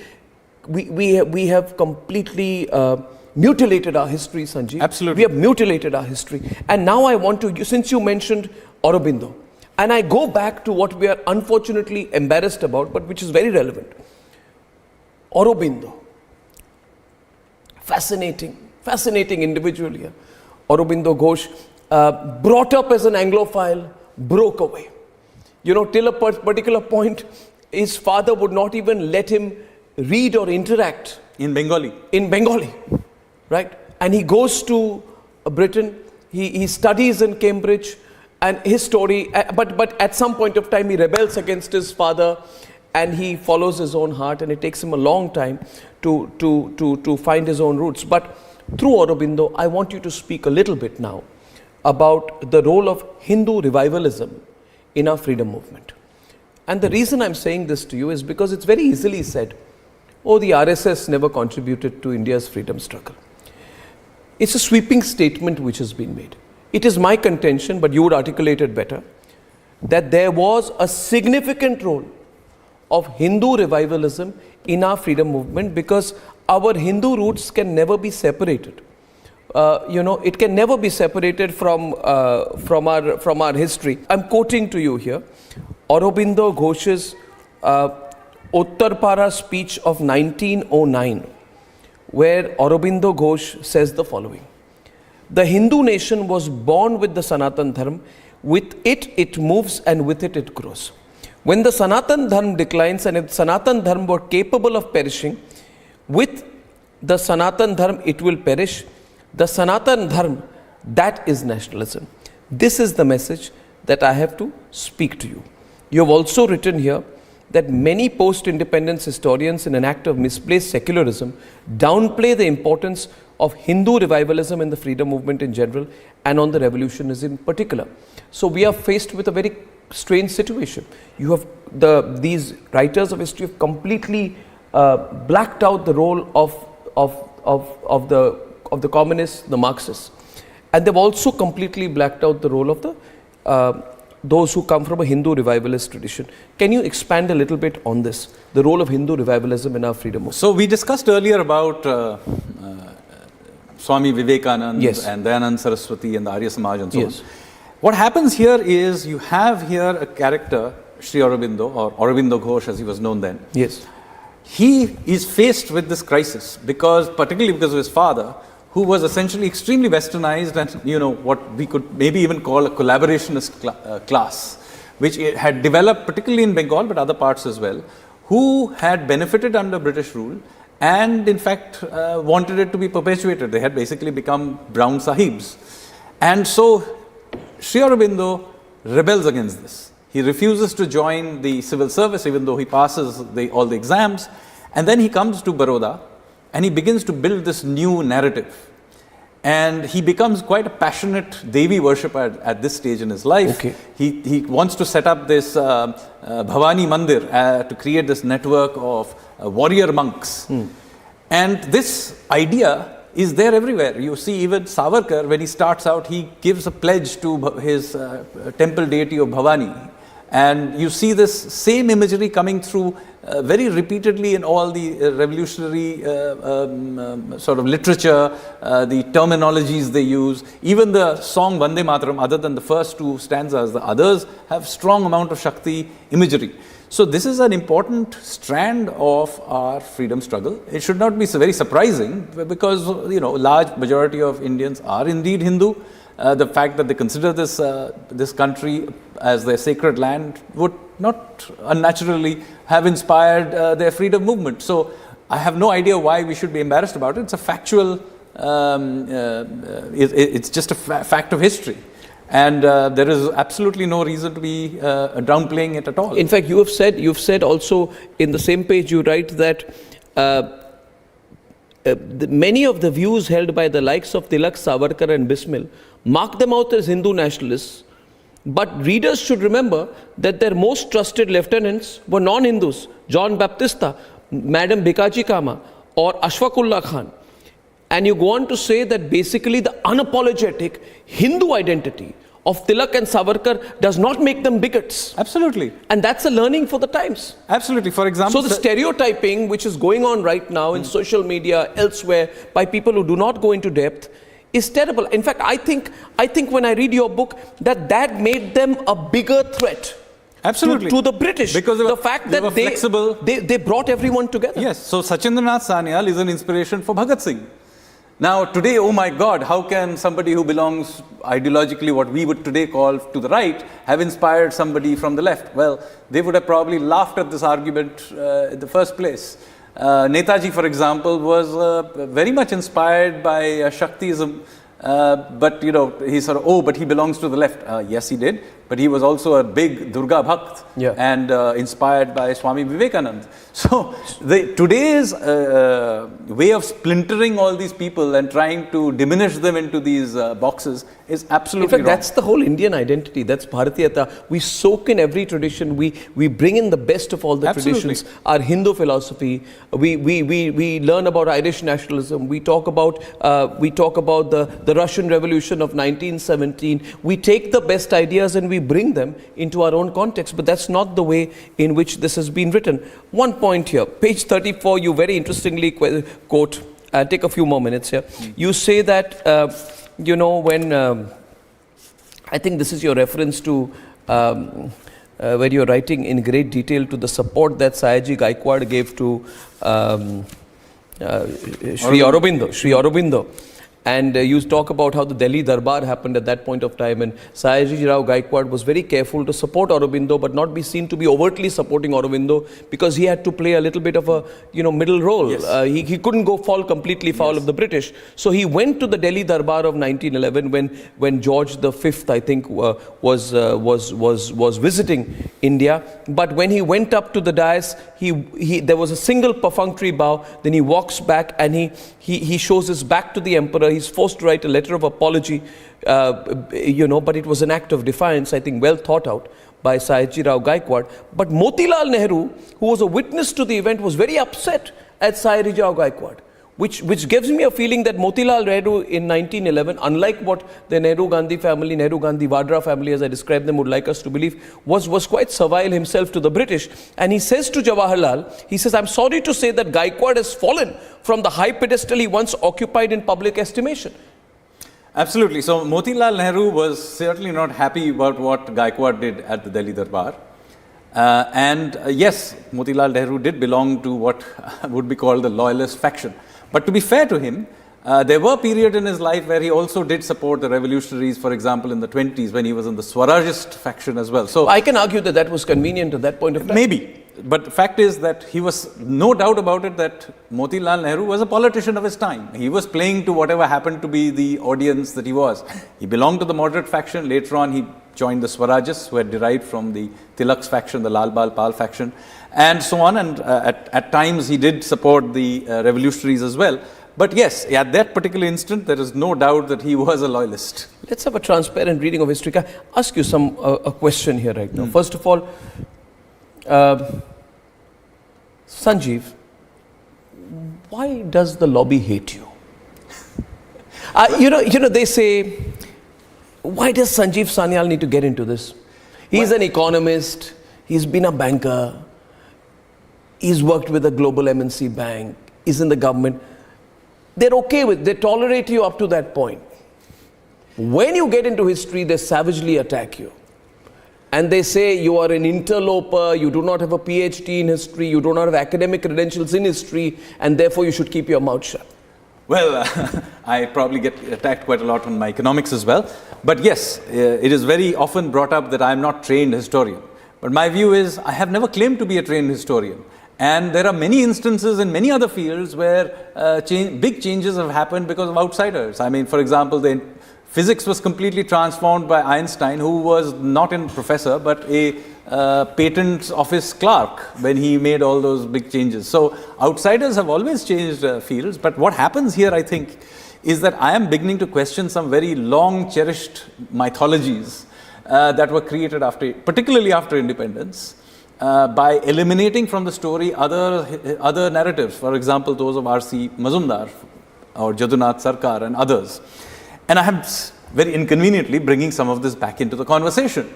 And in fact, adding some of my ideas as well along the way, whether it's in terms of maritime history or the origins of Indian civilization from the Saraswati and so on.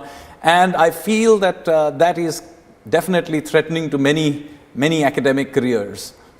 But academic history is in one place when popular history sometimes becomes more relevant. And yours, what you write here is popular history. This book is an easy read. It has all the academic footnotes, but at the end of the day, it is something which every Indian can read and probably should read. Maybe that makes you a bigger threat. Perhaps that is the case. Will you pull back? I will not pull back. I have many other books in my head.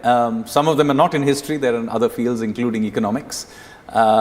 So, I will keep at it. Do you think it's the intellectual depth of the new right in this country, represented by people like you, or a Vikram Sampath, or maybe in the world of business a Mohandas Pai?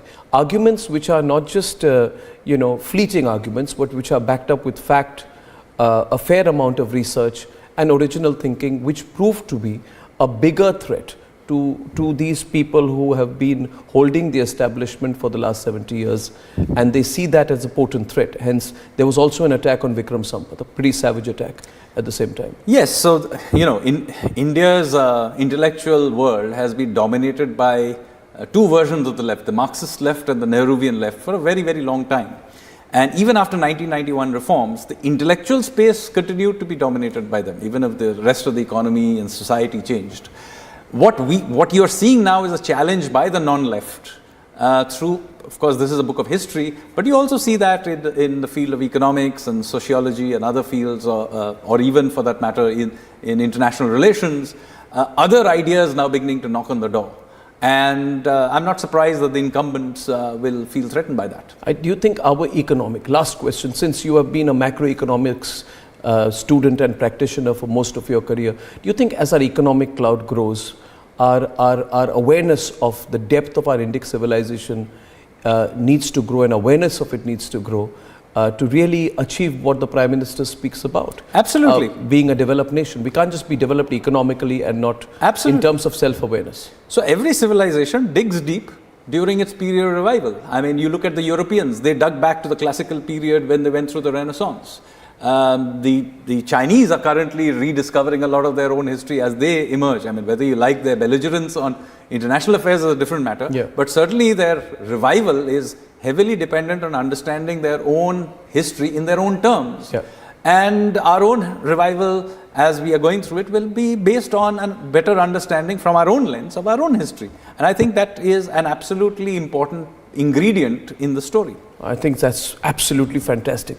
Sanjeev, I have really enjoyed this. I've enjoyed catching up with you. I truly wish you and scholars like you all the very best. And I'm openly plugging for your book, which I never do. And HarperCollins, this is a paid advertisement for them. But The Revolutionaries by Sanjeev Sanyal, ladies and gentlemen, your weekend read, your month's read or your week's read. Don't miss this one. Thank you very much. Sanjeev, good meeting you again. Thank you. Thank you.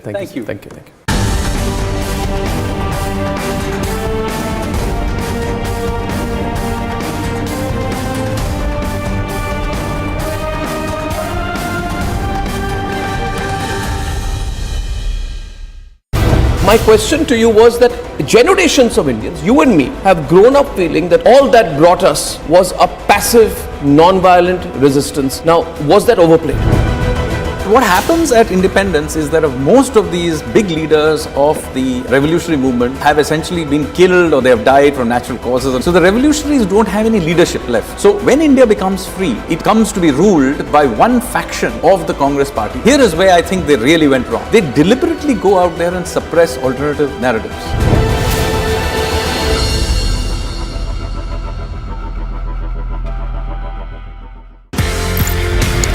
आपने ये बोला कि colonel bull Kumar, उन्होंने map देखा, उन्होंने बोला ये तो गड़बड़ है। एज पर मैप भारत का एरिया, लेकिन वहां पे जाने की विदेशियों को, जर्मन्स को परमिशन दे रहा है पाकिस्तान। क्योंकि since there were some people like us who were aware of what is Siachen Glacier, we knew what it is like. मैं बिला फॉन्डला पहुंचा। First up, sir, why don't you tell us why is Joshimath sinking? What is the situation right now, sir? The situation at Joshimath is very grave. We have been observing a lot of cracks that have been developed into the walls and ceilings of houses. We have been seeing gushing out of waters from different places. And there are multiple reasons what has caused this subsidence of this Joshimath town and cracks development into the walls. First of all, number one point that the Joshimath is built up or developed over a debris or moraine. These are nothing but very loose materials got from the landslide caused by an earthquake long back, maybe 5,000, 6,000 years back.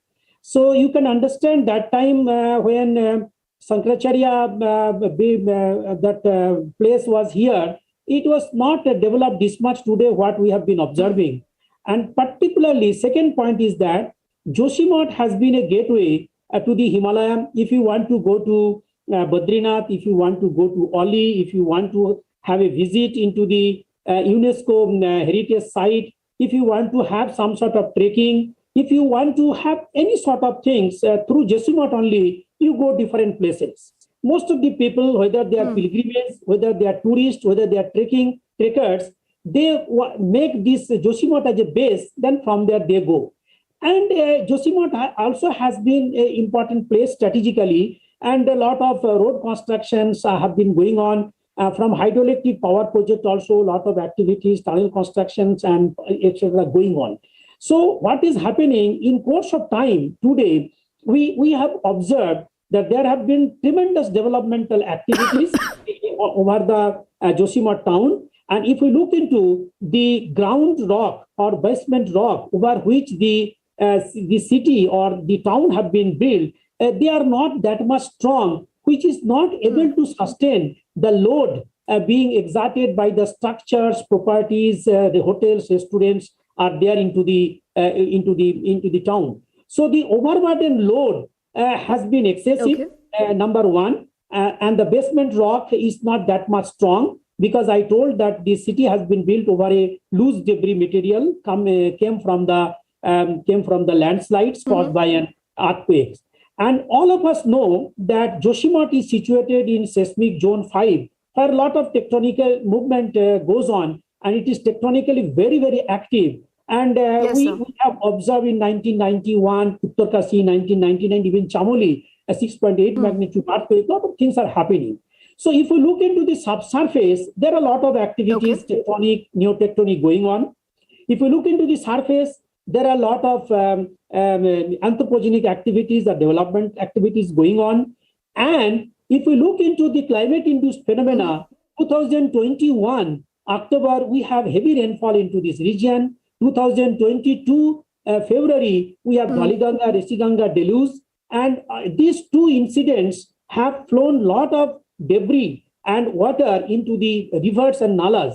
The Joshimath town, if you look into that, on either side, there are a lot of nalas and rivers, the natural flow of taking place, whether it is is coming from the melt of the snow, melt of the glaciers, or maybe natural water. So they are flowing. But because of those two incidents, the water height into the river was so high, and we know that rock formations are not that much strong on either side. When the river during 21 and 22 that flash floods, they just eroded lot of rock on the side of the rivers. We called in scientific terminology toe erosion.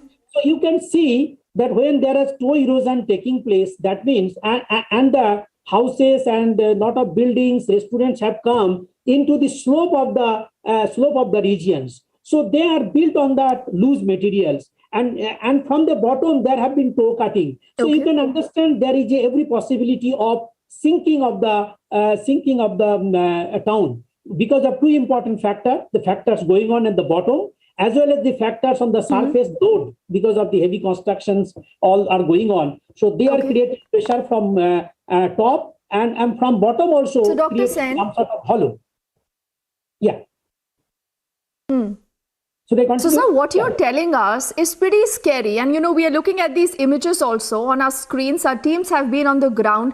People say suddenly, their well-built houses actually developed cracks. A lot of these cracks, then they noticed water is gushing out of this.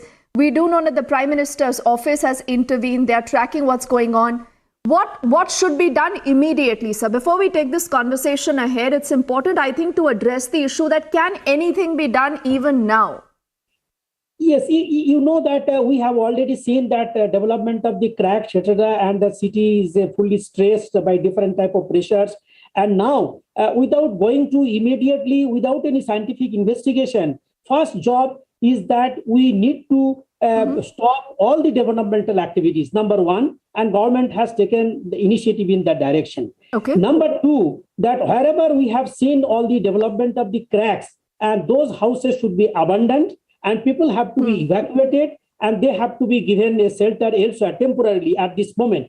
So we have to find out in Uttarakhand state, problem is that most of the part we are having hilly region. So we have to find out a stable part where people can stay for a long time. The temporary solution is time being is fine. So these two immediate measures, immediate action is required, which is a part of the administration, and these things are happening. And if we want to build this city or town, then in the mid-term or short-term program, which cannot be done within a day or two, it needs 3 to 5 years time. We have to replan the entire city for making a drainage system, making the sewerage system. The constructions of the buildings have been made in haphazard way without following any scientific procedure. So what exactly happening whenever there are some sort of natural flow of water, because of this unscientific way constructions, this natural path is getting blocked and the water is trying to get through alternate path. And that's why it is creating another pressure when it is finding its own way to flow. And that's what another important contribution of the development of the cracks, because whatever stress are built into the subsurface, their manifestations are there into the form of the cracks. So that's exactly happening.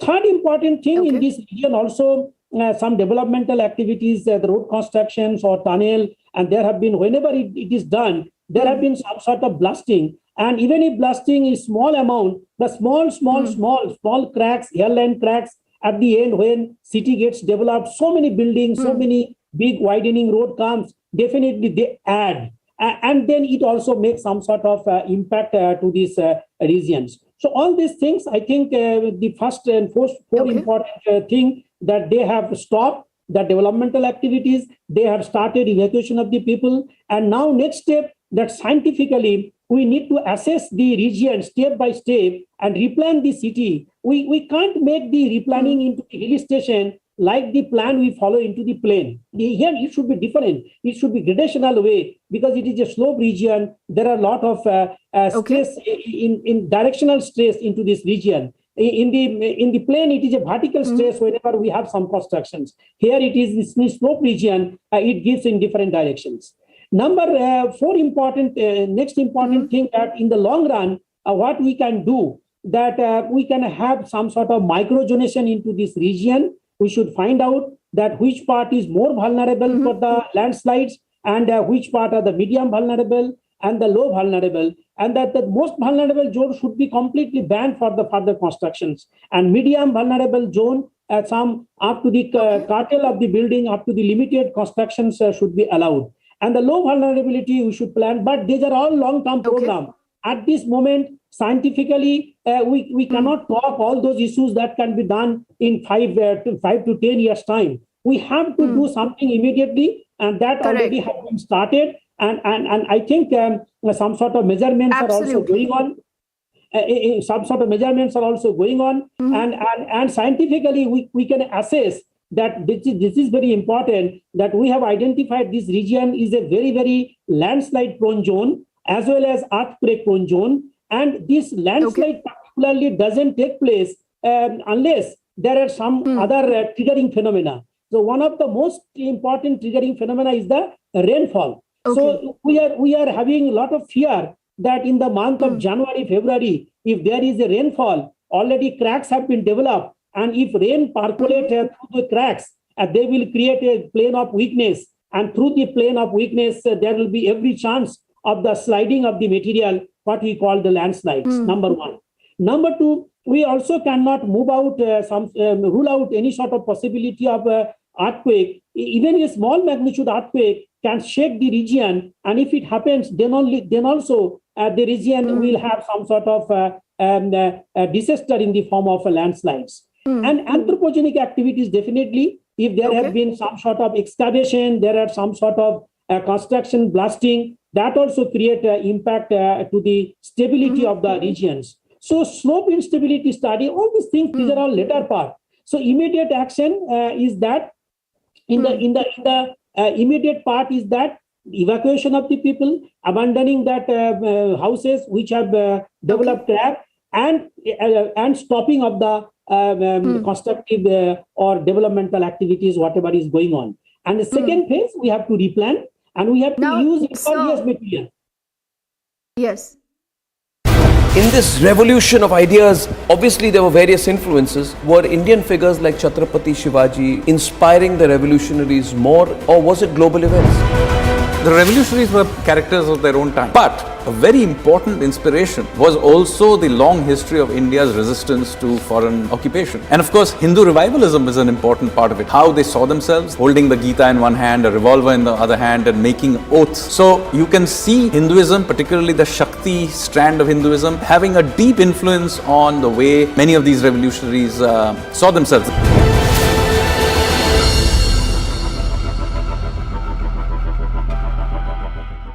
India is number one manufacturer of two-wheelers in the world. Number one also in tractors. Number two.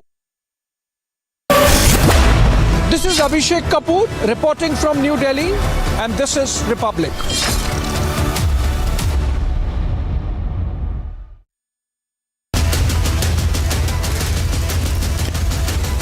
Burning question.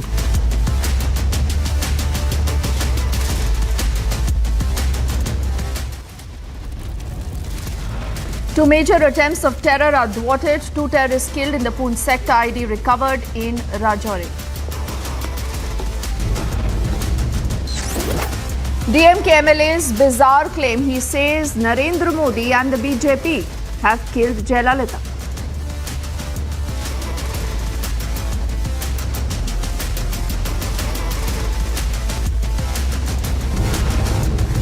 By talking ill about an incident and talking ill about BJP shows the level to what level DMK can stoop low to gain political mileage and advantage. The BJP and the ADMK hit out over the Jayalalitha death story. The BJP warns will not stay calm forever.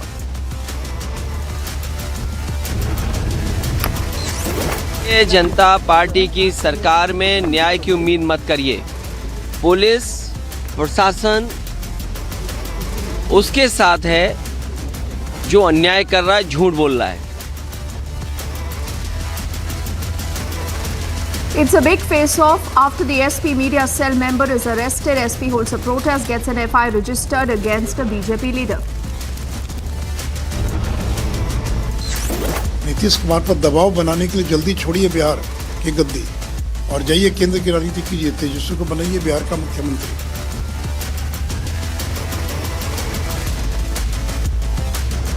Sushil Modi claims many JDU netas in touch with the BJP. He says the JDU will be finished in the next 5 months.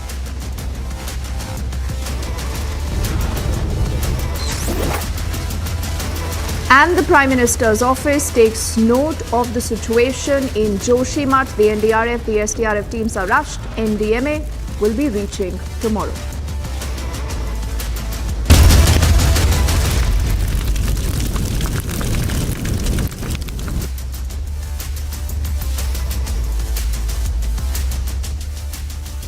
A very good evening. The show is called The Burning Question and I'm Deepthi Sachdeva. We begin this edition of the news with this big story that has garnered headlines ever since today.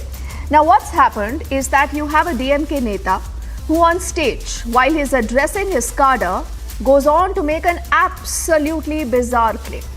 He says that the BJP and Narendra Modi are to be blamed for Jayalalitha's death. Yes, you've heard that right.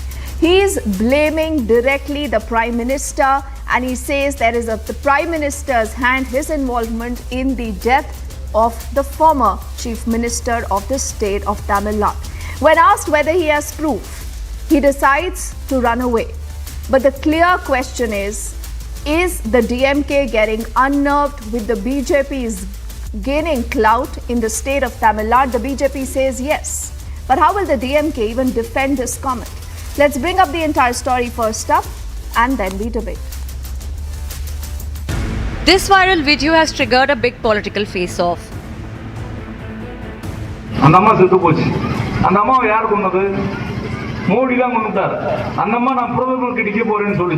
This is DMK MLA blaming Prime Minister Modi and BJP for the death of Jayalalitha.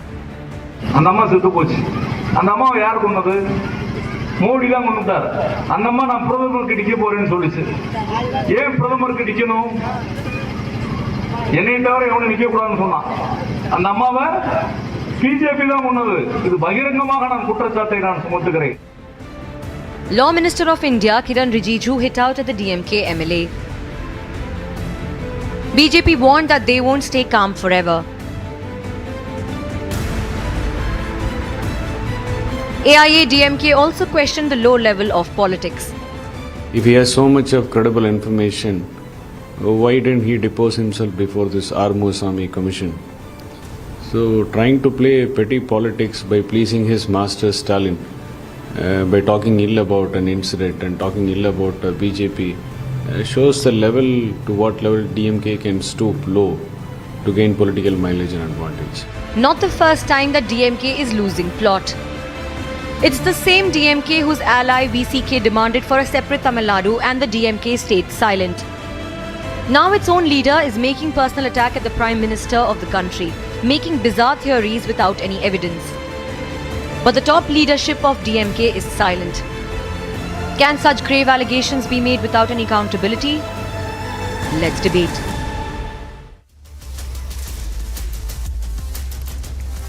So what really is happening in the state of Tamil Nadu? Is this just a one-off comment, or there is a larger plan and a political posturing behind making that comment? Let's say good evening to Mr. Narayan Tirupati, who's a spokesperson of the Tamil Nadu BJP.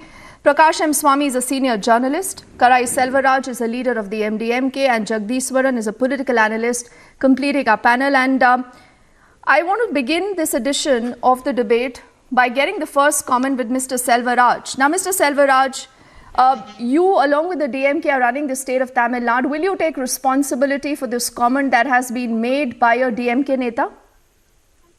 No, the responsibility should be taken by the MLA who has made this statement. We will not held responsible, even though we are with the DMK government. We will not. Do you agree with him, sir? For his statement. No, we are not agreeing with him. We are not held responsible. Do you agree with what he says? No, never. Even other than the low-level politics is done by ADMK, they were raised these issues. No other parties in Tamil Nadu were raised against Jayalalitha's death. We were not suspected anything. But then this was raised by O. Pannirselvam, then the Chief Minister of Tamil Nadu, and this commission was set up by Edapadi Padichami, ADMK government. But whatever the DMK MLA in Thoothukudi MLA said in the open meeting, that we will not held responsible. He is responsible for his statement. We will not take responsible for that. We will not agree to that also. No, then why has he not been sacked? Why has the DMK not sacked him?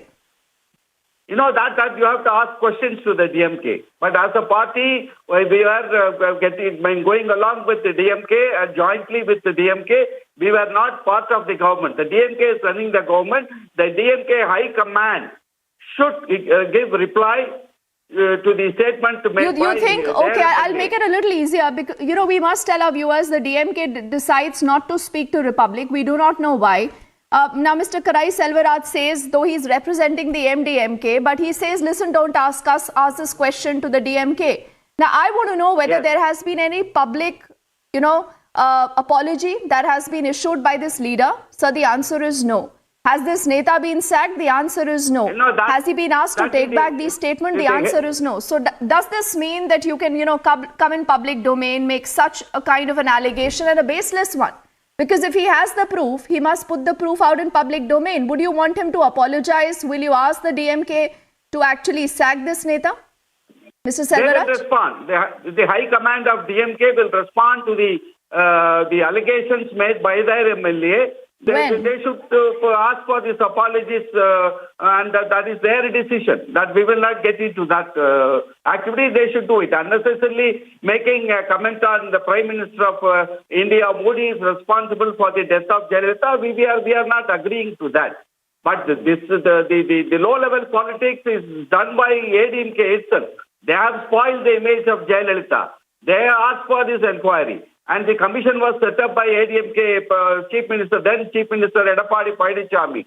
They were all the ADMK party leaders for the leadership competition. They have raised all these issues. No other party, including NDMK or BJP or any other opposition parties, we were not suspected. We were not made any statement on someone else for the reason for death. We know. Jayalalitha, she has a multi-health problem. All right, so you clearly do not want to minute. get involved in this controversy. Before I open this up to Mr. Jagdishwaran and Prakash, let Mr. Tirupati respond to this. Now, Mr. Tirupati, we've heard some very, very strong words earlier that have come in from Mr. Annamalai, who says we will not take this lying down.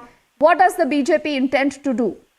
No, this is foolish. And this fool who has said this, I am sorry to use this word because this fool has said that the Prime Minister is responsible for the death of Ms. Jayalalitha. And this fool should be punished. This fool should be arrested. This fool should be dismissed from DMK. If not, it is very clear that DMK is trying to encourage these sorts of fools in their party and in Tamil Nadu. So it is the responsibility of the Chief Minister of Tamil Nadu to immediately sack this person.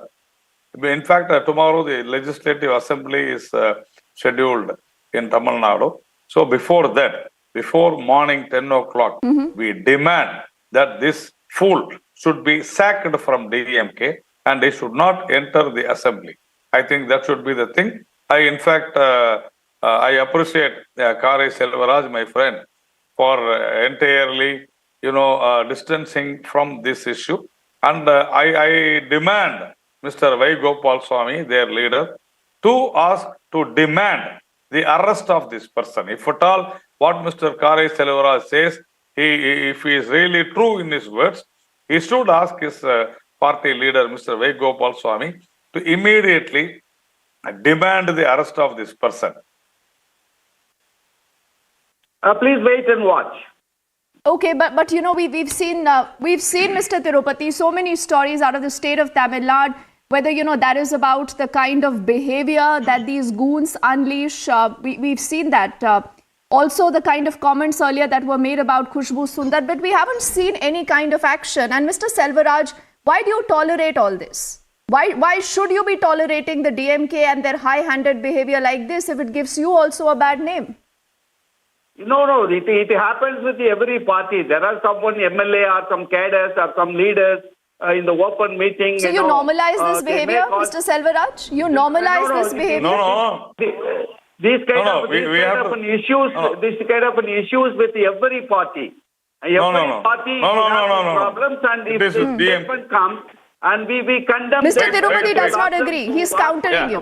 Wait. Yeah. See, this is useful for DMK because the DMK alleged that Mr. Vaiko is plotting to kill Mr. Karunanidhi.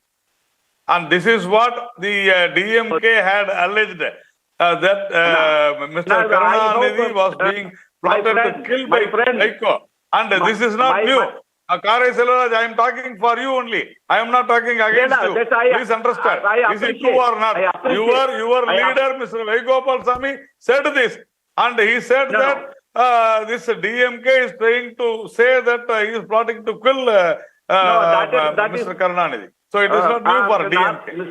They will get into all this dirty politics.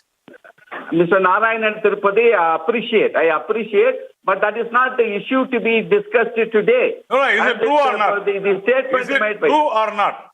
No, it's. I have high respect for Mr. Vaigopal Swami. I have high respect for Mr. Vaiko. And is it true or not that the DMK alleged, the DMK said that Mr. Vaiko is trying to plotting to kill Mr. Karunanidhi. That happened or not? And that is what these people are saying. So it is the instigation of the DMK. Not this Markandayan has told on his own. It is the DMK in their public meeting have said this. That is my charge. Whatever you said about our leader. Mr. Selvaraj, quickly respond to that charge. Then we'll get in Prakash and Jagdishwaran also. Quickly, sir. That was a well-known fact. I am not denying to that. Our leader was removed from the DMK party by stating the statement. It is a well-known fact. But that doesn't mean that, the DMK is always like that. But that is DMK to respond. But we will not agree to the statement. But Mr. Selvaraj, you've admitted to it. You've admitted that there is a pattern. It happened. Yes. It happened in the time of Karunanidhi. It's happening again in the time of Jayalalitha. So you believe that this is a political ploy. Do you believe that this is how you will win votes or defeat the BJP in Tamil Nadu? Because the BJP claims they are gaining foothold. The reason why you are nervous. No. That what I am trying to say is that there are many issues can be discussed like that.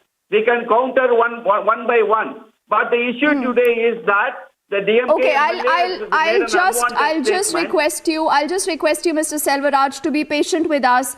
The MLA, in fact, who had made this entire comment, is joining us on the phone line, sir. If you can hear me, what is your evidence to say that Prime Minister Modi and the BJP killed Jayalalitha? Do you have evidence? Do you have proof, sir?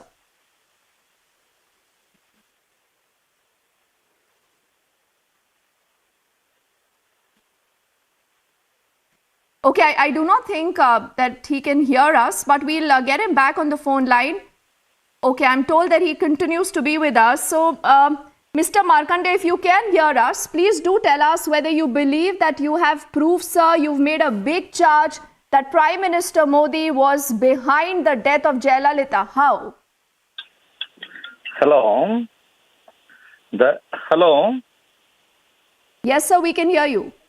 Yes. The commission appointed by Palanichami government, the former chief minister, to investigate the death of Jayalalitha, former chief minister. Dr. OVC Reddy and Babu Abraham, along with the other invited doctors, treated Jayalalitha under the guidance of AIMS.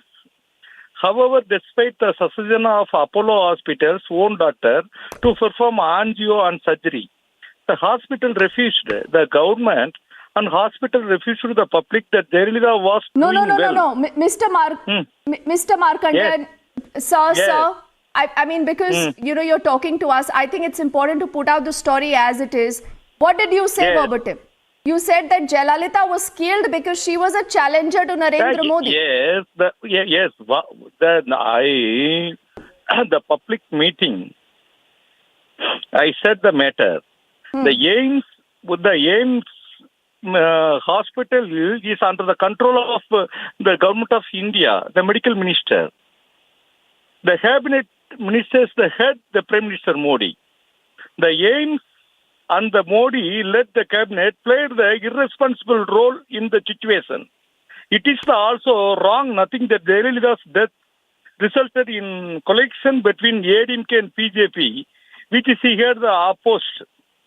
But in former Chief Minister MGR was sick, his recovery was aided by the former Prime Minister Indira Gandhi. Hello? Mr. Markandan, you haven't answered my question before I open this up, because with great efforts we've got you here, because it's important to put your side of the story, sir. The BJP says you are obviously lying. They say, where is the proof? Not just that, they say if you do not apologize, if your party does not sack you, they say they will lodge an FIR against you and they'll get you arrested. Hello? Wait. Sir, can you hear me? Hello? Mr. Markandan, we can hear you, sir. Can you hear us?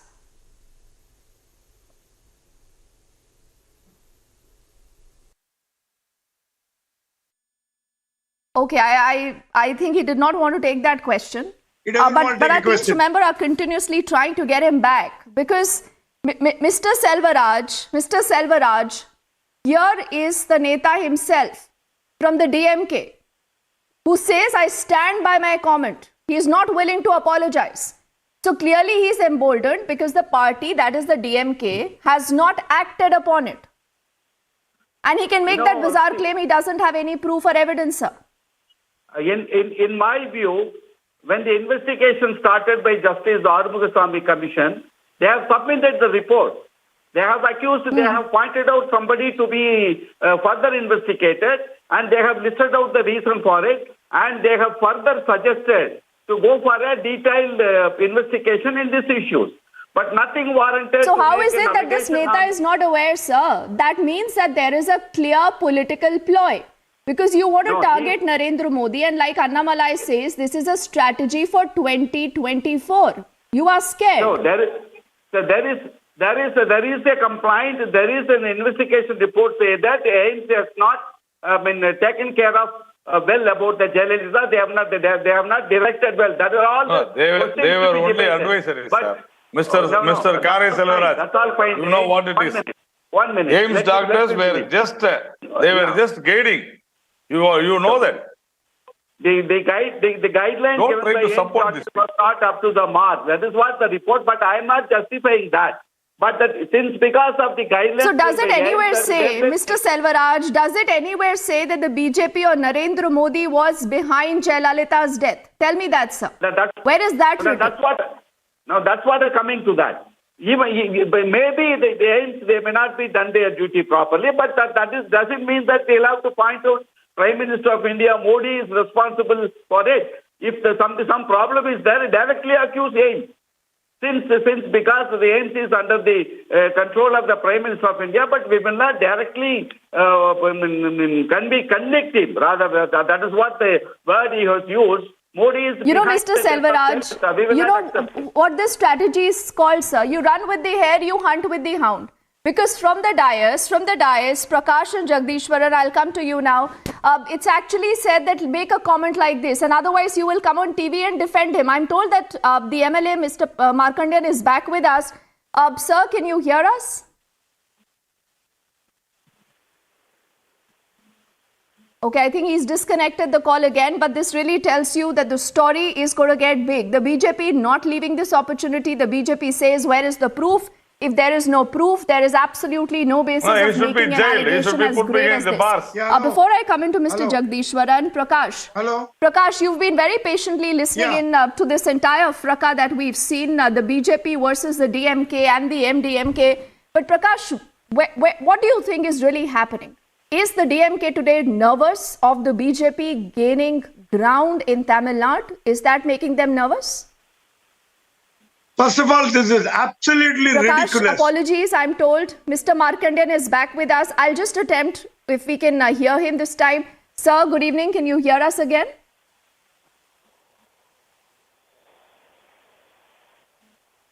All right. So it's a third time that he's disconnected. He's decided to hang up on us, Mr. Prakash.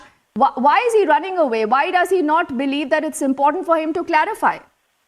What kind of a strategy is this? This is absolutely ridiculous. This is the lowest of the lowest ebb in Tamil Nadu politics. We have seen worst in Tamil Nadu, but this is the real worst in Tamil Nadu politics. First of all, in Tamil he says Prime Minister Modi killed Jayalalitha. He never even alleged. He never even said he's responsible. It directly says something like taking like a gun and killing somebody or taking a sword, cutting like that. It's equivalent in Tamil. Prime Minister Modi killed Jayalalitha. What is the evidence? And then somebody is talking, ADMK people said that Jayalalitha was... That is infighting between the two groups. Nobody blamed Modi. This is something like what Sonia Gandhi called Modi merchant of murder. Remember what happened in Gujarat? Sonia Gandhi called him merchant of murder. That is common, but here this man blatantly blames Prime Minister of the country by name, individually saying Modi killed, as if he took a gun and came and shot her, killed Jayalalitha. For example, if there is a flaw in the medical report, what was the Arumugaswamy Commission of Inquiry doing? Did anybody raise any doubt about Modi in Arumugaswamy Commission? And AIMS is only advisory. AIMS are not treating Jayalalitha. It was treated by Apollo Hospital. For example, my good friend Shamin Sharma, internationally renowned cardiothoracic surgeon, came from New York. He wanted to do an angiogram. They didn't allow him. Now, can you say Shamin Sharma killed Jayalalitha? What nonsense are we talking? What level are we going? Remember 1991. Prakash, why do you think, number one, this issue is being raked up right now? And secondly, Prakash, very briefly, because I want to get in Jagdishwaran, he hasn't spoken, Prakash. Why do you believe that Narendra Modi, the Prime Minister, is being dragged into this? Why? 1991, DMK was defeated totally because there was a campaign that DMK killed Rajiv Gandhi. Whether true or not, we don't know. But DMK was wiped off. These allegations will again make DMK very vulnerable in the coming elections because they are blaming the Prime Minister of the country And it shows that the DMK is scared of the rising popularity of BJP in Tamil Nadu. BJP has replaced ADMK as a principal opposition party in Tamil Nadu, and they don't know what to do. They can't find fault. You cannot say 2G scam, 3G scam, because there is no corruption in the central government of Modi. There is no corruption anywhere in Tamil Nadu. Annamalai is running a very good political system. He answers point blank. He never bothers about. So it shows that DMK has got a cold feet and they're trying to put the blame on Modi. Okay, so that the people DMK of Tamil is getting Nadu... unnerved. Jagdishwaran. Unnerved, yes, absolutely. And they're worried that this will become a war against Modi. Yeah, being a political analyst, I would say, do you think there is any political gain for DMK in this? I don't think there is a political gain. I mean, why would an MLA speak like this?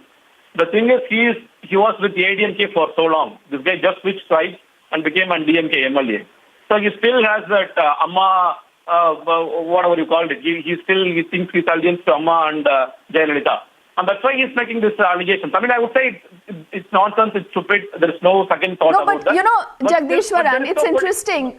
Mr. Karai Selvaraj is not today defending him, but you are. I don't know what brief you have. And the other thing is, I mean, fine, you love Amma, about her legacy.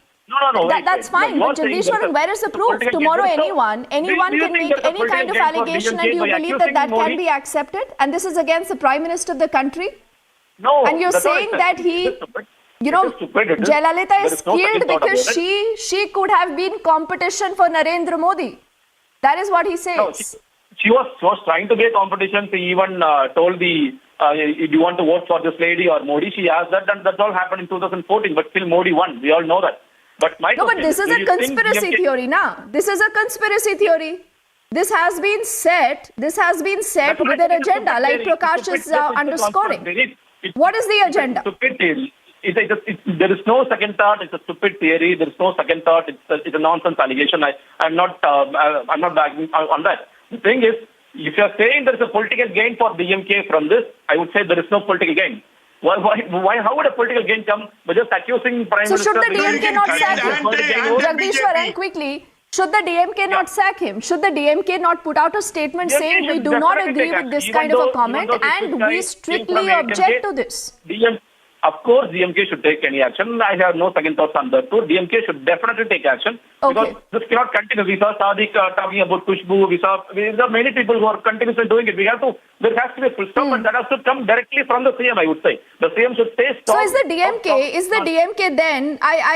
Let's get in another ring of comments with Narayan Tirupati and Mr. Selvaraj. Then Mr. Selvaraj, the entire panel, barring you, believes that the DMK is actually losing grip. You know, whether this is about nepotism, whether charges of corruption, whether the fact that, you do not have the DMK responding to issues like Khushbu Sundar and, then some of their Yuva Karyakartas who actually went on to molest someone.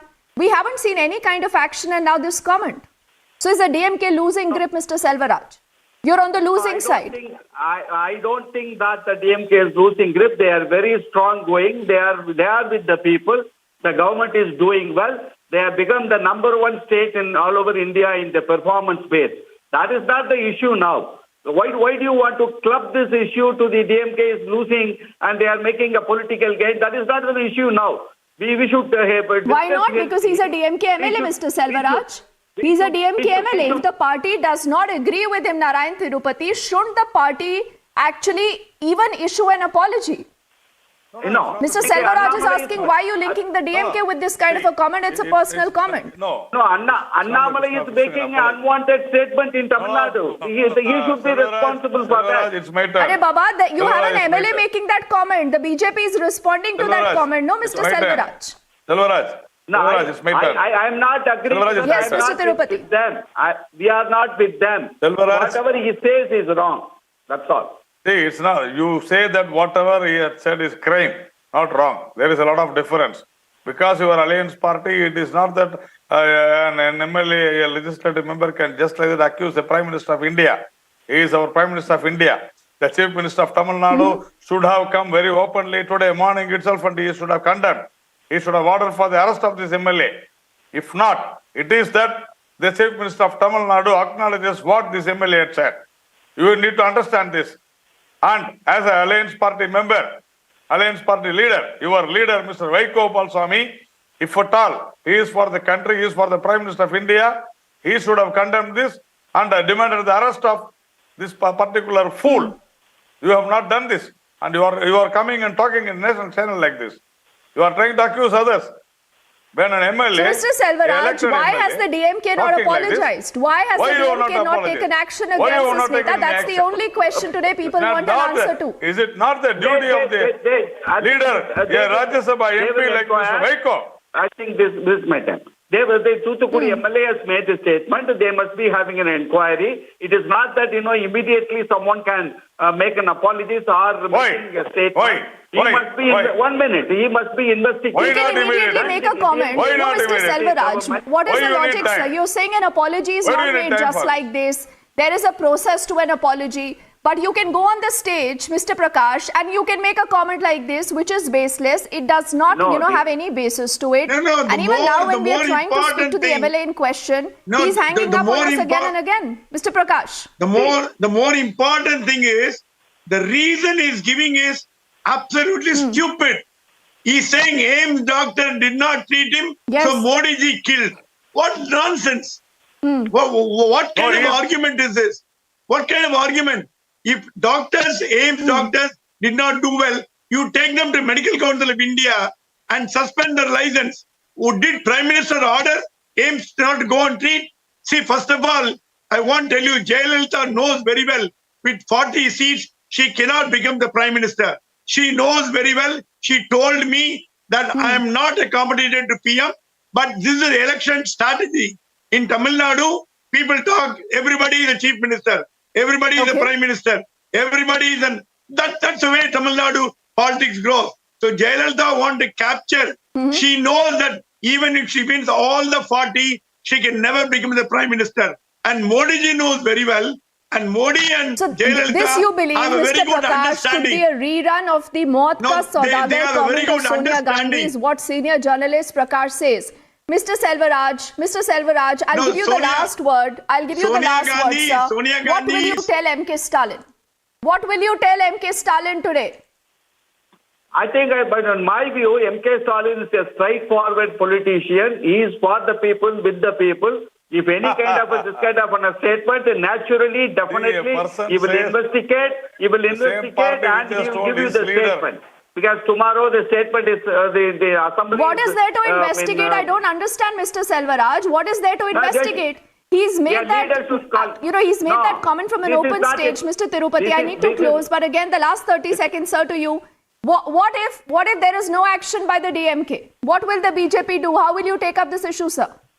No, tomorrow the assembly is going to there, and definitely this particular MLA, Markandayan, should be sacked, from the DMK, and also I demand the speaker, the legislative speaker of Tamil Nadu, Mr. Appavu, to immediately take action on this MLA for uttering this word. A case has to be filed, he has to be arrested, he has to be produced before the magistrate, and it is shameful that a party all right, like so BJP MDMK, says we Mr. want Selvaraj, this MLA to be arrested. MK Stalin is quiet. No apology from the DMK yet. Mr. Selvaraj of the MDMK says we do not agree with this. We will be on top of that story. I thank all gentlemen for speaking to us and for their time here as we wrap this edition of The Burning Question, and I take it over to Shravan, who has another issue that we are putting a spotlight on. Shravan. Thank you very much, Deepthi.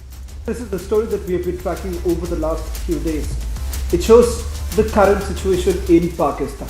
In fact, Pakistan appears to be in complete chaos. On the one hand, the country faces severe energy crisis, forcing it to take some extreme steps. On the other hand, it faces big threat from TTP, and at the same time, Pakistan faces protests in Gilgit-Baltistan. Pakistan is undoubtedly losing the ground. Over the last few days, we have got reports from inside Gilgit-Baltistan where the situation is only seeming to be going out of hand. Take a look at this report and then we debate. This is Gilgit-Baltistan. जिनका न कोई सियासी अज़ाइम है, जिनका न कोई सियासी मफादात है, आप आए हैं तो अपनी हुकूक की जंग लड़ने के लिए आए हैं। दोस्तों, अब हमारी मुतालिबात तब्दील होनी चाहिए. These are residents who want nothing more than to break away from Pakistan.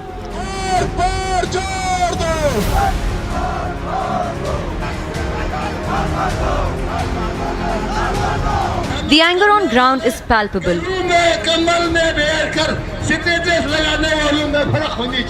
Protesters are threatening to march towards Kargil and Ladakh. The demand is just this.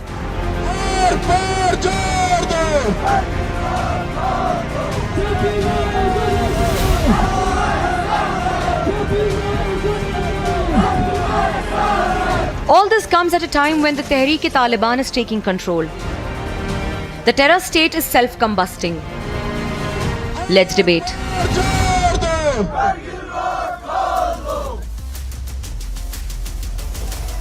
Joining us on this broadcast for now is Major General K.K. Sidha. Let me straight away begin by asking you, General K.K. Sidha, you've been monitoring the situation for over decades now. What we've essentially seen in Gilgit-Baltistan appears to be very different than what we have seen in the past. Back in 2018 also there were similar protests, but this seems to be very, very different, General K.K. Sidha. Something is actually brewing. This time, over the last few days when I have been tracking this story, almost several activists from inside, despite the kind of threats that they are facing from the Pakistani army, they are coming out in the open and clearly stating that open the road to Kargil and Ladakh. They are saying that no longer can you trample upon the constitutional rights of those in Gilgit-Baltistan, and the future of Gilgit-Baltistan will now be decided not by Islamabad, by the people of Gilgit-Baltistan. Jai Hind, Shran. See, the situation the Pakistan is going through, especially when you take it, not only in Gilgit-Baltistan, but all over.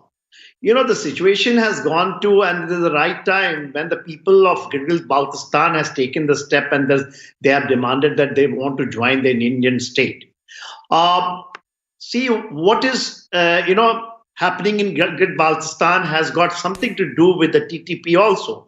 If you see the area which they have declared it that, it is the parallel government will come up. It is the Gilgit-Baltistan, Peshawar, when you say Malkand area, Mardan area, Peshawar, Kohat, Banu and Dara Ismail Khan.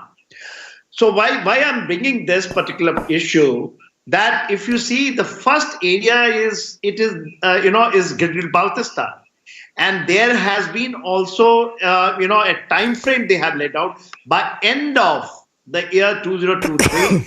They say that they will join the Indian state. They open the road. First they are saying they open the road, and if you actually hear the statement and declaration that they are saying that they are going to join the Indian state. Not only the opening of it, and they are demanding it very, very, and this time when the demand is coming and the people are now joining every day, a time frame has been laid down. So that is very, very, different than what is happening. This along with, because Gilgit-Baltistan is also the part of overall the area which the parallel government they have been, they have announced, the TTP has announced, which the cabinet, with the minister, with the Amir, even the governor. So, I can't say that it is a part of balkanization of Pakistan and it's going to be, Gilgit-Baltistan is one of those, province which the Pakistan wanted to, make it its sixth province. It is, something has happened which, and time frame you see, the time frame is what?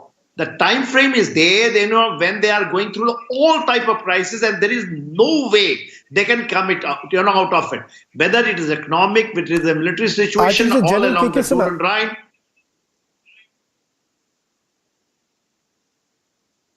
Yeah.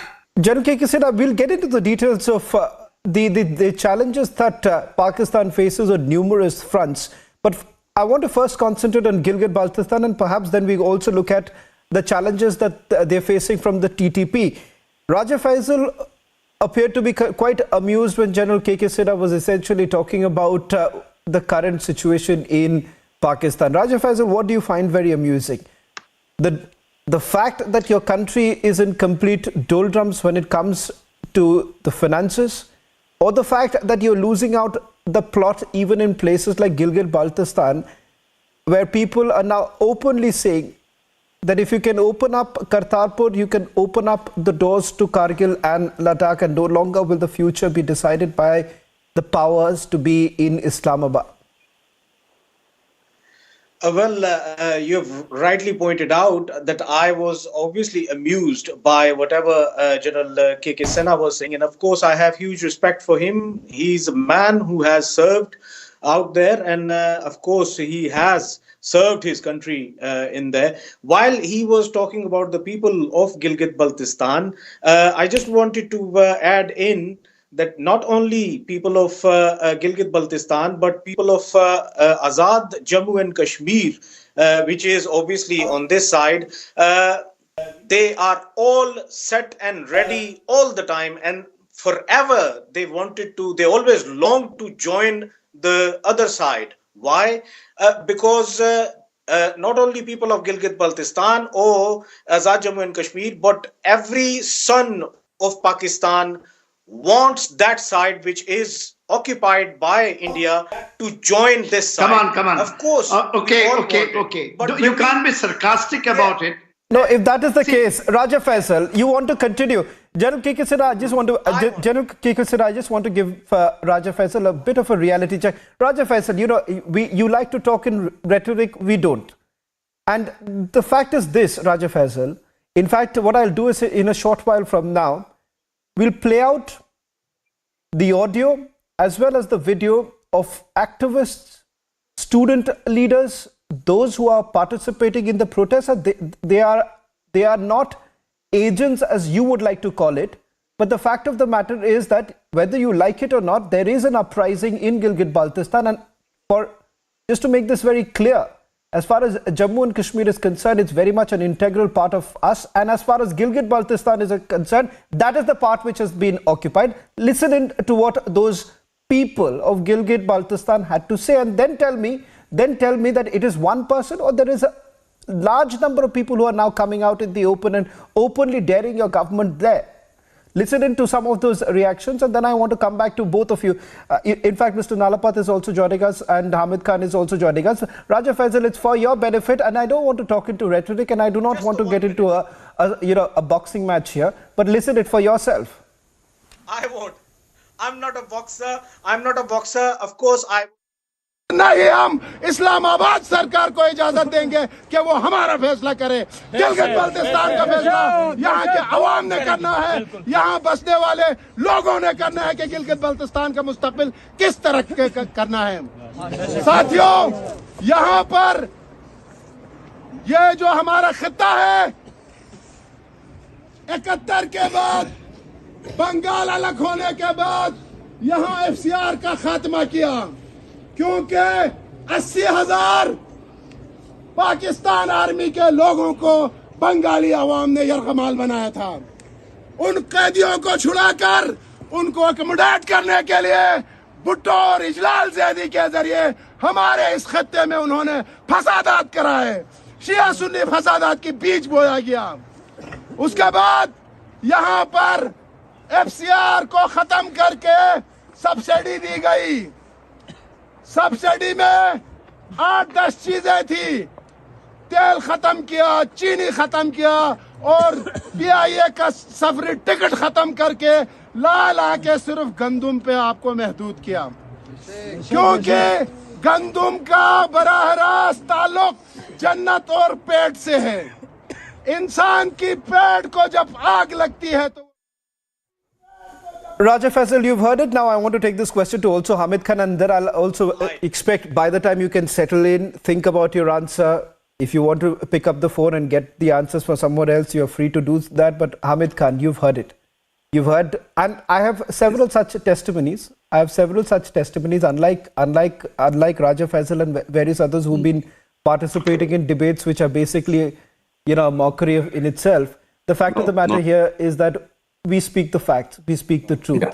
And the people of Gilgit are also now speaking the truth, which appears to become completely unpalatable for the powers to be in Islamabad. Hamid Khan, you want to respond? Yeah, thank you very much. Shivan, I mean, the only problem with when you say that you or your media speaks truth, I always say that unfortunately your media shows the half truth. Your media has failed to show the reality. It is not about, Gilgit-Baltistan. It is not about any other regions in Pakistan. Did you ever show what is happening in your own country? About 8 or 12 different states are asking for, independence, including Khalistan, Kashmir, and others. So there is sometimes which state is asking for independence, Hamid Khan? I don't know which. Or anyone could be asking. There could be some reservations. Hamid Khan, from sorry, I don't want to put you down. Hamid Khan, I don't want to put you down. Hamid Khan, 1 second. If you will listen to me, it would be really great. You said 7 to 8. No, here I will trust me. I will allow you to make your point.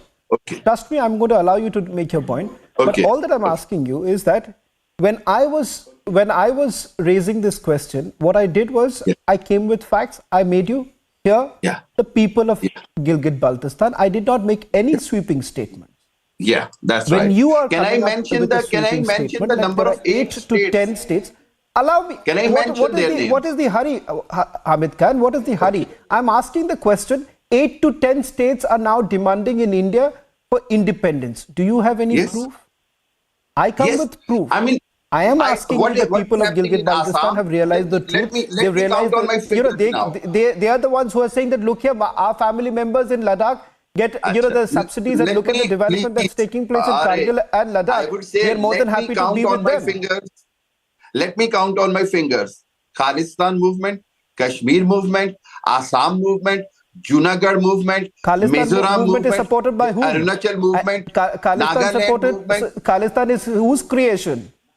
How could you? That is the problem. India is in a continuous denial for the 70 years that there is nobody. No, India is in a situation where over 8 to 10 states are asking for the separation. If India will not understand, they will pay the price. I am counting the names on the fingers. You asked me, I gave you the name. Now you want to know what happens in Assam. What happens when rebels attacks on Indian police and Indian forces? What is happening in Kashmir? Over 70,000 people you have martyred, and still they are asking for the freedom from Indian occupation. Okay. What is happening in Ladakh? So, what is happening in Arunachal Pradesh? What is happening in Nagaland? What is happening in Assam and Khalistan? Even in Khalistan, they have done 3 referendums in Canada, in England, and in Europe. So you cannot deny that. Indian government have to look into the matter. As far as India is concerned, rather than pointing out the fingers to me. Hamid Khan, rather than pointing out the fingers to me, it will help India if they will look into their own problems. I'll still try, Hamid Khan. I'll maintain the dignity of my show. 1 second. Hamid I would Khan, like to answer you. My shows are not bereft of facts. 1 minute. I can't hear. Hamid Khan, I'm the one who's supposed to ask you the question, but I'll be gracious enough to answer your question. It's not my job to answer you. It's my job to question you and mediate here. Yeah. Now the question here is that, as far as whatever you've said, that you are accusing us of half truth. Unfortunately, yes, your general knowledge seems to have only having diminishing returns. Now, let me also bring it, Professor Nalapat, right? Professor Nalapat, you've heard Hamid Khan. Hamid Khan, it'll take me a couple of minutes to answer your question. Now, as far as the Indian state is concerned, we know how to handle things, and we don't have to go with a begging bowl to anyone. Similarly with us, we know how to when we are asking you a question of what's happening in Gilgit-Baltistan, I'm bringing you facts. You can continue with the rhetoric. As far as the Khalistani movement, let's not forget it was started by whom? And today, who is really paying for it? If Khalistani movement is what you're talking about, the revival of it is paid by whom? You know it very well. Where is it originating from? I don't want to get into the Stuckfest right now. I want Professor Nalapat to also come in and put this into perspective from the geopolitics of the... No, 1 second. We'll give the reality check. I'll give you the reality check. Go and figure out what's really happening. What's happening in TTP? You are talking about rebels in our country. About Look at what is happening. You are fighting on it on a daily basis. I don't want to get into. I don't want to get into that. Pakistan minutiae, has provided a lot of evidence. If Professor Nalapat is there with us, Professor Nalapat, I'm not very sure Professor Nalapat is there. Hamid Khan, allow the other person to also. I gave you the opportunity. Hamid Khan, I never stopped you from making your point. You made your point, right? You made the allegation that we seem to be heading this entire breakaway path. That's the nutshell of your argument. Professor Nalapat, I want you to at least tell our dear friends from Pakistan that what exactly is really happening and why they shouldn't be blindfolding themselves, because the reality is knocking at the doors. On the one hand, you have the threat that's emanating from Pakistani Taliban. And secondly, as far as Gilgit-Baltistan is concerned, Republic TV over the last 1 week has put out multiple testimonies making it abundantly clear that the people, there is a major uprising which the Pakistani army wants to somehow suppress. Well, I'd like to make a small point here, which is that we have Kashmiris all across India, not only in Jammu and Kashmir, but all across India. Number one. Number two, tourists are very welcome in Kashmir. They are welcome to go there. Unfortunately, Gilgit-Baltistan and Pakistan-occupied Kashmir are today enclaves largely controlled by the Chinese military. It's a very sad fate. Pakistan is run by its military, and its military is basically composed of, dominated by people from a particular part of a particular province of Pakistan, which is why Sindhis, Baloch, Pashtuns are upset. But you don't have Baltis in Baltistan.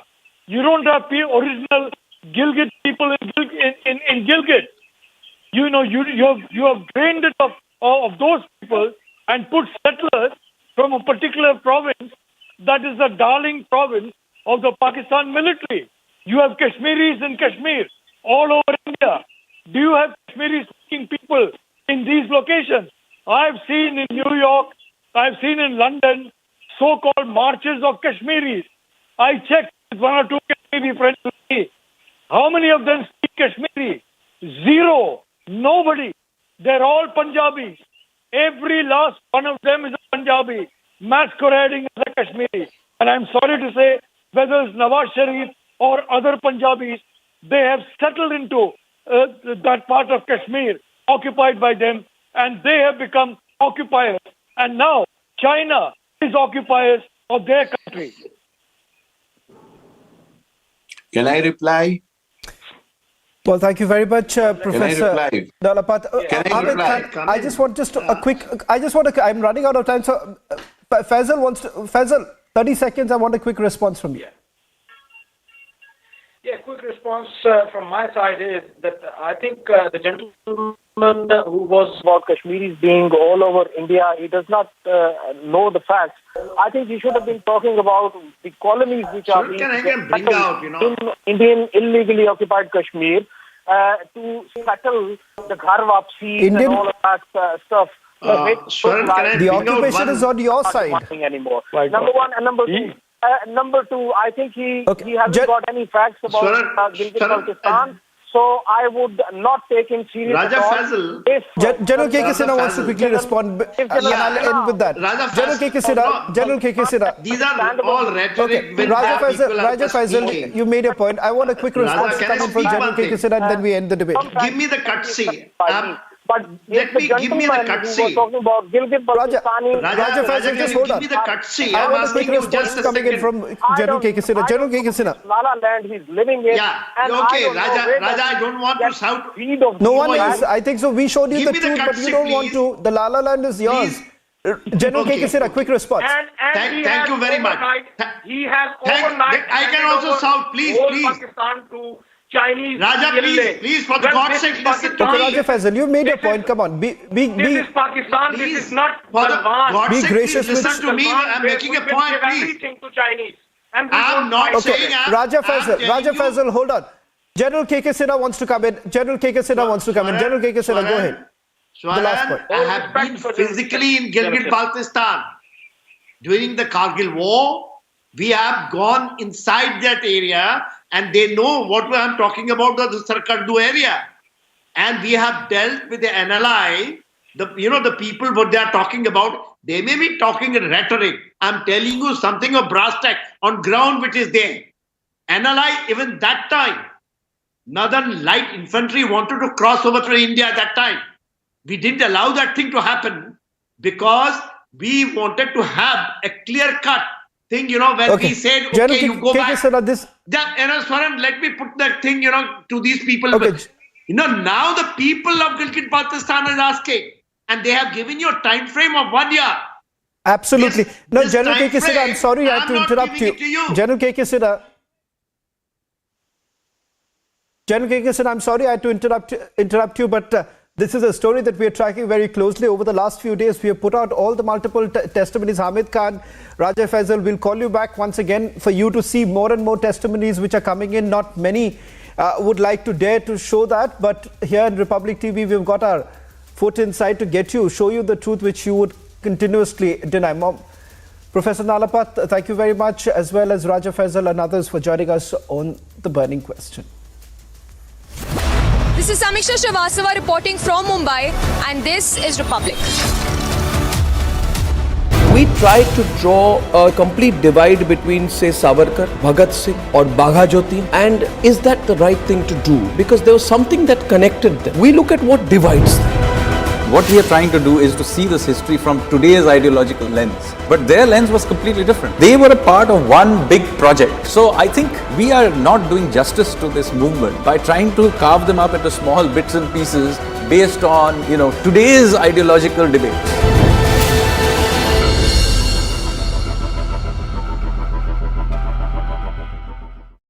There are rumors that Pakistan has, conducted airstrikes in Nangarhar province of Afghanistan. So the Foreign Office of Pakistan has come out and said, this is untrue, this is fake news, we have done nothing of the sort. But if you remember last year, Pakistan did conduct airstrikes inside Afghanistan in two different provinces, and more than 40 people died, out of them 15 or 16 were children. So the Pakistani Air Force actually killed children inside Afghanistan, and the Taliban condemned it.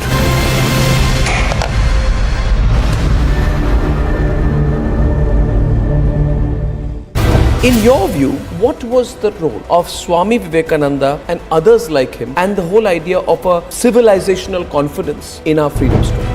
So what we are trying to do is to try to secularize and sanitize this history for a certain line of ideological bent. So you have here a country and a civilization, and they have been in this continuous state of warfare. So you have the likes of Swami Vivekananda who are coming out there and saying that we need to stand up for ourselves. And this is the triggering point of this entire movement.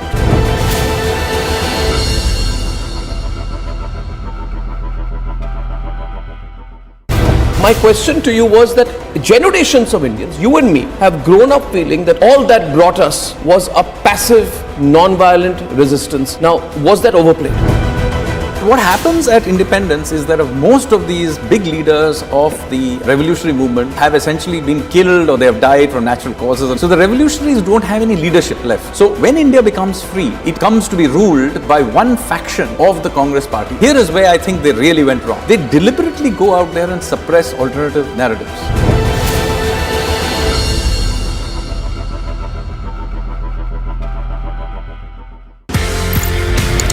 आपने ये बोला कि colonel bull Kumar, उन्होंने map देखा, उन्होंने बोला ये तो गड़बड़ है। एज पर मैप भारत का एरिया, लेकिन वहां पे जाने की विदेशियों को, जर्मन्स को परमिशन दे रहा है Pakistan.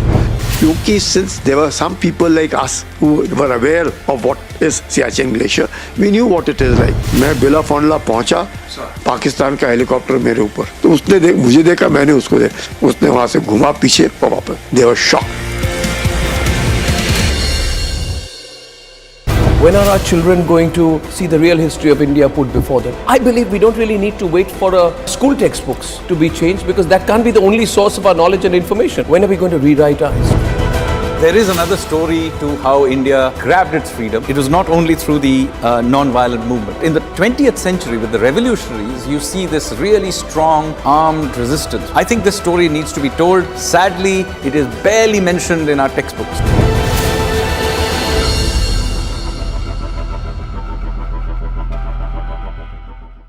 In this revolution of ideas, obviously there were various influences. Were Indian figures like Chhatrapati Shivaji inspiring the revolutionaries more, or was it global events?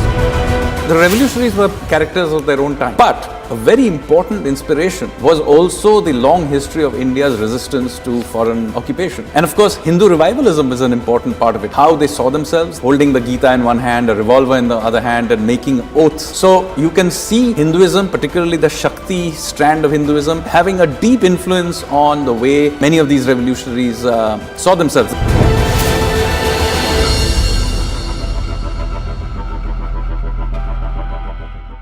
India is #1 manufacturer of two-wheelers in the world. देखिए तस्वीरें police headquarter की हैं और अखिलेश यादव इस वक्त अंदर में मौजूद हैं। सुबह ही मनीष जगन अग्रवाल की गिरफ्तारी